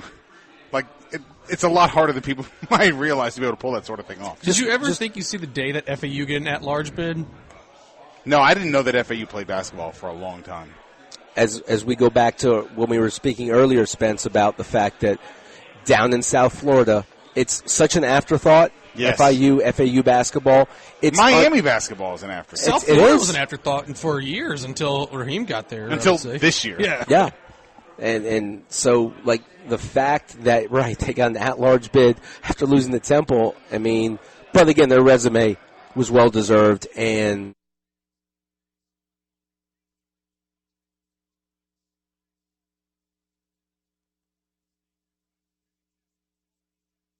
looks like we've temporarily lost. Now we got them back. No, we're here. We're good. You didn't lose us nothing, Spencer. This is going to work today. We're not going to have connectivity issues today. We're here, Spencer. It's going to work. It's a hit, not a miss. That's right.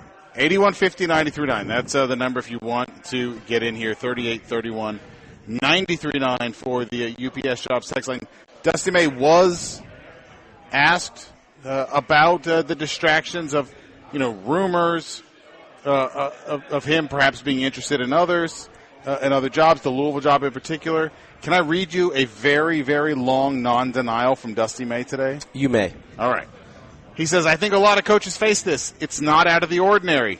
It's just happening over a longer period now because jobs come open during the season. So this began probably a month or so ago. It happened last year earlier in the season. As soon as we had success, our players were coming to me saying, they said, you're not going to be here next year. My mom said she heard this from the neighbors and the mailman's neighbor that you're going to be coaching here. And every time, we're just kind of had a laugh about it and said, let's focus on what's important. It's the same thing. I try not to get caught up in it.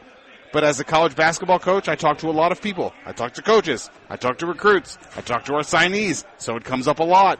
It is distracting, but our job is to compartmentalize what we are supposed to be doing.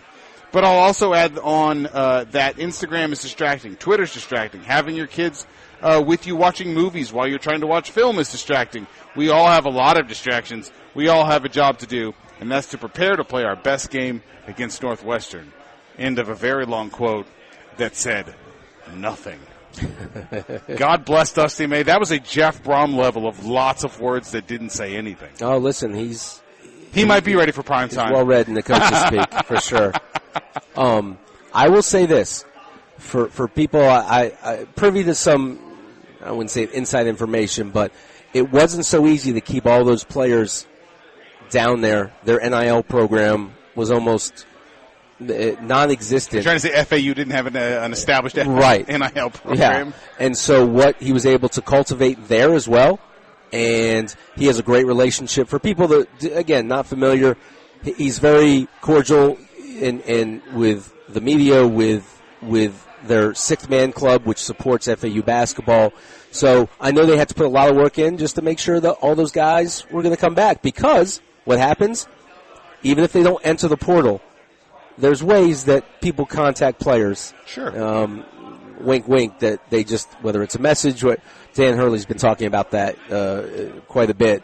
And that's just, it goes on in the business. And to keep your team intact and to make another run at it, it shows a lot. And it'll be, we don't know for sure if he's the guy, but he is, I will just say this, he does a fantastic job. He knows what he's doing. His practices are well run. They're intense. They're very meticulous. He's a very good teacher of the game. So all those things are pluses if he does, in fact, come to Louisville. Texter into the UPS shop text line says, I just want to know, where did Scott Drew to Louisville talk come from?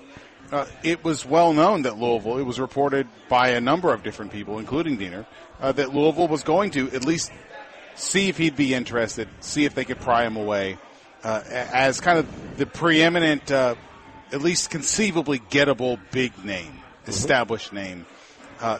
Look, Louisville's better than Baylor. I don't care what anybody says. You're right. And you shoot your shot, and if he's the kind of person who could be swayed by what you have to offer, then you've got your guy.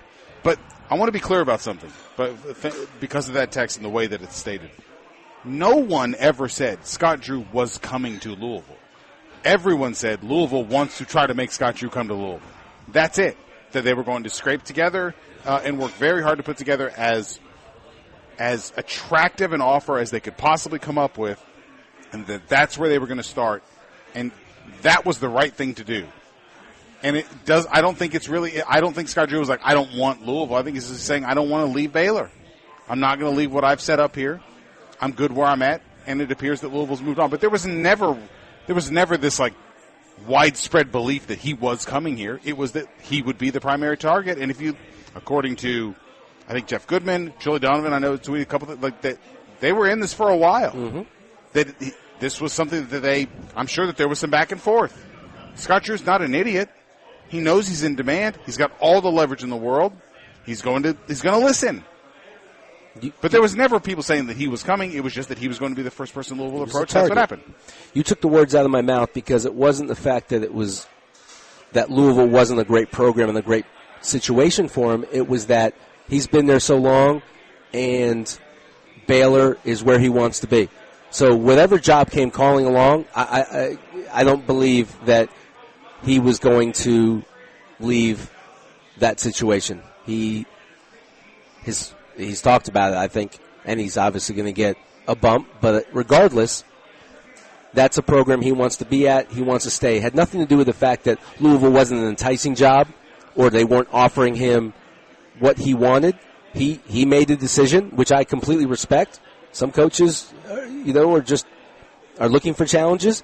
He wants to continue his reign there, and that's not very common in today's world of college basketball, like what we used to see with the Coach K's and Roy Williams and even Coach Pitino at Louisville, because he wouldn't have left this program. So my point is, some coaches say this is where I want to be.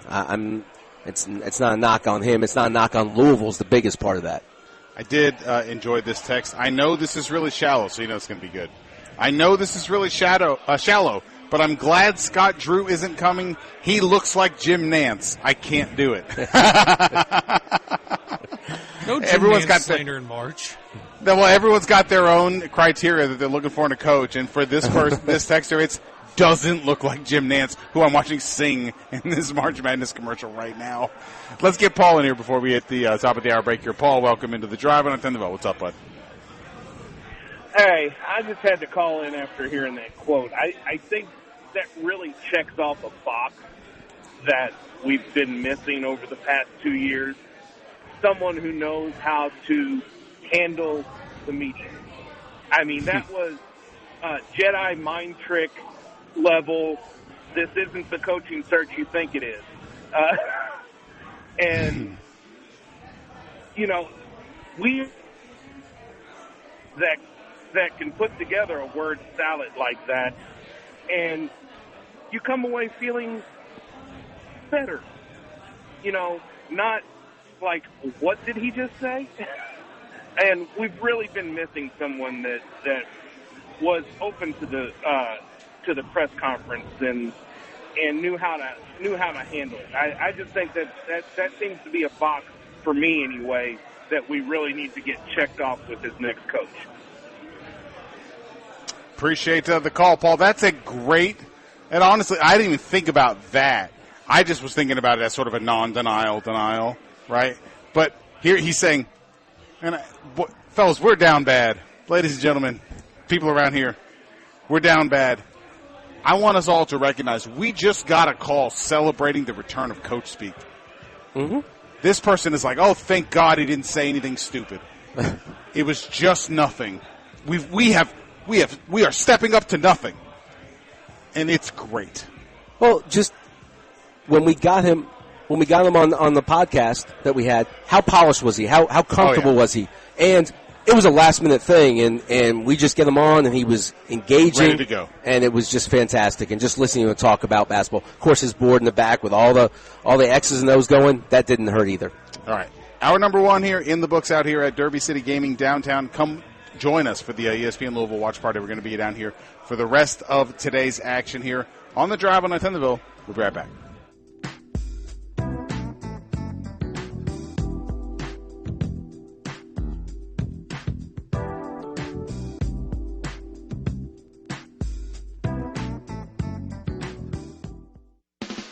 An official broadcast partner of the University of Louisville, WLCL Sellersburg is 93.9 The Ville. Single game tickets are now on sale for the 2024 Louisville baseball season. Tickets are required for every ACC home game and matchups against Kentucky and Indiana. Single game tickets can be purchased for as low as $5 by visiting gocards.com/BSB tickets. That's gocards.com/BSB tickets. Explore all ticket options and be sure to grab your tickets today. We can't wait to see you at Jim Patterson Stadium. Go Cards! Kentuckiana, when you want the best, Huffman has it. Home of Huffman Value Pricing, where every vehicle is determined by demand and availability, not by how long we've owned it. All backed with our 3-year maintenance plan, 110% price protection guarantee, and our 7-day like it or exchange promise. Because when you buy with us, you are buying from a dealership that's family-owned and operated since 1969. Online at neilhuffman.com. Some terms and restrictions may apply. See neilhuffman.com for details. Huffman has it. Hey Louisville, are you looking for great food, great beer, and a great time? This is Dominique with Noble Funk Brewing Company. We are a family-owned and operated destination for craft beer and pizza located in Old Louisville. Noble Funk offers a wide variety of rotating brews with a mouth-watering lunch and dinner menu, as well as games to entertain the whole family. Our location also makes for a great event venue from everything from family celebrations to corporate gatherings and weddings. Check us out at Noble Funk Brewing on Facebook and Instagram and at noblefunk.com for more info. We're excited to see you. At Bet365, we don't do ordinary. We believe that every sport should be epic. Every touchdown, every game, every point, every play. From the moments that are legendary to the ones that fly under the radar. Whether it's a three-pointer at the buzzer to tie the game or a player goes 2 for 2 at the foul line. Whatever the sport, whatever the moment, it's never ordinary at Bet365. 18 and over only. Must be physically located in Kentucky. If you or someone you know has a gambling problem and wants help, call 1-800-GAMBLER. Terms and conditions apply. There's nothing in sports quite like March matchups, and that's why BetMGM is dropping bet and get tokens into the accounts of customers in Kentucky. Simply add a wager on March matchups to your bet slip and activate your token. You'll instantly receive a bonus bet no matter how your wager goes. From buzzer beaters to big upsets, BetMGM is here for every magical moment of March matchups. Enjoy same-game parlays, live bets, and so much more with your BetMGM app in Kentucky. Claim your bet and get token today to earn a bonus bet, regardless of whether your March matchups wager is a swish or a miss. Only at BetMGM, the king of sportsbooks. BetMGM GameSense remind you to play responsibly. See BetMGM.com for terms. 21 plus only, Kentucky only. New and existing customer offer. All promotions are subject to qualification and eligibility requirements. Rewards are non-withdrawable bonus bets that expire in 7 days. Gambling problem? Call 1-800-GAMBLER. Are you fueled by a passion for sports, dreaming of turning it into a career? Midway University has the playbook to help you achieve that dream, and our online programs are a key part of that winning formula. Whether coaching, managing events, overseeing venues, or excelling in marketing, Midway offers several degree programs to help you score big in the sports industry. Enroll now and kickstart your journey to an exciting career in sports. Find out more at midway.edu/winning. Whether you're traveling for work or play, it's easier and cheaper than ever to fly Louisville. Louisville Muhammad Ali International Airport now has non-stop flights to over 35 cities coast to coast. Boston is just 2 hours away with new non-stops on American Airlines. Visit the West Coast with Spirit's low fares to Los Angeles or Breeze Airways flights to San Francisco. Louisville has low fares and quick flights to great destinations like Austin, Vegas, New Orleans, and Charleston. Don't skip that weekend getaway or friends trip. Learn more at flylouisville.com.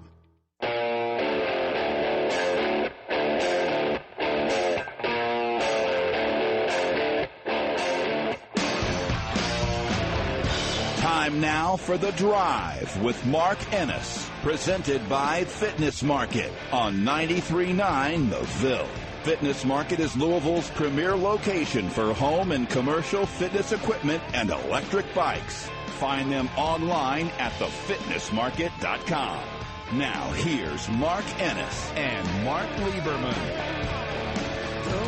Welcome back into The Drive here on 93.9 The Ville. Mark Ennis, Mark Lieberman out here doing what every red-blooded American male and female wants to be doing right now, which is watching basketball in a casino.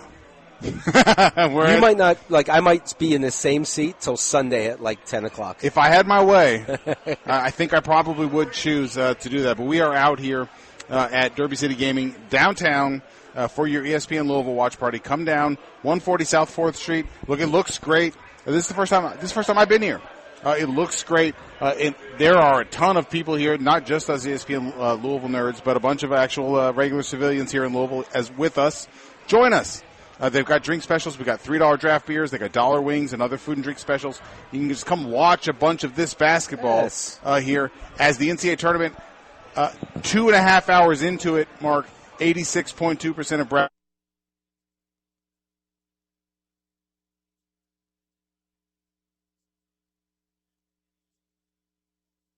And looks like we're having some more technical difficulty. And Mark's back, I think.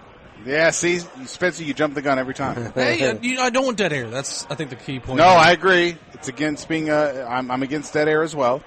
We're doing our very best to So how keep many this, brackets are busted? That's what you were saying before you got cut off a Yeah, little bit. 86.2% of brackets busted by the end of the Duquesne BYU game, which was the second game to start. And BYU is Indiana State light. Yes, and in terms of style. And it's golly, that's what's great about this time. And by the way, and I will say that I don't know who I was watching the Indiana State game last night. So much fun, so much, and then scored 91 points against a good SMU than Virginia. team. Take Virginia weak to score 91 points, and that's that's what everybody's talking about. But it's a shame that people didn't get to see that team play in this tournament because they would have beaten somebody. They're an incredible offensive team. And it's fun. It's fun basketball. It's exciting and it's engaging, and that's why they've endeared themselves to so many people. So that would have been pretty neat. Isn't it an oddity that Virginia team, which was a great team, the one that won the national championship, they are year by year becoming such an unbelievable outlier in the overall success from Tony Bennett there. Like, it's incredible how much that one national championship team sticks out from everything else his teams have done in the tournament. It's like this all the time. If you go back to that tournament, not just that Elite Eight game against Purdue where they were had almost dead in the water, they had a couple other games that were really, really close as well. And you, like you said, you look at the track record, everything surrounding, besides that national championship run, they just haven't fared well. And he's addressed it, even though it was kind of cryptic. It's just about, we have to look at our system. We have to look at what we're doing, because he's, before the landscape has changed, he would develop those guys. To understand the way they play, you've got to get a certain type of guy, and it does take a year, 2 years, sometimes 3 for those guys to really grasp all the concepts, because it's a high basketball IQ. And so if you're just expecting grad transfers and for teams to come in and play that way, it's not the case.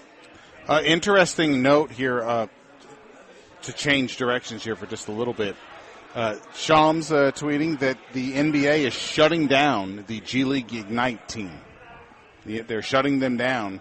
And look, you probably don't know a ton about them, but if you've noticed a lot, there are a number of kids who announce their final 4 or 5, and sometimes you'll see that G League Ignite team as a thing that they consider. This is going to be driving more of these kids back into college basketball. Yes.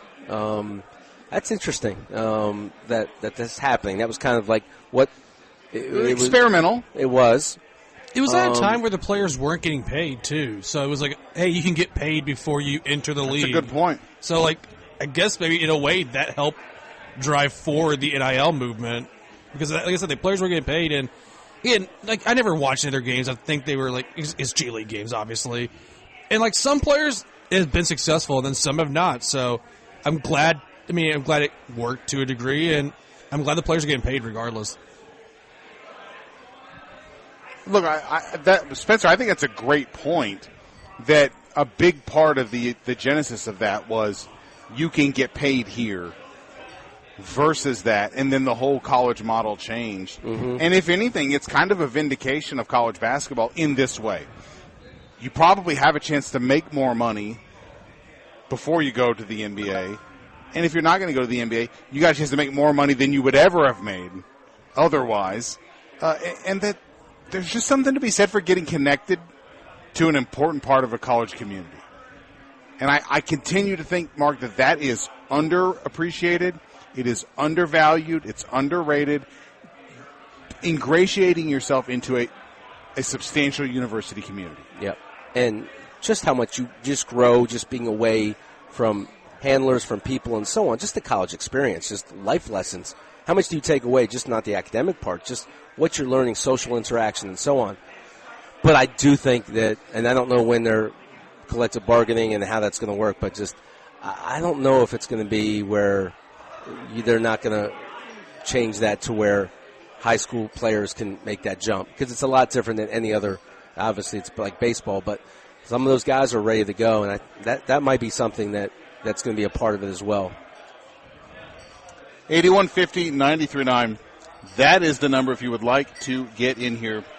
3831-93.9 for the UPS Jobs text line. If you want to hit us up that way, you are welcome to do so as well. Mark, right before we came on, I said something to you that caught you off guard, and that was that SMU, here on the opening day of the tournament, smart to try to bury it right here in all this news, fired their coach, Coach Lanier. I think 35-30 or 30-35, either basically a 500-ish record in a couple of years, but seemed to be a guy that was very well respected. They have gone ahead and fired him ahead of their move into the ACC, and now this is Stanford and SMU getting rid of their coaches before moving into the ACC ahead of next season. Jeff Goodman, others reporting they want to break the bank for somebody. SMU's got a lot of those people who are rich for a living, boosters, and they want to break the bank for somebody.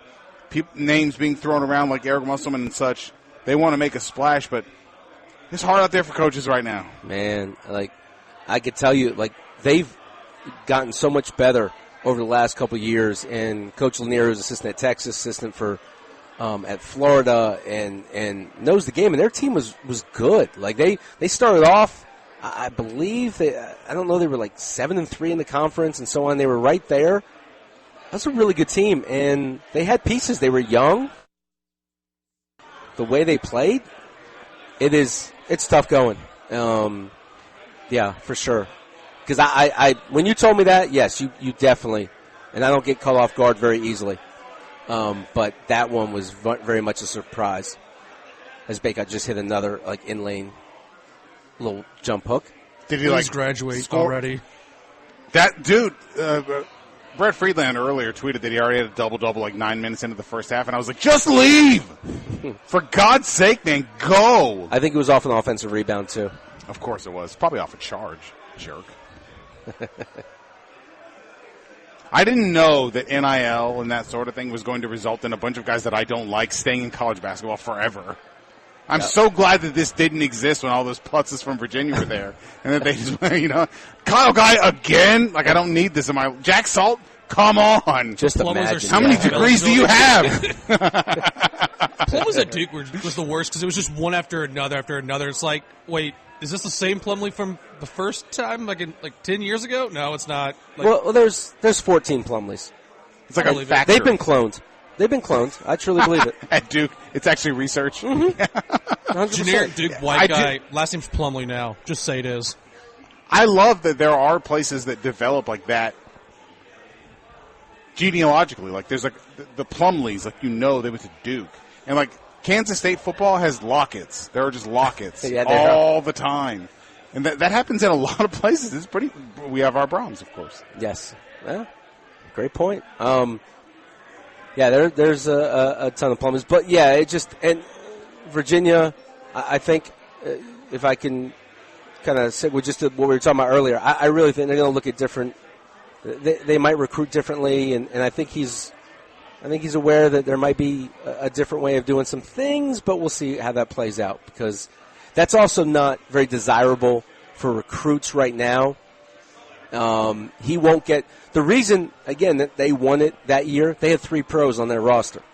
And if you look through all these teams, one of the things that we would always talk about is that it's not an end-all, but you got to have some pros. And for Virginia, for players to come to that system, it's not NBA friendly or pro friendly. So for what he's talking about, I think he wants to maybe play a little bit differently, maybe a little bit faster and so on because of the fact that that's the way you're going to get players and be able to be competitive year in, year out. I think there were a lot of people, Mark, that were thinking, how is Tony Bennett's way of doing things going to work in the transfer portal era, much less the NIL era? I mean, we're talking about a guy who redshirted a lottery pick. DeAndre Hunter, remember that? Mm-hmm. Redshirted. Yes. No one gets redshirted. Nope. It's a specific way. But I think that there have been some people closer to the program there that have thought the last few years, yes, he likes kind of off-brand guys and his way of doing things. And you certainly, at a place like Virginia, you want to carve out a niche and you want to be that way. That is legit. I understand that. But it has kind of felt like it's almost like he wants to show off how much he can win with the least skilled guys possible. That national championship team, they were good. They were really good. That wasn't some sort of weird system no one could figure out. There's a lot of those dudes that played in the league for at least a little while. Yeah, I don't know if he wants to show it that he can win with guys who aren't. I think he wants to get those guys, and I think sending out that statement is something he's going to use. It's calculated because when you say something like that, and then all of a sudden it's on ESPN that we're going to look at how we're going to adjust our system. That's something now as they talk to grad transfers or they talk to guys that come in for 1 year.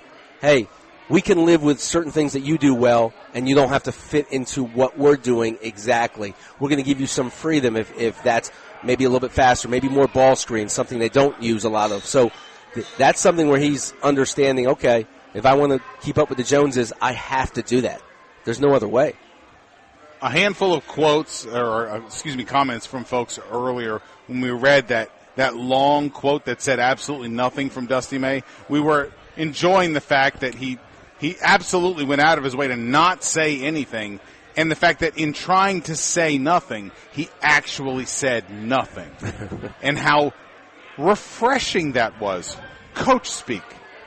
Instead of, I probably shouldn't say this, but something I shouldn't say, which is what we had for largely for the better part of 2 years. But a couple of comments. I'm amazed he said that many words and did not say fight once.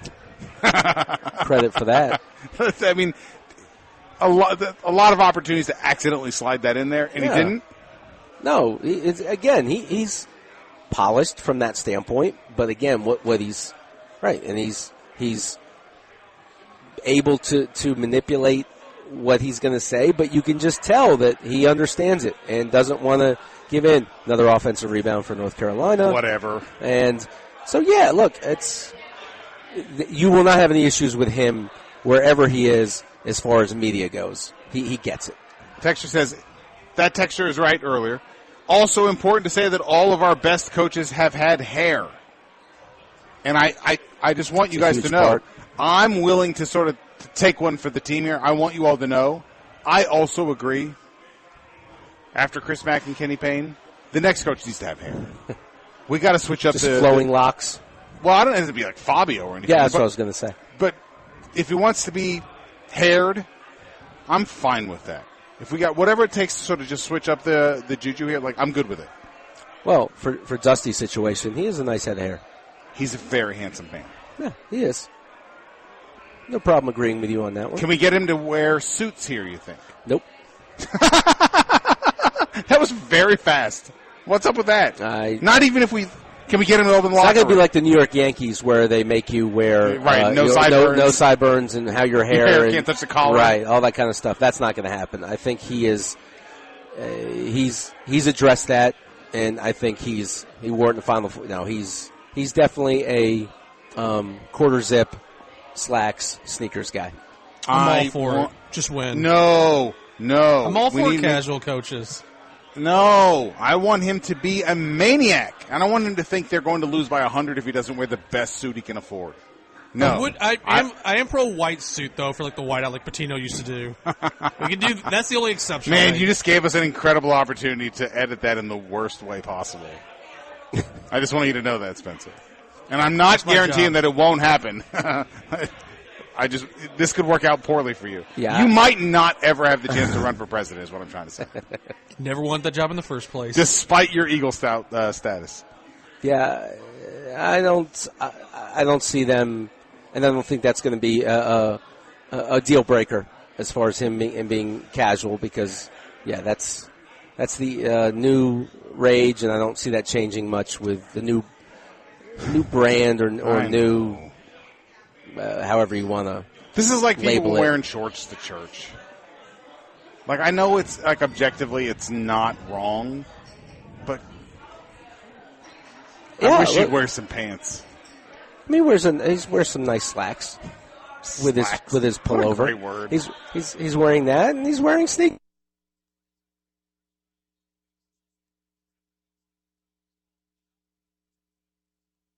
And now I'm going to stall till they get back because we're having some connectivity issues down. Oh, and there they're back. Stalling worked out here. We'll have to.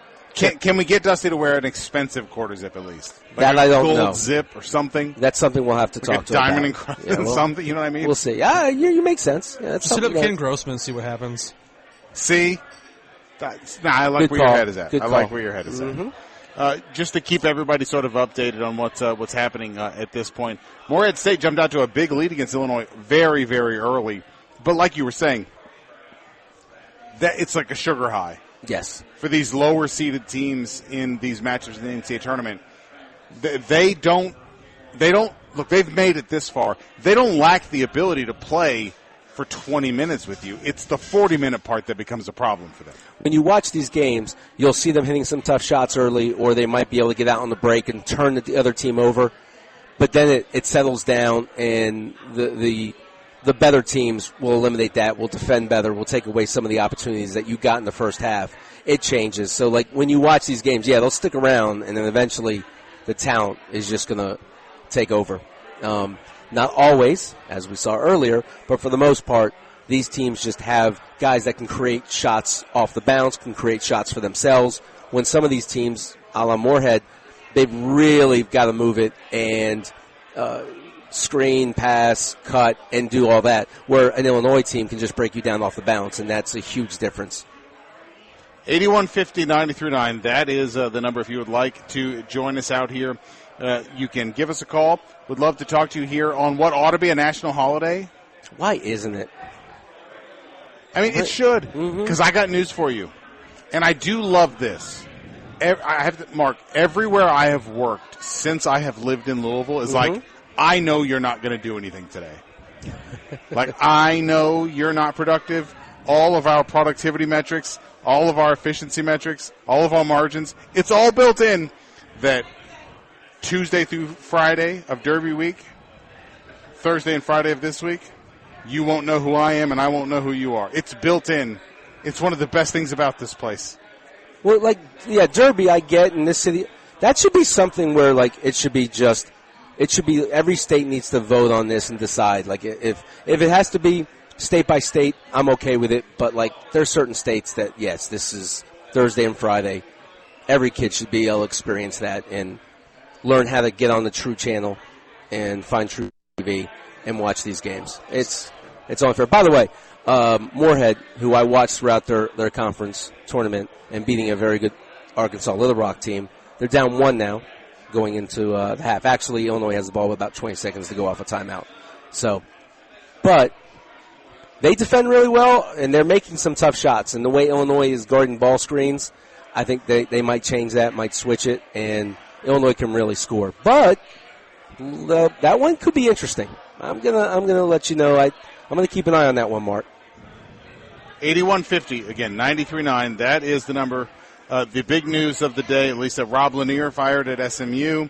They clearly want to sort of clear the decks for the big sports with their move into the ACC, but that does seem to be a surprise, right? And you to mentioned a lot of people. Yeah, Stanford as well. That's a part of it, where it's getting a big name or whether that's that buys into it. I agree with you but Rob Lanier is well thought of in this business, and so that's and a friend. So it's tough. So how soon till he gets a job, you think? Because they didn't have just from an outside look at just the record alone, it doesn't appear like they had a bad year at all, and that's kind of a shocking fire. It's not bad. They were really good, and that was really, really surprising to me. But your question, he'll get a job. Couple of texts in. Mark, who was the best guard you ever coached at breaking down a deep off the dribble? Russ Smith. It seems like a layup. How about the second best? That reminded me of how many times I used to do the football postgame shows where I was like, we changed it to the on-the-move Realtors player of the game that isn't Lamar Jackson. Like, we changed it, right? Because, that's too easy. That's not fair. I've got my other one. Let's hear it. Ray Taylor. Okay, now. Google Ray Taylor. He played at FAU. Played for me in high school at Monsignor Pace. Won a couple state championships. 5'6". What? Maybe. And like Irving Walker kind of short? Yes, but wispy, and there's no way you can stay in front of him. I remember he was a freshman, and we went to University of Florida's team camp, and Billy Donovan was just mesmerized. He was a one-man fast break. A lot of teams have to set up your press breaker, and, there's a guy in the middle, all this. No, just get the ball to Ray Taylor, and he would just weave throughout. So, Ray Taylor, I don't know if you're Googling him right now, Mark, because I see you on your computer. I'm not. But I'm taking your word for it, buddy. At some point, Ray Taylor, who played at FAU, was as fast as they come and just creative, great passer, could score. So, actually knows Russ. They would work out together with Rakeem Buckles down in Miami. Ray Taylor, tremendous player. Texas says, I don't care if Dusty May comes out in the uniforms to say the average Joe's wore in the first round of the dodgeball tournament as long as he wins. By the way, I think every texter or caller, the movie references are now the theme of the day. So I agree with that. They gotta reference this is in some not way. serious. Right? Like, this is, first of all, this is us getting paid to do what all of you do for free, which is just talk about sports with your friends. But also, this is Thursday of the NCAA tournament. You're not trying hard at work. We don't want to try hard at work today. So you want to load your movie references up? You want to watch the game and just sort of semi-pay attention? We're not offended. That's what we're doing. What'd you say? Right. No, nailed it. Exactly. South Carolina, Oregon. South Carolina, Oregon has tipped off here. They're about halfway through the first half. That's a rock fight. I'm just going to tell you right now. That way South Carolina plays. Take the under is what you're saying? Oh, yeah. I would definitely tell you right now. A couple of defense first teams? Oh, yeah. And they don't foul a lot, either team. They spread you out, and South Carolina really gets after it defensively. All right, here's a text from into the UPS Shops text line. Might have already asked this, but question for Coach. Other than general malaise, is there a reason the afternoon session seems to produce more upsets? Yeah, I truly believe. You mentioned it a little bit right at the very beginning, but go ahead and repeat it again. So I talked about this. I was actually on the air when Minnesota played Louisville, and I had talked about how uncomfortable, because I had spoken to Richard about that as he was preparing for that game, how unusual it is, all the routines, what time you're going to get your players up. Minnesota was doing that for 3 days straight, getting their players up at 8 a.m. and going through that routine.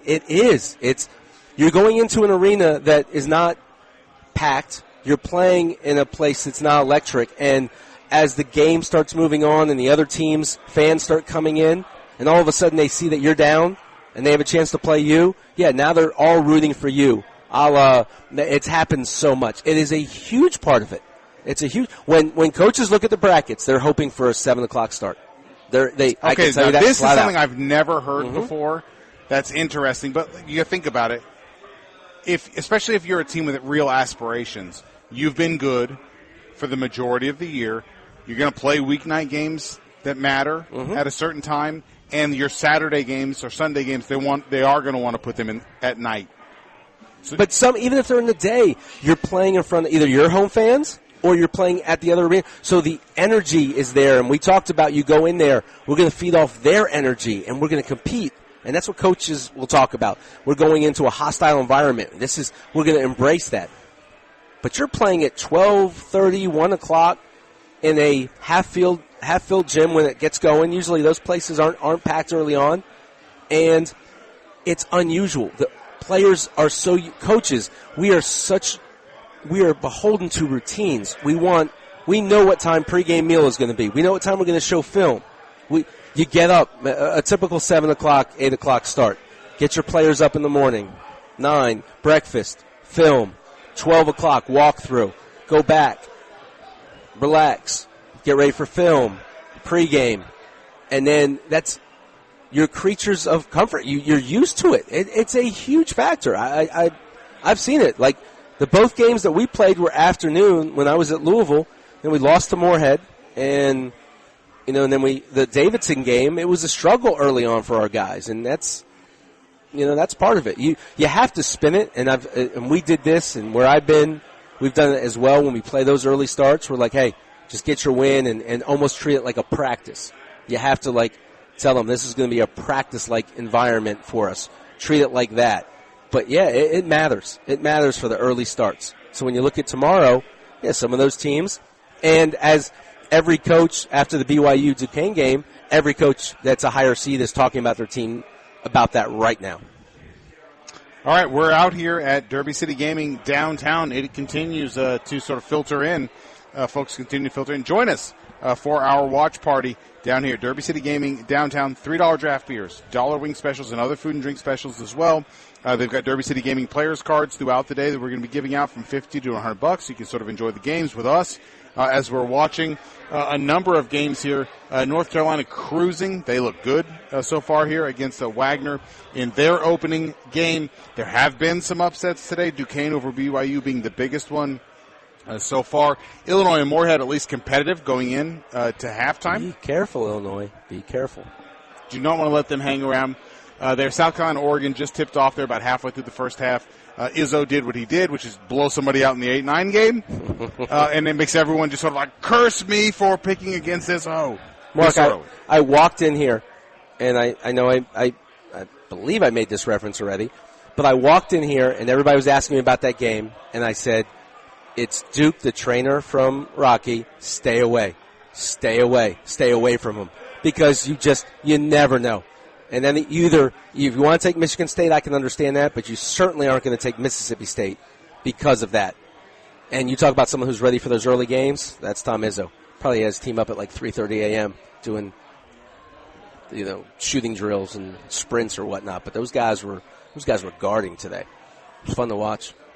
It is kind of remarkable to watch somebody like Chris Jans be so. I struggle with how a coach can be so good at getting a team ready for the defensive side of the ball and have no insight on scoring the ball himself. But if there's anybody in major college basketball that wins games enough to be a tournament team in back-to-back years at Mississippi State, Mark, they don't. How do you have insight into stopping scoring but not any insight into scoring? Watching that game, Michigan State went up, I believe, 18-8. Maybe it was 20-10 as well. And something his team hasn't done, they got so offensive sensitive. You watch that little run. They weren't scoring, and all of a sudden they're jumping at ball fakes. They're out of position. They allow blow-bys. I think there was a stretch in a 4-minute span where they gave up 3 blow-bys, and they weren't rebounding the ball either. And every 50-50 ball Michigan State was coming up with. So no matter what, I've said this before, and I don't mean this as a negative on coach. Like, you're helpless as a coach. Like, you know what you want your guys to do, but all of a sudden they look timid or they're not scoring, and all of a sudden that doubt creeps in their mind. And as a coach, you can only say so much. A timeout's not going to save everything. So you're almost helpless to what happens when that game starts. And Michigan State just seemed like they had so much energy, and they were getting to everything. They're rebounding the basketball and playing fast, and Mississippi State just looked out of whack. Texture says, for the question that I just asked, you should ask Tony Bennett. At least with Tony Bennett, they do it on purpose. And I did tweet that during the game. I was like, I just want everybody to know who maybe isn't a veteran of watching Virginia.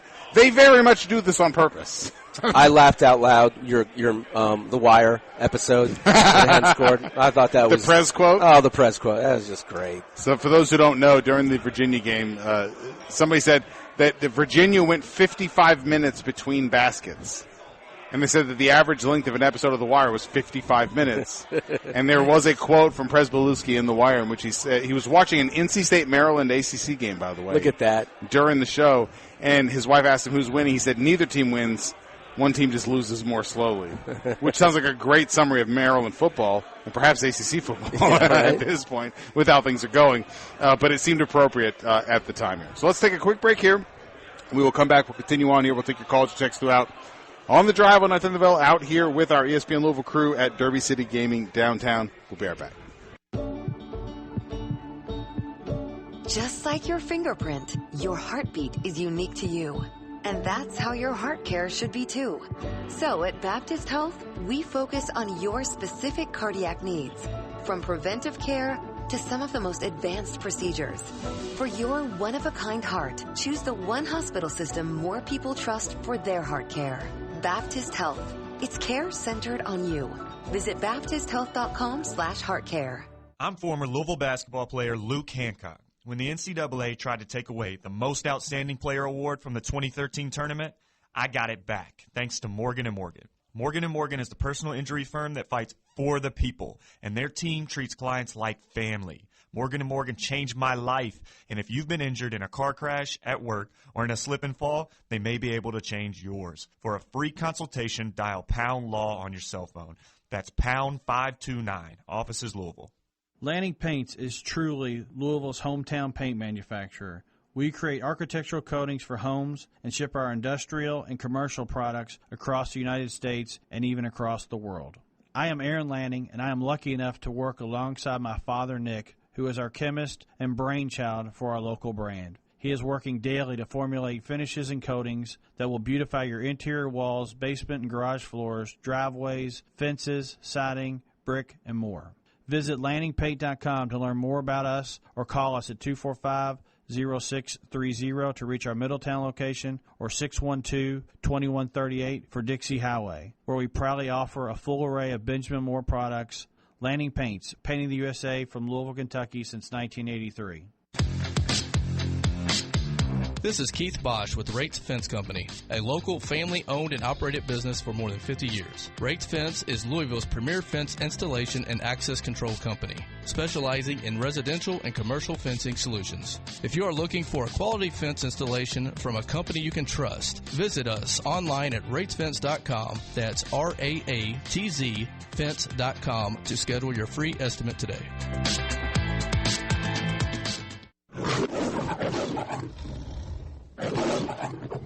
There's nothing in sports quite like March matchups, and that's why BetMGM is dropping bet and get tokens into the accounts of customers in Kentucky.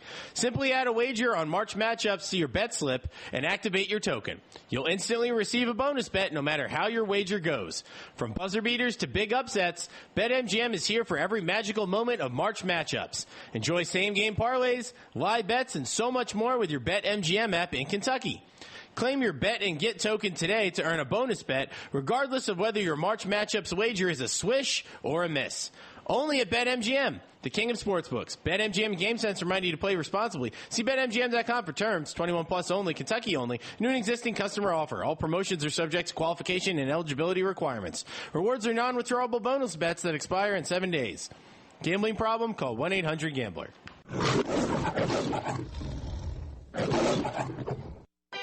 This is Jessica Hart. And Rick Hart with MaidPro. MaidPro is Louisville's premier professional cleaning service, servicing homes and businesses for more than 21 years.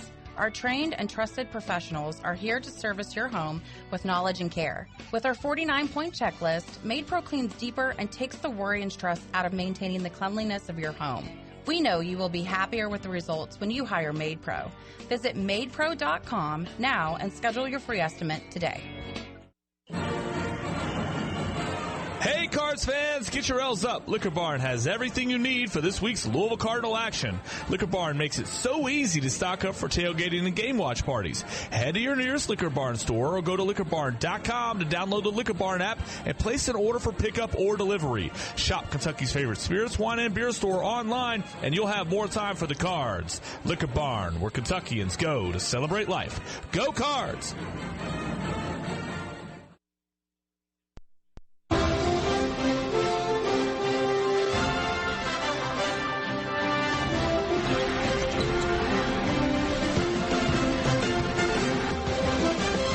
You're listening to The Drive, presented by Fitness Market, right here on 93.9 The Ville.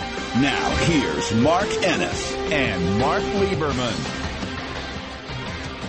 Welcome back. The Drive here on 93.9 The Ville. 8150-93.9. That's the number if you'd like to get in here. 3831-93.9 for the UPS Jobs text line if you want to join us out here at Derby City Gaming downtown for today's watch party here as we are watching what really is as good as it gets in terms of just sitting back and just letting people feed you entertainment here in the terms of the NCAA tournament here on the men's side. The women's tournament also about to get underway here. And some interesting kind of drama, at least. Some reports starting to surface that perhaps Virginia Tech's Kenny Brooks might be heading to Kentucky. There, that would certainly add some juice to the rivalry on the women's side. I'm not overly familiar. I understand he, from done a good job there. He's done a very good job there. So that would be, if it's not going to be Jeff Waltz, then so be it. Liz Kelly is out of eligibility though, so she will not be transferring to Kentucky and following Kenny Brooks if that is the move. Thank God. I think Georgia Amore does have one more year, though. So that doesn't need to happen at all. I don't want that to happen. You stop saying that to the universe, please. I need there to be a very wealthy Virginia Tech donor who has no desire to see that happen and stop that from happening. I don't know if they have donors or not. I can only. I'm sure they have donors, but I don't know. Yeah, I think they have a couple. Donor. Yeah. I don't know if they have I don't know what their donors are famous for. Was it Virginia Tech? Was it Virginia that had the terrible strength and conditioning? Like, the locker room, the gym was just terrible. Like, dumbbells were old and whatnot. Maryland.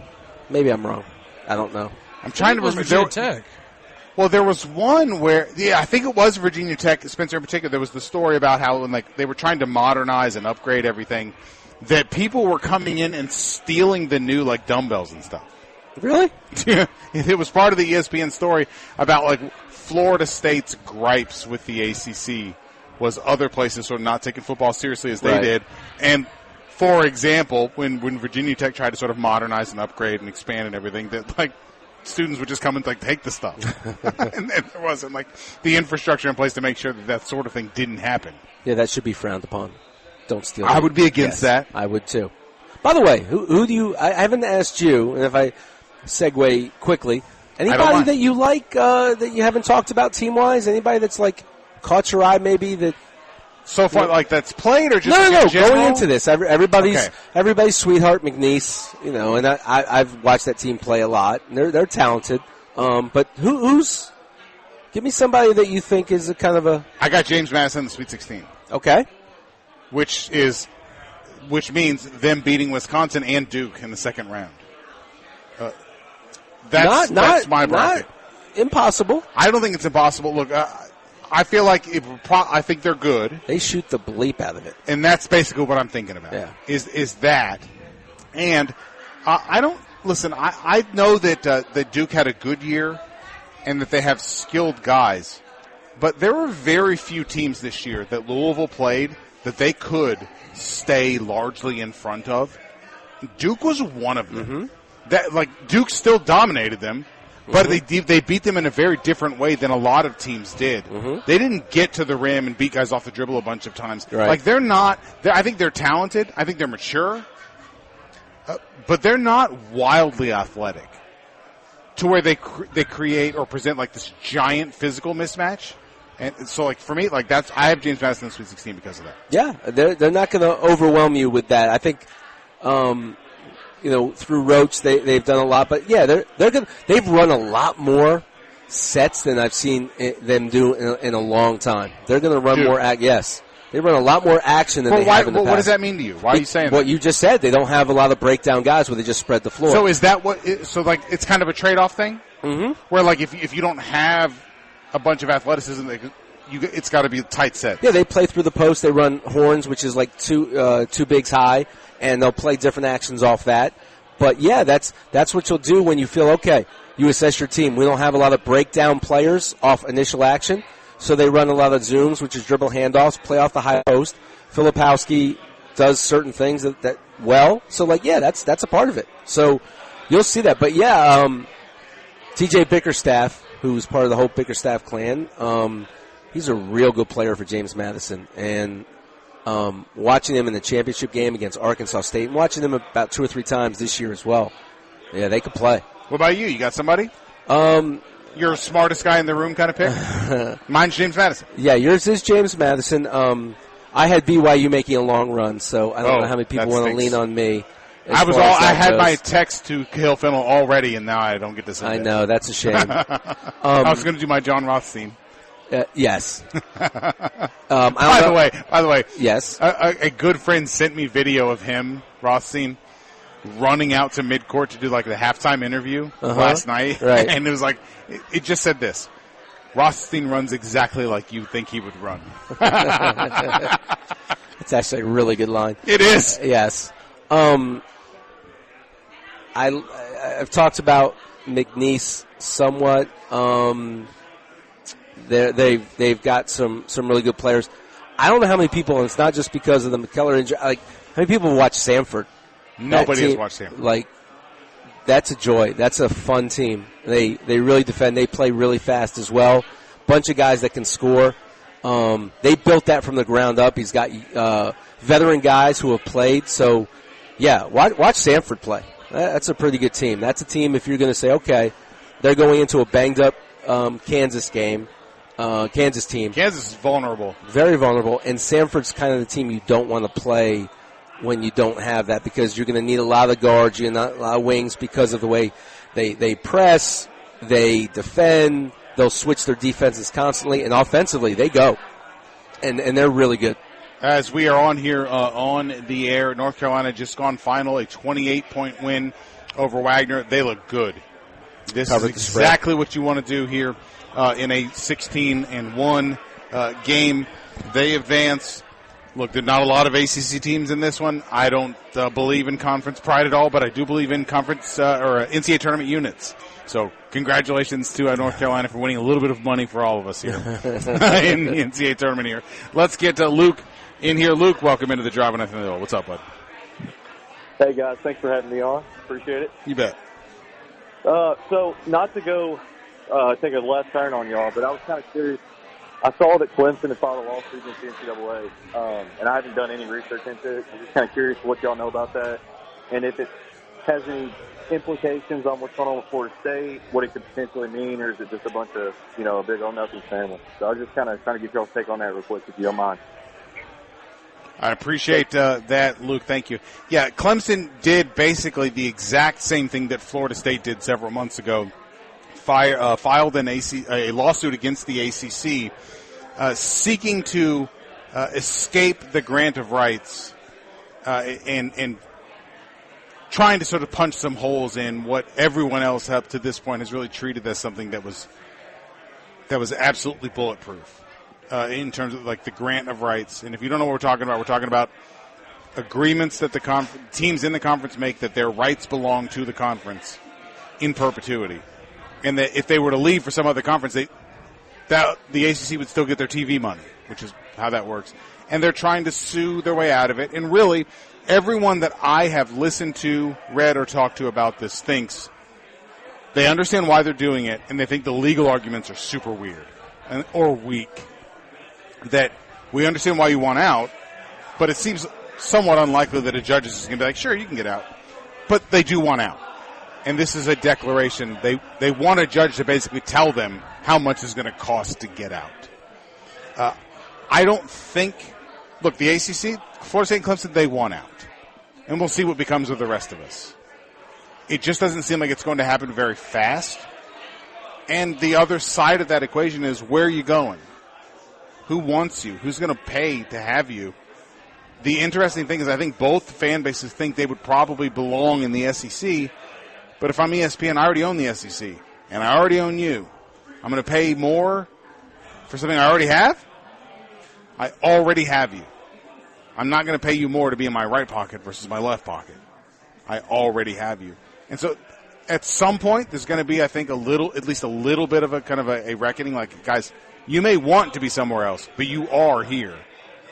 But I think the implications, at least here locally, everyone's got to start treating every single game they play in men's basketball, women's basketball, football, maybe baseball, maybe volleyball, the sports that are really beginning to really catch everybody's eyeballs and seem to matter in terms of awareness. We're all auditioning for our lives from now on. And it's almost like that scene in My Cousin Vinny, to make another movie reference, where he's like, nicely played. Where at the end of everything else that they're talking about, she's like, I thought we were going to get married and have kids. My biological clock is ticking like this, right? And he's like, is there anything else we could pile onto the top of this case? Your life, our marriage, all this stuff, right? If you're Josh Hurd, Clemson is like, I thought we were going to get married and have kids. Florida State and Clemson want out. The budget is being hurt by how bad basketball's been. College sports is changing. Is there anything else we can pile onto the top of the hiring of the next basketball coach? Yes, there is. In terms of being able to make an impression on people and be seen as a program that you want around year-round, it does. Men's basketball can't be like this for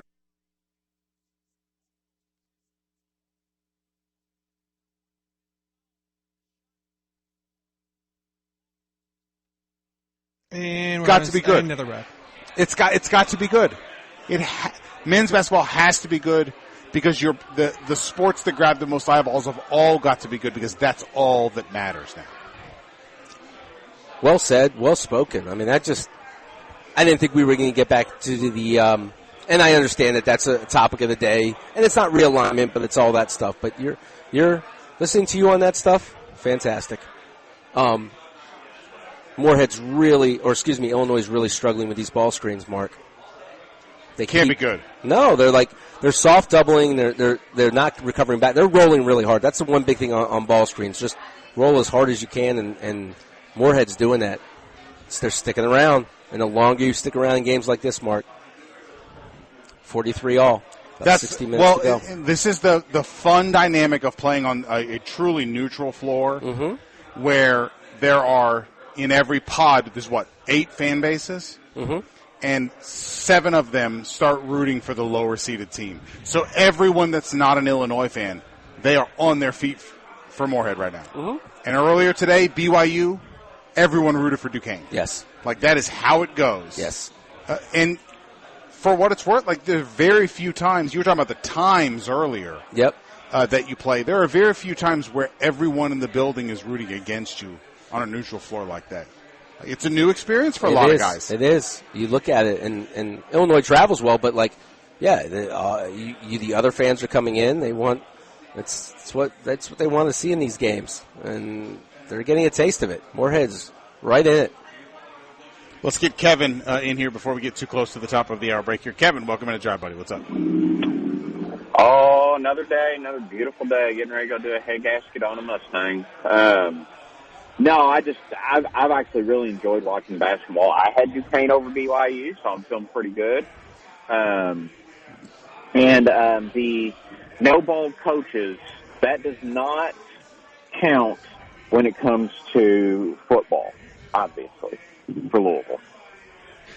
And I think John L. wasn't bald, but he was heading that direction. Charlie Strong and now Jeff Fromm, I think. Wouldn't say Jeff Fromm's bald, but he's kind of bald.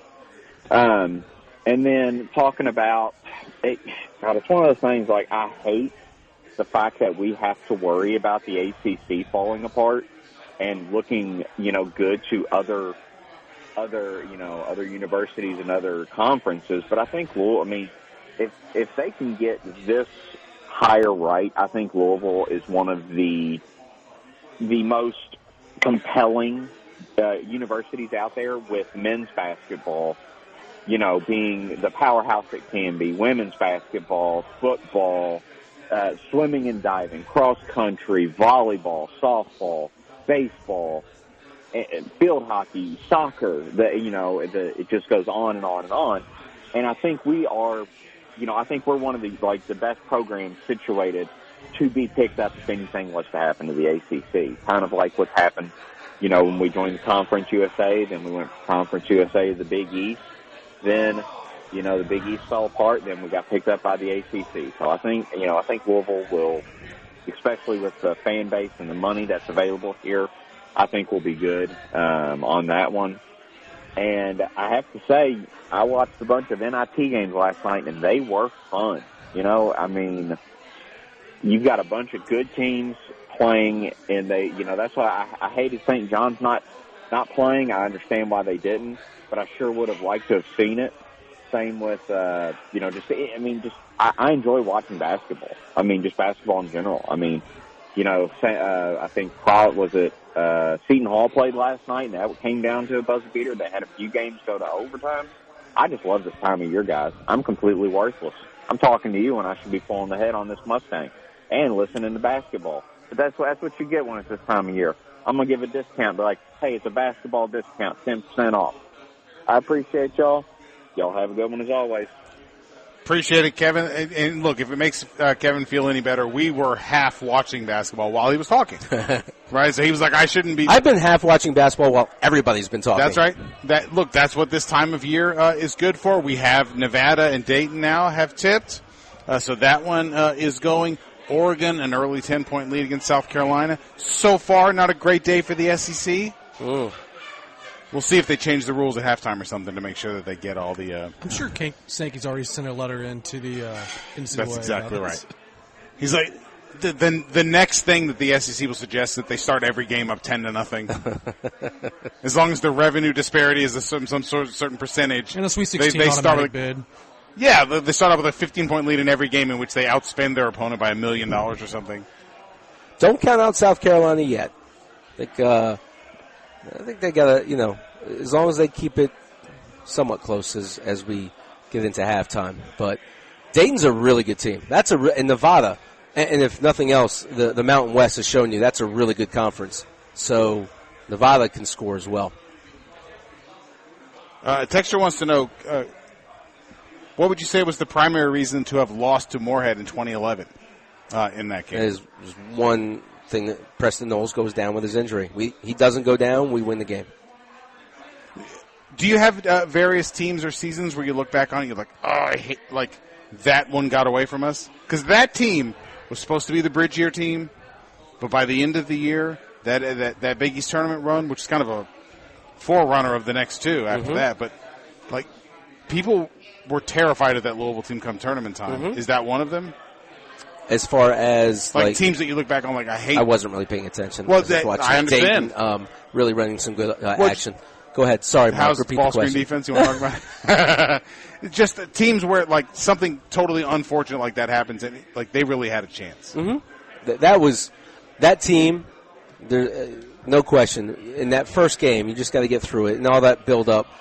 We had practiced against tried to simulate Kenneth Freed as best we could that whole week. But regardless, like going into that game, I mean, we felt good, and I think we had a 7-point lead when Preston went down with the injury, and he was really. That was my first year as part of the staff. PK and I have just a great relationship. He was the heart and soul of that squad, like everything. Everybody, like whatever he said, everybody listened. He was the guy.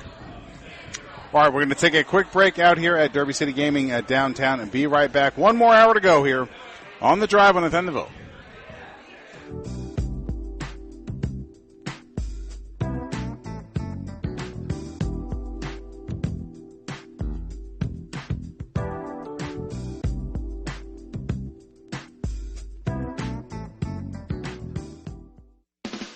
An official broadcast partner of the University of Louisville, WLCL Sellersburg is 93.9 The Ville. This year marks a milestone for Carlin Roofing and Sheet Metal. 40 years ago in 1984 is when Carlin Roofing began serving the Louisville community. Today they are still A-plus rated from the BBB and have taken care of many of our listeners when it comes to their roofing needs. Whether it's just a few shingles, an entire roof replacement, helping out with your insurance, or a commercial flat roof, Carlin Roofing and Sheet Metal can handle any job. They can even handle your gutters. Look them up online at carlinroofs.com. CARLON roofs.com.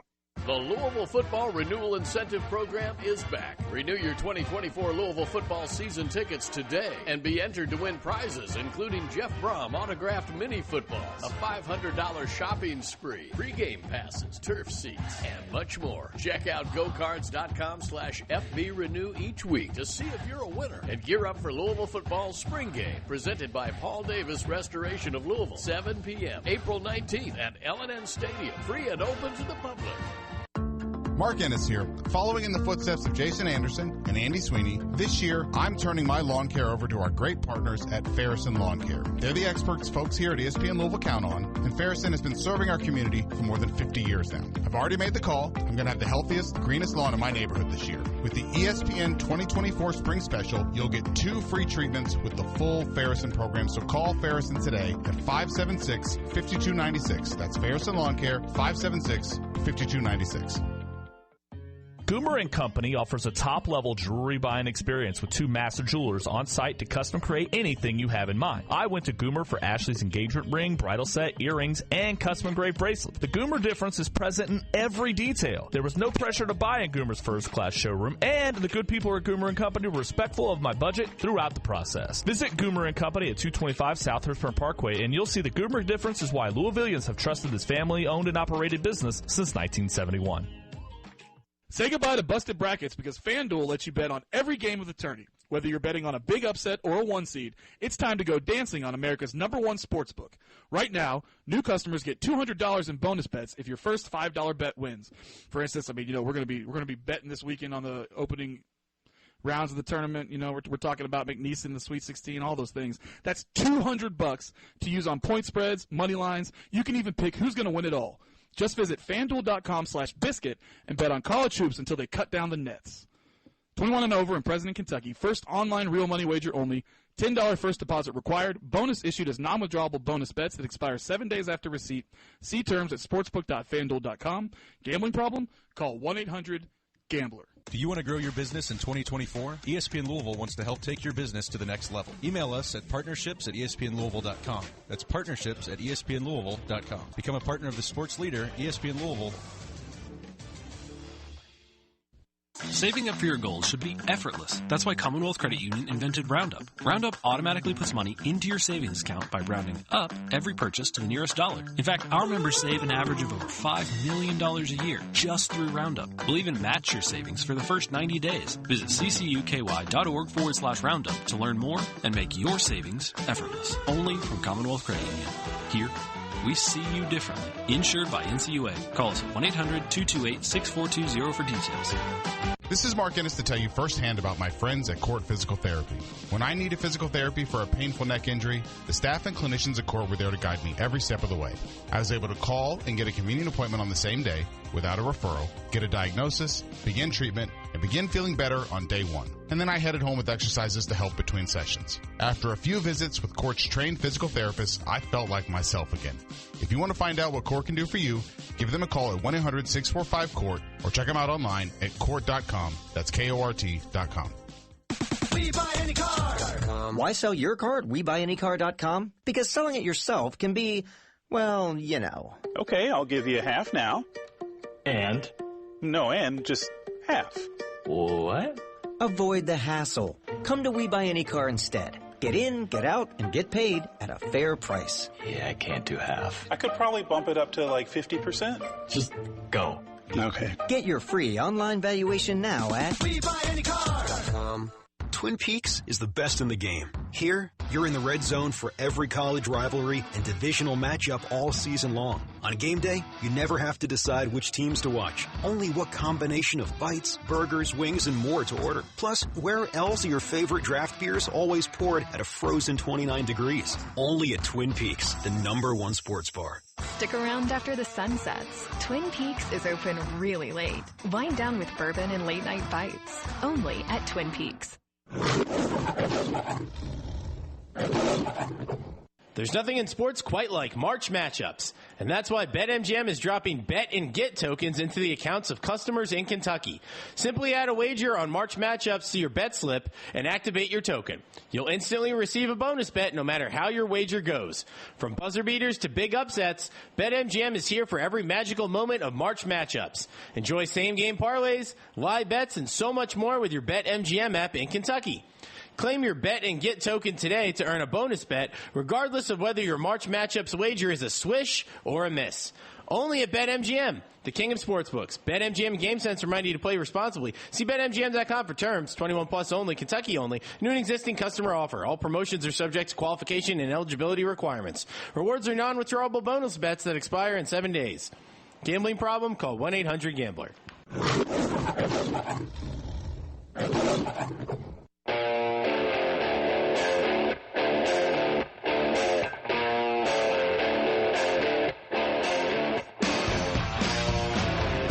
Time now for The Drive with Mark Ennis, presented by Fitness Market on 93.9 The Ville. Fitness Market is Louisville's premier location for home and commercial fitness equipment and electric bikes. Find them online at thefitnessmarket.com. Now here's Mark Ennis and Mark Lieberman. Welcome back into The Drive here on 93.9 The Ville. Mark Ennis, Mark Lieberman out here with the what remains of the ESPN Louisville crew out here at Derby City Gaming. Still some downtown. stragglers. We still got the core here with us. Taking in basketball, we just watched South Carolina hit, like a 60-footer? Yes. Right before halftime?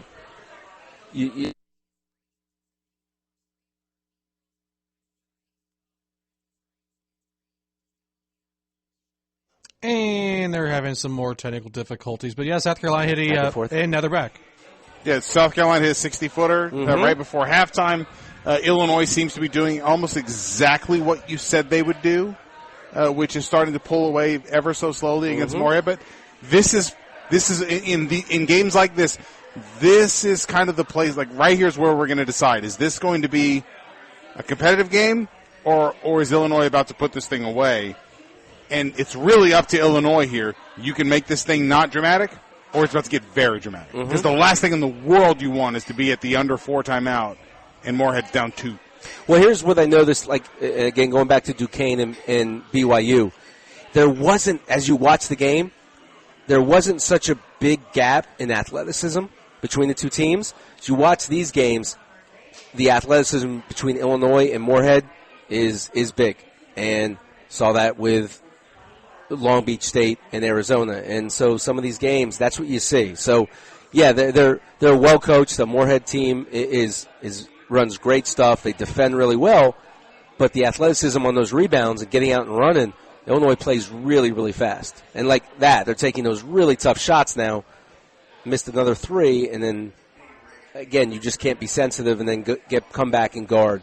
And Illinois has that lead, and, yeah, they might go out and extend it.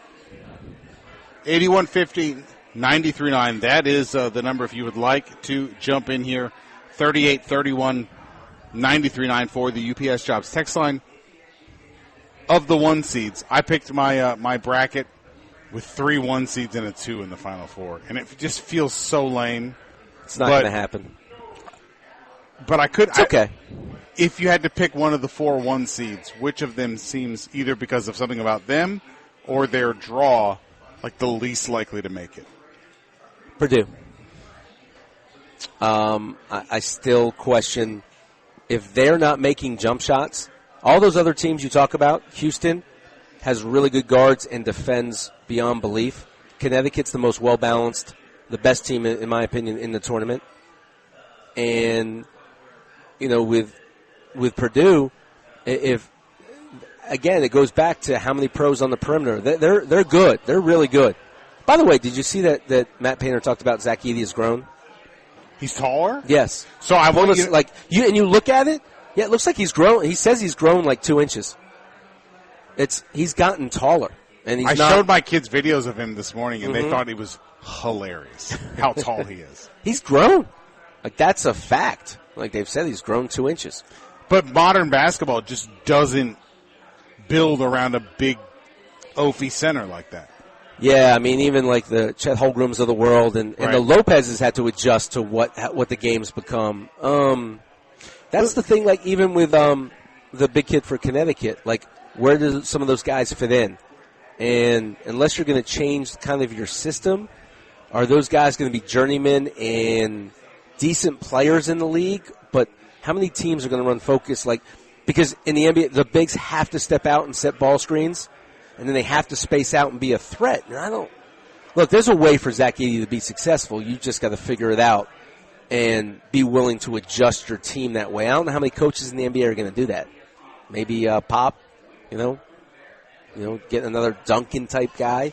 Who knows? I think in terms of just my own established and acknowledged prejudices, I would agree Purdue is just because I'm skeptical of them based on what I've seen. I'm skeptical of Big Ten teams on multiple years of my eyes working.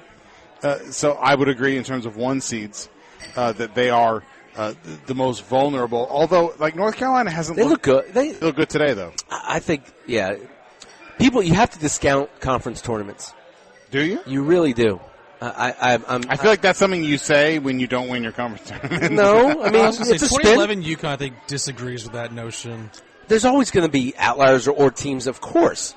But I really, it's great to win it, but if you get out early, you spin it where your guys get rest and legs and make it's not easy to go through that whole gamut and then get ready to play in these games. And North Carolina isn't that deep, but they're good. And the way R.J. Davis has been playing, like watching him, when you have a big time guard, that changes everything. So we do have Izzo next round, and we know how Izzo is in March. So I don't even know if that still holds true, but that's something to look for UNC. Oh, yeah, I mean, that's part of it for sure. I just still think North Carolina looks really good. I just think Purdue's the most vulnerable because they have to make shots. There's a formula for how you play Purdue. And, you scramble out, you're gonna double down on Edey, you're gonna make him a passer, and then you're going to have guys who aren't really great at beating you off the bounce. They're going to get open looks. They're not guys that are going to blow by and have athleticism to get to the rim. And they've got some good players, but they're more of a jump shooting team, especially with the way they're guarding Edey. Since you made a quick reference to Chet Holmgren, I don't know who is in charge of marketing with AT&T, but the AT&T commercial with him and Shai Gilgeous-Alexander singing an altered version of What a Girl Wants is awful. I don't know how that commercial ever got greenlit, much less actually made, paid for, and put on TV. Yeah, I couldn't agree more. My daughters greenlit for sure. Laugh. They laugh, not along with it, at it. It's an awful commercial. It's not a good commercial. Like, you know what we should do is take these two young NBA guys and make them sing a girl's song about being a pro. Like, the song is literally What a Girl Wants. Do you think either of them have heard the song? Of course they've heard the song, but you also have to be – you have to have a presence, and neither one of those guys – it wasn't like, okay, they're charming or they have a great rapport or whatnot. Yeah, that's cringeworthy, that commercial. Not a fan. Texture says Zach Edey will be another tall guy villain in a John Wick movie. Absolutely. He's kind of made for that. It's basketball or bust for him. The circus. Yeah. He's really good. But at this point, like, you wonder, because for him to be really, really successful pro, he's going to have to step out and at least be somewhat of a threat on the perimeter, the way the NBA game. And so, but players work on that. They get better at that stuff, but that's something he's going to really have to The Lopez brothers were like, we have to start making threes. That's exactly right. And that's something you have to work at. You get out there, and that's something you're going to put time in on. By the way, Illinois cannot miss. Jeff Walls, by the way, earlier asked if he would make a special effort to speak to Haley Van Lith. Should they play one another? And he said, as far as I know, that's considered tampering, and I've been fined enough this year. That's a great line. He is he's at his best when he gets to be pissed off about something. Oh, yeah. He's not happy until he's unhappy. Yeah, that's his motivation that gets him going. I completely get that. She hasn't done herself any help with, she's going to do the Taylor Swift where you cover your mouth so there's no lip reading, so like she'll have to learn that as she embarks on her career, and I see her Adidas commercial. But, yeah, it doesn't help her with that kind of stuff. And, again, it's not a good look. Good line by Jeff, though. Texture wants to know if you think NC State will stay hot. Because this is one of the funnier things to try to figure out come tournament time, Mark, is what carries forward. Like, there's no doubt what Louisville did in 2012 was unexpected, and they absolutely rode that all the way to the Final Four. There was a confidence that came from that Big East tournament run, that sort of thing. 5 games in 5 days is a lot. And that Louisville team was always like solid to good, and then you put it all together and they were locked down and they make it to a Final Four. NC State, it wasn't quite like that. And they were kind of skilled but kind of erratic all year and absolutely put it together. But there kind of is something to be said for just sort of figuring out, this is what we can be, and it works against anybody. And, yeah, you may have figured it out at the absolute last minute, but you did. Yeah, I don't think a factor of being worn down, that's not going to be a part of it. These guys have been playing games since they were 10 years old. They're playing 3-4 games a day.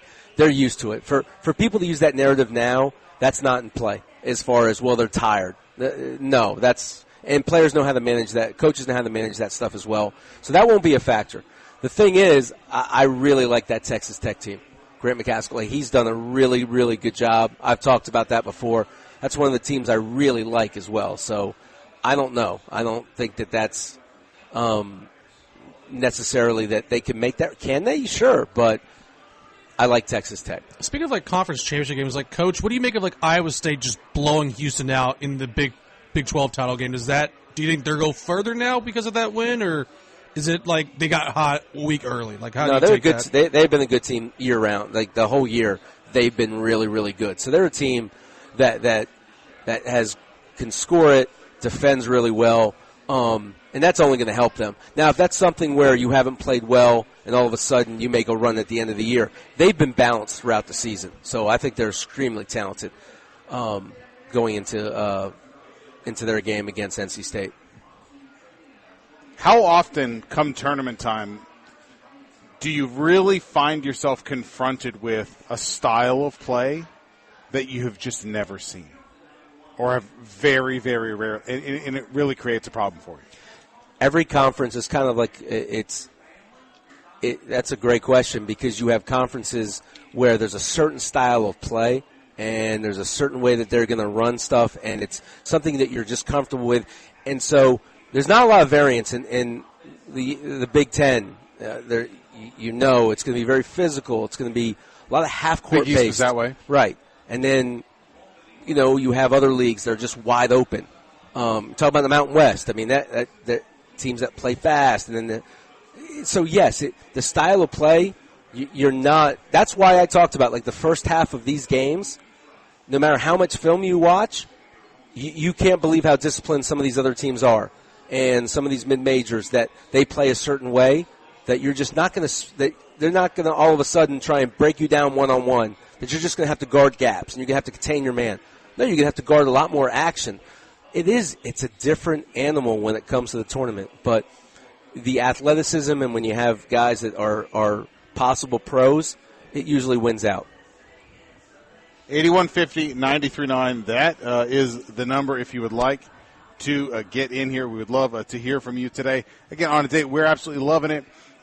Look, we are, if you listened to Diener a little bit earlier today and yesterday, it really does seem like Louisville's coaching search is kind of beginning to coalesce around Dusty May once he becomes available. People who have sort of started to do their research on him, I know the guys who do that Third Banner podcast did a really good job talking about what his team's going to look like offensively. But people who have begun to do some of their digging do notice, like, defensively, not great numbers there. What do you make about that? How alarmed should anybody be about that? Why might that be if he really is kind of a top-flight guy that Louisville wants? Yeah, I think offensively that's his calling card as far as offensive systems and so on. I think they guard good enough. I think if he gets to the ACC, he's going to have even better athletes. And when you have that, the first thing you want is guys that can dominate the ball defensively and dictate what happens. And when you get to this league, you're going to get guys who just are a little bit quicker, a little bit longer, a little bit faster, and that will help on the defensive end. As far as defensive schemes, you're playing.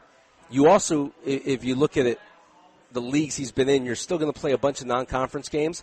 So the numbers can be skewed because you're going to play some high majors before he got the group that he has now. So, yeah, that can kind of factor that in as well, if that makes sense.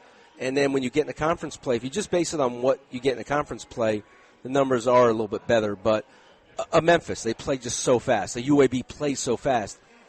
You have guys that are good enough to play as fast as they are, so that's kind of the tempo that you play in. So not all, the numbers can be misleading from that standpoint, because it's going to be certainly a better group of guys that can probably collectively defend in the scheme, and that's part of it. But look, every coach has something that this is like Mick Cronin, for example, that we always talk about, like just entrenched on the defensive end of the floor. It is just that is everything. Dan Hurley's talked about, he's changed it from games being a rock fight. Like, his big thing now is he's changed it to getting shooters and offenses and so on. And his team still they defend. now run what almost everybody says is like the most intricate offense in college basketball. Exactly. And that was never the style. It was beat him up, wear him down, kind of like where he came from, where he playing for his father. Their style, if you look at Connecticut and his Rhode Island teams, they were just going to just get up in you. They didn't want you to score 50. You got to shoot under 40%.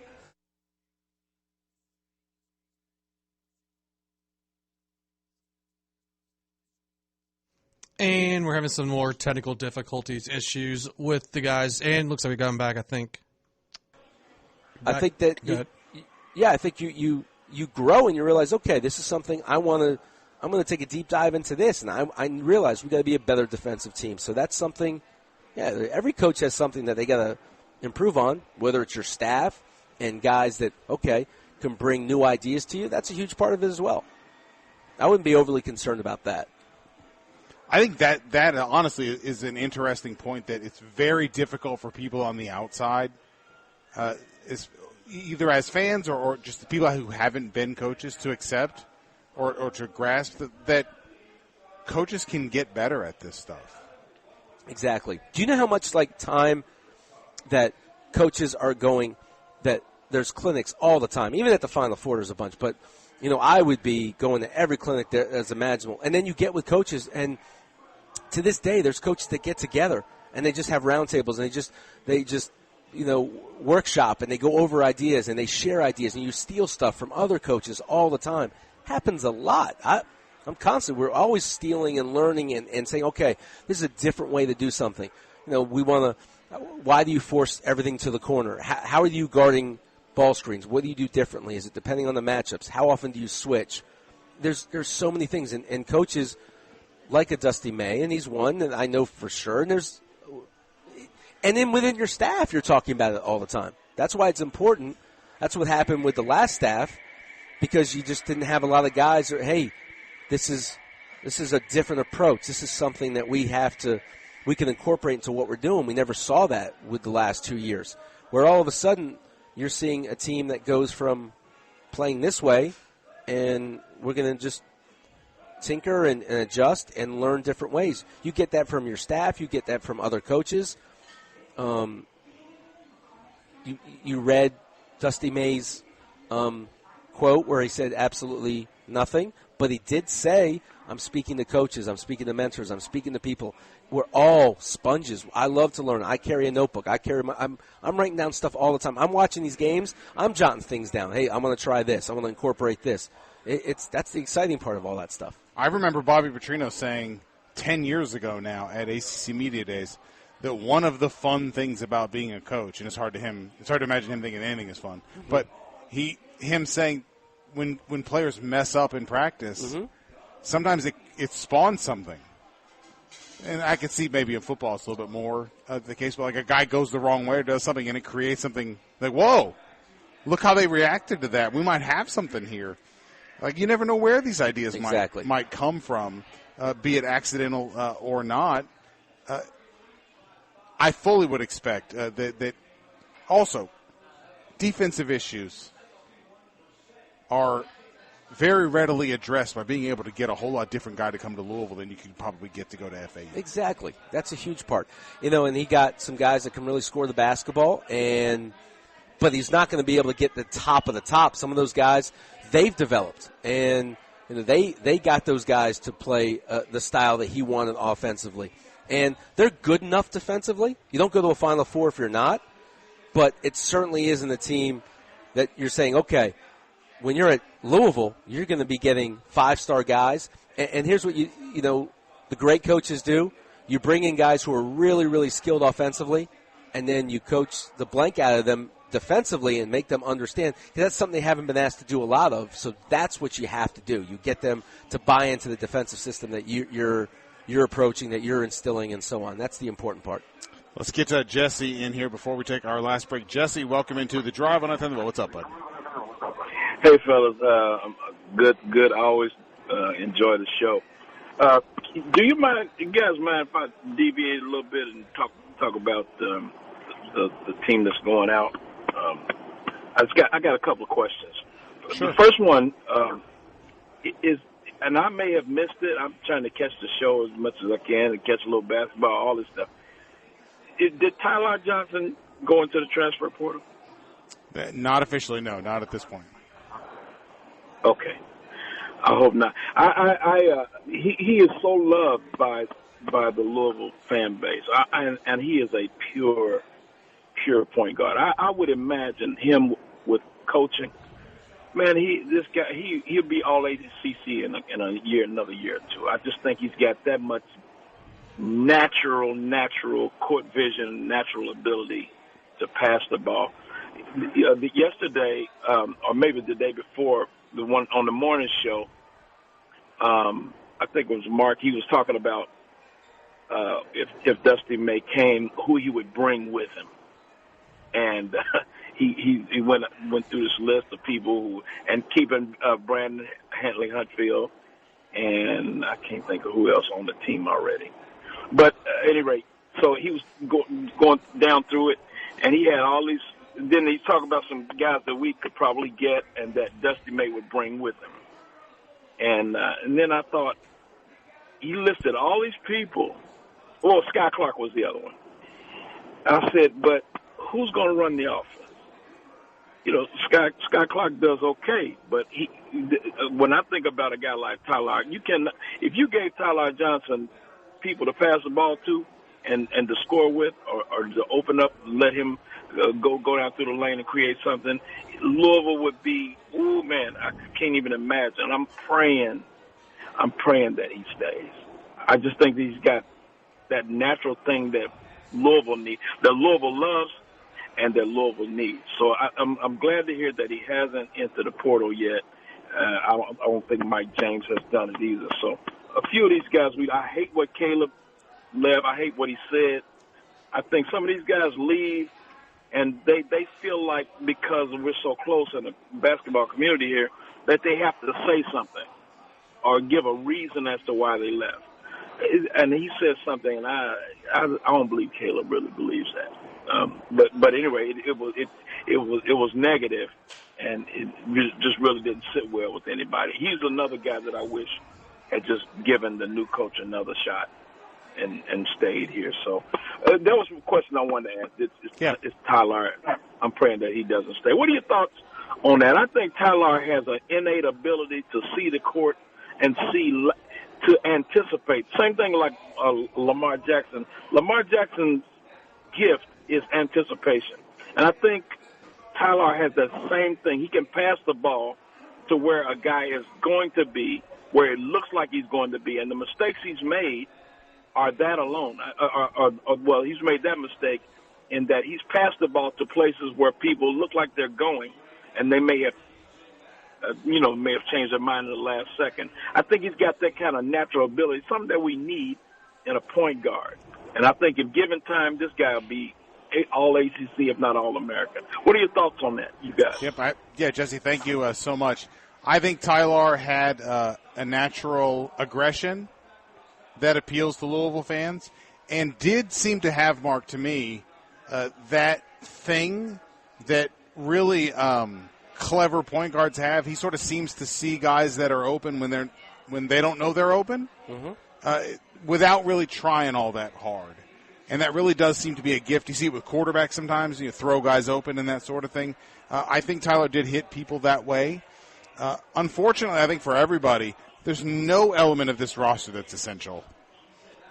As bad as things were, and as I think maybe one of the things you fear the most is just ingrained really bad habits and how much you want to undertake trying to unlearn with various people versus let's just start fresh and you go where you need to go and we'll bring in who we need to bring in. My guess would be they're going to err on the side of just rebooting this thing. But if there were a handful of guys that it was made clear to them, listen, it's not going to be how it was. Your coaching staff's going to meet now. That sort of thing. If at least they've counted the cost if they want to stay. People don't understand when you hit the portal, it doesn't mean you can't go back either. That's also true. So that could be when someone enters the portal, it's not the end all. They could be re-recruited by the coaches. They just want to give themselves the option and explore all their possibilities. I like Tyler, I do, but there are flaws, and there's. He looks like a cornerback to me. Can I be on? You understand what I mean? Yeah. Corners are super emotional. Right. And he strikes me like that. He's got quick hands, but defensively, he's a big-time gambler. And, if it compromises the defense a lot of times, as much as he does sometimes on the offensive end, when you gamble and you get out of position, you reach, and you make it 5-on-4, those are issues. But can that be cleaned up? Is he going to buy into that? Yeah, that's a part of it as well. But you also, offensively, how many teams came into playing Louisville and were like so focused on guarding him and containing him and guarding him different ways on ball screens? The talent's there. You see that. He has an IQ. But, I don't think fans need to just get enamored with the fact that they can't lose a guy like him. And a coach might have an idea that, I'm going to bring in this guy. And so you got to trust whoever's coming in maybe as a new coaching staff, that it might be different. I did want to mention, I think I think I was catching from Jesse there. There is a fake, some sort of social media post that was supposed to be from Curtis Williams about why he was leaving. And some sort of fan shaming involved in that post about, and I thought, like Bob was talking about earlier, he tweeted at me a little bit earlier. The post in particular said that the way the fans treated Curtis Williams would hurt Michigan, Louisville recruiting in Michigan for decades. And I'm here to tell you a couple of things. One, even if that post was true, I am fine with Louisville having a reputation for not being fine with 8-20 or 8-28 or whatever it was. Two, it's not true. No. He didn't write that, and it isn't true. And three, there's nothing.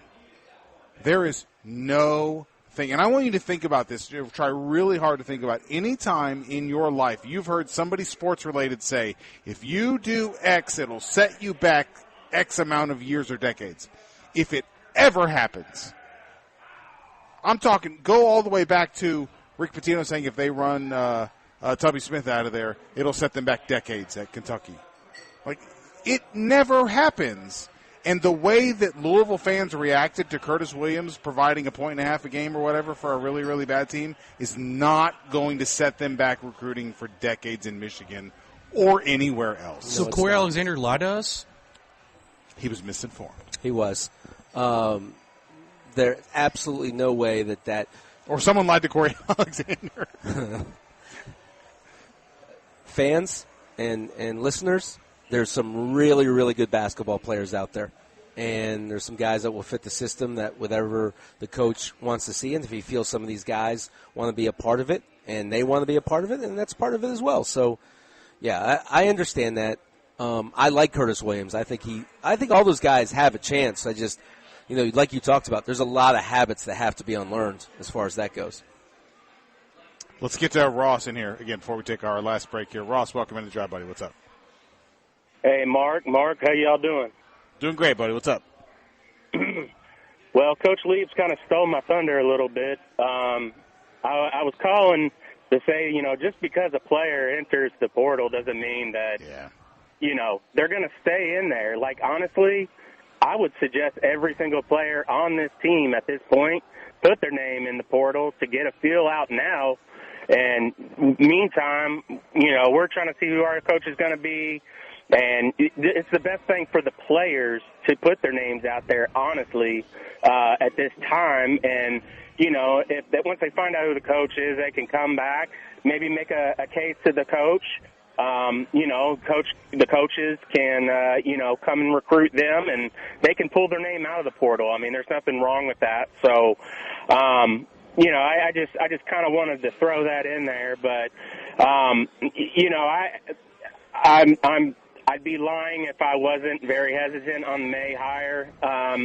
That being said, I mean, we've got nothing but, we just need to, if it's going to be Dusty May, I mean, there's obviously things to be excited for, watching his offense, the way they screen, chasing defenders and things like that. There's a lot to look forward to there, but, I am worried. But it's just a bad time for us, unfortunately, to be hiring college basketball coach. But it is what it is, and it does say something that, like others have said, that he was able to get his team to come back. He was able to recruit all of them, get them to return, and then, you've got programs that are going after this guy. So, it means that other people see what we're trying to see, what we're seeing too. So that's, we'll have to see what happens. I hope that he, coach, like you said, like there's so many players out there,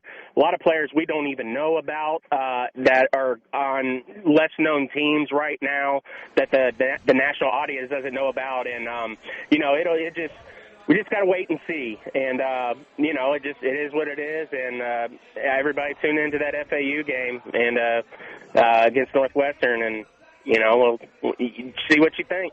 So go Cards, go Kroger, and everybody happy tournament time. Appreciate it, Ross. Always good to hear from you, buddy. Long-time listener, and we appreciate Ross.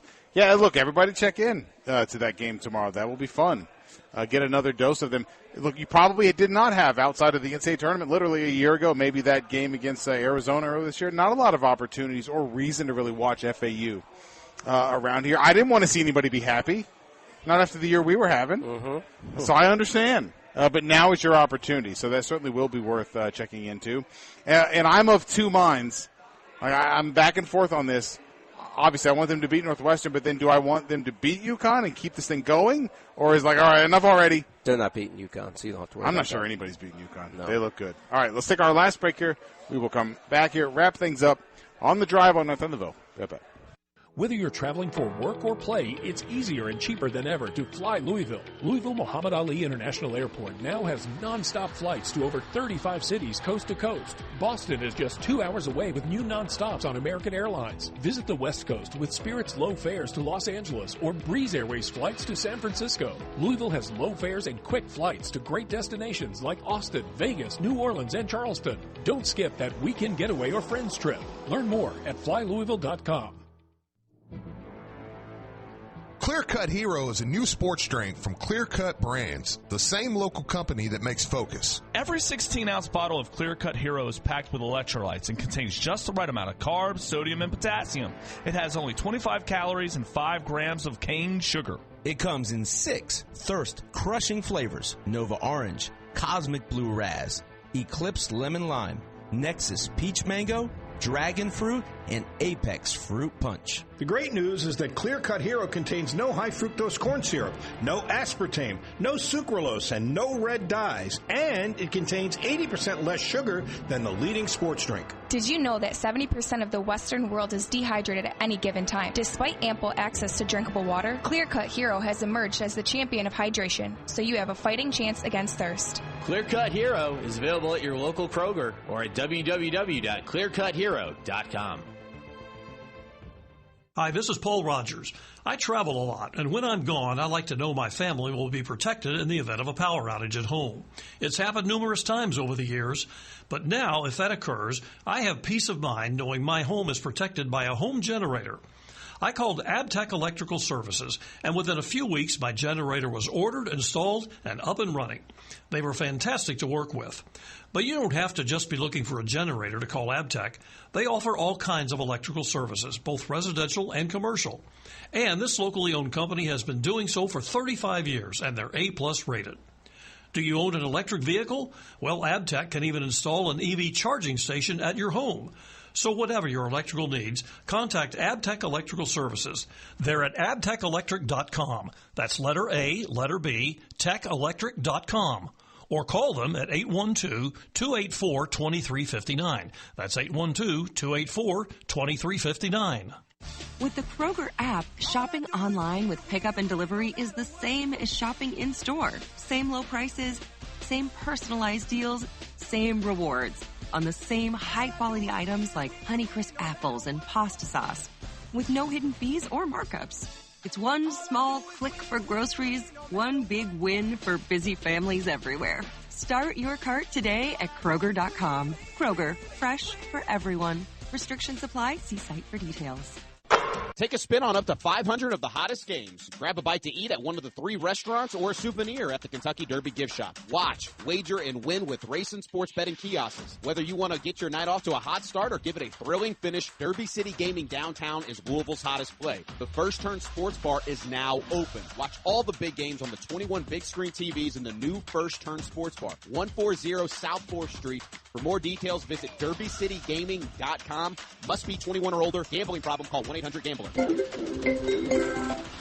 Men, this is Jeff for Tri-State Men's Health. The one you love is the light of your life. And if you're like most of us, you want to do whatever you can to nurture your relationship. But if you're suffering with erectile dysfunction, you know the impacts the condition is likely having on you and your partner. ED is a relationship destroyer. It can contribute to depression, distancing, conflicts, and even breakups and divorce. And what's so disturbing about this is that most men who suffer with ED can be successfully treated, but a lot of guys don't seek treatment when they should. At Tri-State Men's Health, we have protocols that are effective in well over 90% of cases. In fact, if you're like like most guys, you could be having great sex within a day or two of your first appointment and maybe find you're performing like you haven't in a long time. So call Tri-State Men's Health today. Your initial visit is only $99 and includes blood work, a medical consult, and if medically advised, a test dose. And if that test dose doesn't work in the office, your visit is free. Call 800-900-9654 or go to tristatemenshealth.com. We have 5 offices across the tri-state area, including 2 new and convenient offices in Columbus.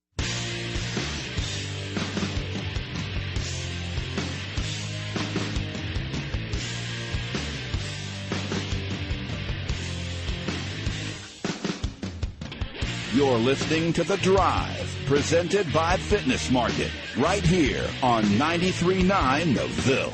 Now, here's Mark Ennis and Mark Lieberman. Welcome back into The Drive here on 93.9 The Ville. Mark Ennis, Mark Lieberman. Big thanks to the good folks here at Derby City Gaming downtown for hosting our watch party here today in what has turned out to be, Mark, at least so far, as far as the NCAA tournament itself is concerned, a bad day for the SEC. If you thought Greg Sankey was cranky before and was going to tilt this thing in their favor beforehand, they're just going to ban other teams from the tournament if this keeps up. Yeah, they might remove some SEC teams and then insert some Big East teams. Like tonight, there might be some adjustments made. Yeah, not a great start, and you know what? Not close games either. Oregon up 17 right now, Mark. And are they real? Yeah. Man. And you've got, I don't even know what the Michigan State win was. What was it, 15, 16? Yeah, they controlled that game against Mississippi State really from the start. Right. In that one. So, yeah, not a great start. Kentucky goes tonight. If Oakland gets off to Oakland beats Kentucky. If it's close at the half, which I think it will. Oakland's good. I really, look, I know it's blasphemy, but Kentucky's good. They're good. We'll see. Texture says, we all agree that beat Northwestern, lose to UConn is best, right?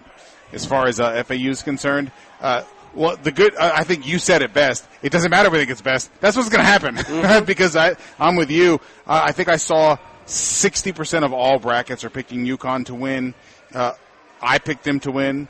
I picked such a lame bracket. I'm ashamed of how chalky my bracket is. Well, one of the things, for FAU, their best player is Golden, their big kid. UConn has got Klingman and they got Johnson. They got 2 bigs, and he was the 6th man of the year for Connecticut. So they've got size to kind of neutralize Golden inside. But on the perimeter, yeah, but Connecticut still guards. They're a tough out. They're a real tough out. I agree with you, but as I was telling Mark earlier this week, we haven't had a team that won the title the year before make it to the second week since 2016 Duke did it. And there's been some good teams that you thought, like Baylor or Kansas, where it's this team, surely they're going to make it at least Sweet 16, Elite 8, Final 4 run. No, they find a way to lose in the second round. It just happens. I think UConn wins, but I'm saying there's history to the contrary. There's lies. There's damn lies, and then there's statistics. Statistics, that's exactly right. Also, this UConn team just seems different. I've said this a number of times, but I really do believe it. I felt like it's the hallmark of almost every team that wins a championship, and it was the hallmark of so many of Rick's teams that when the other team wasn't competition, they were competition. I will name drop. Talked to Kamani Young, the associate head coach, 2 days ago. He says they're even more focused and locked in than last year. Now, again, it's over. But he says they are just they are laser focused. They have a disposition about them. They are, and you watch them. You talk about how good they've become offensively. They still guard so well everything you do. And they'll be so prepared for everything that they're going to see, whether it's Northwestern or FAU. And yeah, I other shock if they don't make the round of 16, and I still think they'll make the Final Four. I think they'll win the whole thing. And look, that should be a good for the guy who texted in the first hour and said if they hire Dusty May, will be IU because he's mid. There was nothing about Danny Hurley's resume that said that it gave you any indication he would be able to build UConn like this. Mm-hmm. He had not done anything. But there were things about his temperament and traits about his person that would have made you think, yeah, he's probably capable of doing this. But he had not done it. And Dusty May has even more to his, at least sort of objective resume, even than Danny Hurley did. If being intense on the sidelines is a parameter for how well you're going to be as a coach, I mean, look at his brother. He struggled every single year, and he so you're either a genius or a jerk, right? And depending on what the results are. I think, and you watch him. I mean, one thing I will say this: we talked about evolution of coaches, and you get better. You used to watch Danny Hurley, berate like his players, and really get on. Like he is, he's a maniac. Yeah, right. But I'm saying he was like what he would do to his own guys, like it. That's kind of like. Kind of tempered down. He's got such a great staff, too. I mean, Luke Murray does a fantastic job. I got to know him for years. Like, look, he knows his stuff. And he entrusts his coaches, too. And that's a big part of it. And they've recruited well. The transfers they brought in have fit the bill perfectly for them. I'm with you. I don't even know what they're to me, I don't see somebody beating them. I really don't. I hope that because, he has a lot of trust and a lot of faith in them that they do really intricate stuff offensively, and they're so difficult to defend. I hope, for our sakes, that we get a Houston-UConn final, and you get that the ultimate sort of matchup of strengths, and see what Kelvin Sampson can come up with defending UConn. In that game, or who can sort of force the other one to play the other one's way, some in that one. That's what I hope for. Yeah, and what if you watch his teams and they'd spread the floor, they'd ball screen. Watch the amount of ball screens has gone down exponentially for what they do. Now that's still a weapon for them, but you watch how well they slip screens. How they read defenders. They get their feet below the screener, and they can just slip. And what that does, it opens up the perimeter. Their dribble handoffs, their misdirection. We talked about his evolution as an offensive coach. Yeah, they have really taken it up a notch. What they do systematically, and I watch their games, I could sit here and just talk about so many different things that they get out of just their stagger action, which is two guys going away for a screener. And the way they read that, it's a lot of Golden State influence on what they do. It's a lot of misdirection, guy coming off, and he's not the first read. Then it's the second guy. Then there's a guy slipping a screen. It's really good stuff what they do. Intricate stuff. Yeah, and Dusty runs a lot of that stuff. Yeah, he really does. And they run too. FAU runs, Connecticut runs. So they're not just going to say, okay, let's hold up a number. They don't want that. They want to take advantage of. It's a flow chart. Yeah. Right. Yeah, exactly right. Yeah. Kind of like running the option. Right. Like we're going to have this thing, and I'm going to have choices. But it does seem like they expect, right, Dusty in particular, but UConn too, multiple guys to be able to look at things and make a decision. That's a great point. When you watch them play, watch both teams play, watch their spacing. Watch how they're never going to just be stagnant. The only time they're going to be ball watching is on a drive because they're expecting a kick out. Other than that, they're making attention, getting cuts. They're moving. Their spacing is tremendous. They understand when in doubt, space out. Both teams do it really, really well. That's why they're so effective offensively. When in doubt, space out. Love that. That's a new one. You've not dropped that one on us. But it does show, like you watch FAU, you will get guys sprinting to the corners and stuff as fast as the guys driving the lane. Mm-hmm. And stuff. And that's all the sorts of things that we just haven't seen much of. The last couple of years. Right, and they've integrated some NBA schemes into all that. So, yeah, they're both really, really fun to watch from an offensive standpoint. Texture says, I would pay good money to take a Lieberman-taught basketball 101 course. Lieberman would take your good money. Well, Mark is my agent. It's now $19.95. You can... we have a special going on right now. The Emanski baseball, the one with Fred McGriff. Yeah, right. Back to back to back. AAU champions. Remember that? The Crime Dog, yeah. Absolutely. Where he had a hat on with nothing on it. It was just blue. Do you remember?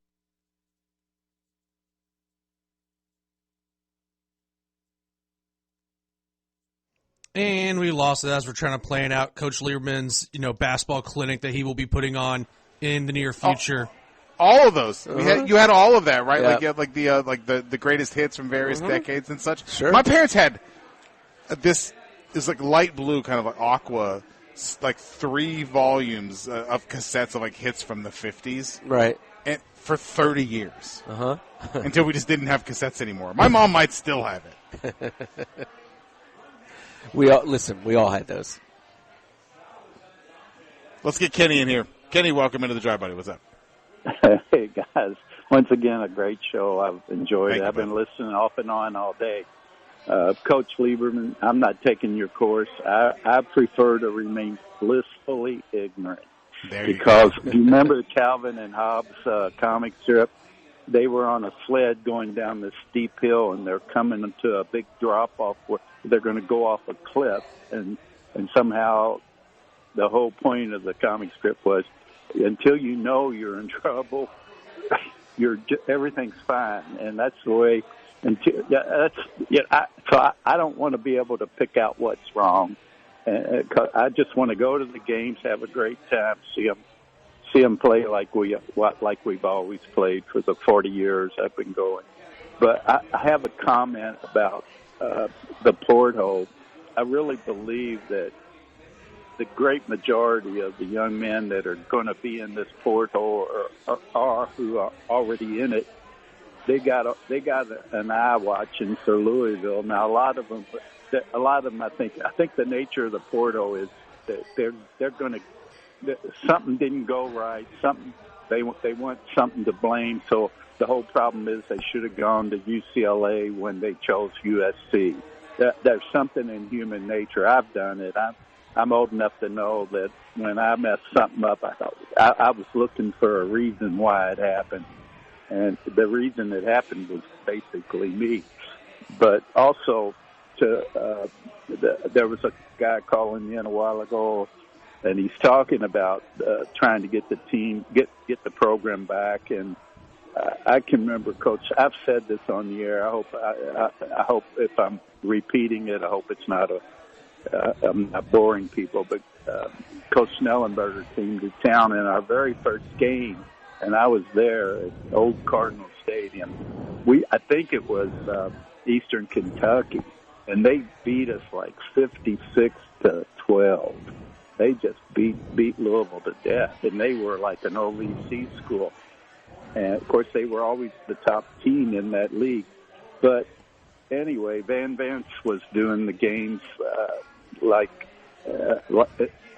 and he was covering the play-by-play, and, of course, they did the coach's show. And Coach Snellenberger came on, and Van's first question, we had gotten to our car by this time. We were walking to it by the time the show came on. And he said to Coach Snellenberger, "Coach, what do you think?" Coach Snellenberger said, he put it together real quick. He said, "Van, there's nothing wrong here that a few good football players won't fix." And within about 3 or 4 years, we beat the hell out of Alabama in the Fiesta Bowl. I mean, we didn't just win the game. It was early in the second half. We had like a 30-point lead on them. But that particular game, everything went our way.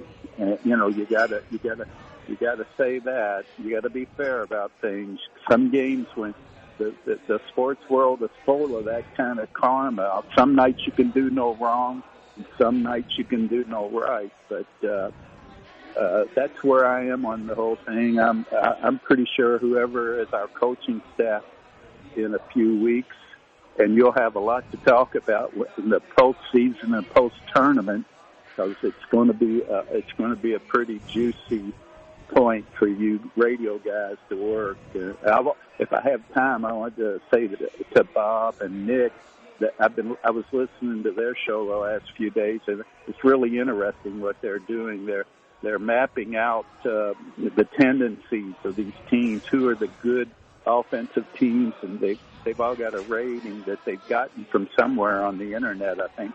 And it's really been interesting to listen to those shows. But anyway, that's all I got to say. You guys can wrap it up. I know you're getting close. Appreciate it, Kenny. Always good to hear from you, buddy. Or a texter who texted in immediately as Kenny was talking that one of his favorite things is how Kenny calls it the porthole instead of the portal. And I'm sure for some teams it probably does feel like that. If closing thoughts here as we wrap things up here on partially day one here. In the porthole, or the portal.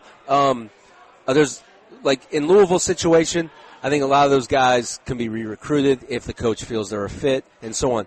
Coaches that have guys that enter the portal, sometimes they're stubborn, sometimes it's a situation where they're not going to be coming back. When you have a new coach coming in, this is not unusual. So people who are just losing their mind about guys entering it, even though there's a lot of good players out there, a coach comes in, he might watch film and feel that these guys are fit. And I will say this, whoever the candidates are have already watched some film on these guys because they understand.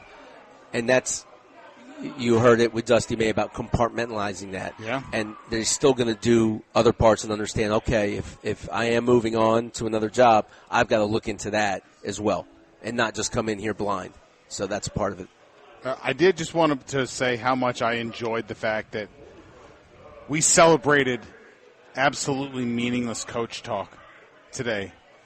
I mean, pure nothingness, empty calories, as a tremendous sign of hope for the future. And no storytelling. Nothing at all. No one was honest with anybody. Right. All right. That is going to do it for us. You guys enjoy the rest of your basketball today and tomorrow. You have been listening to The Drive on North End of the Ville. See you.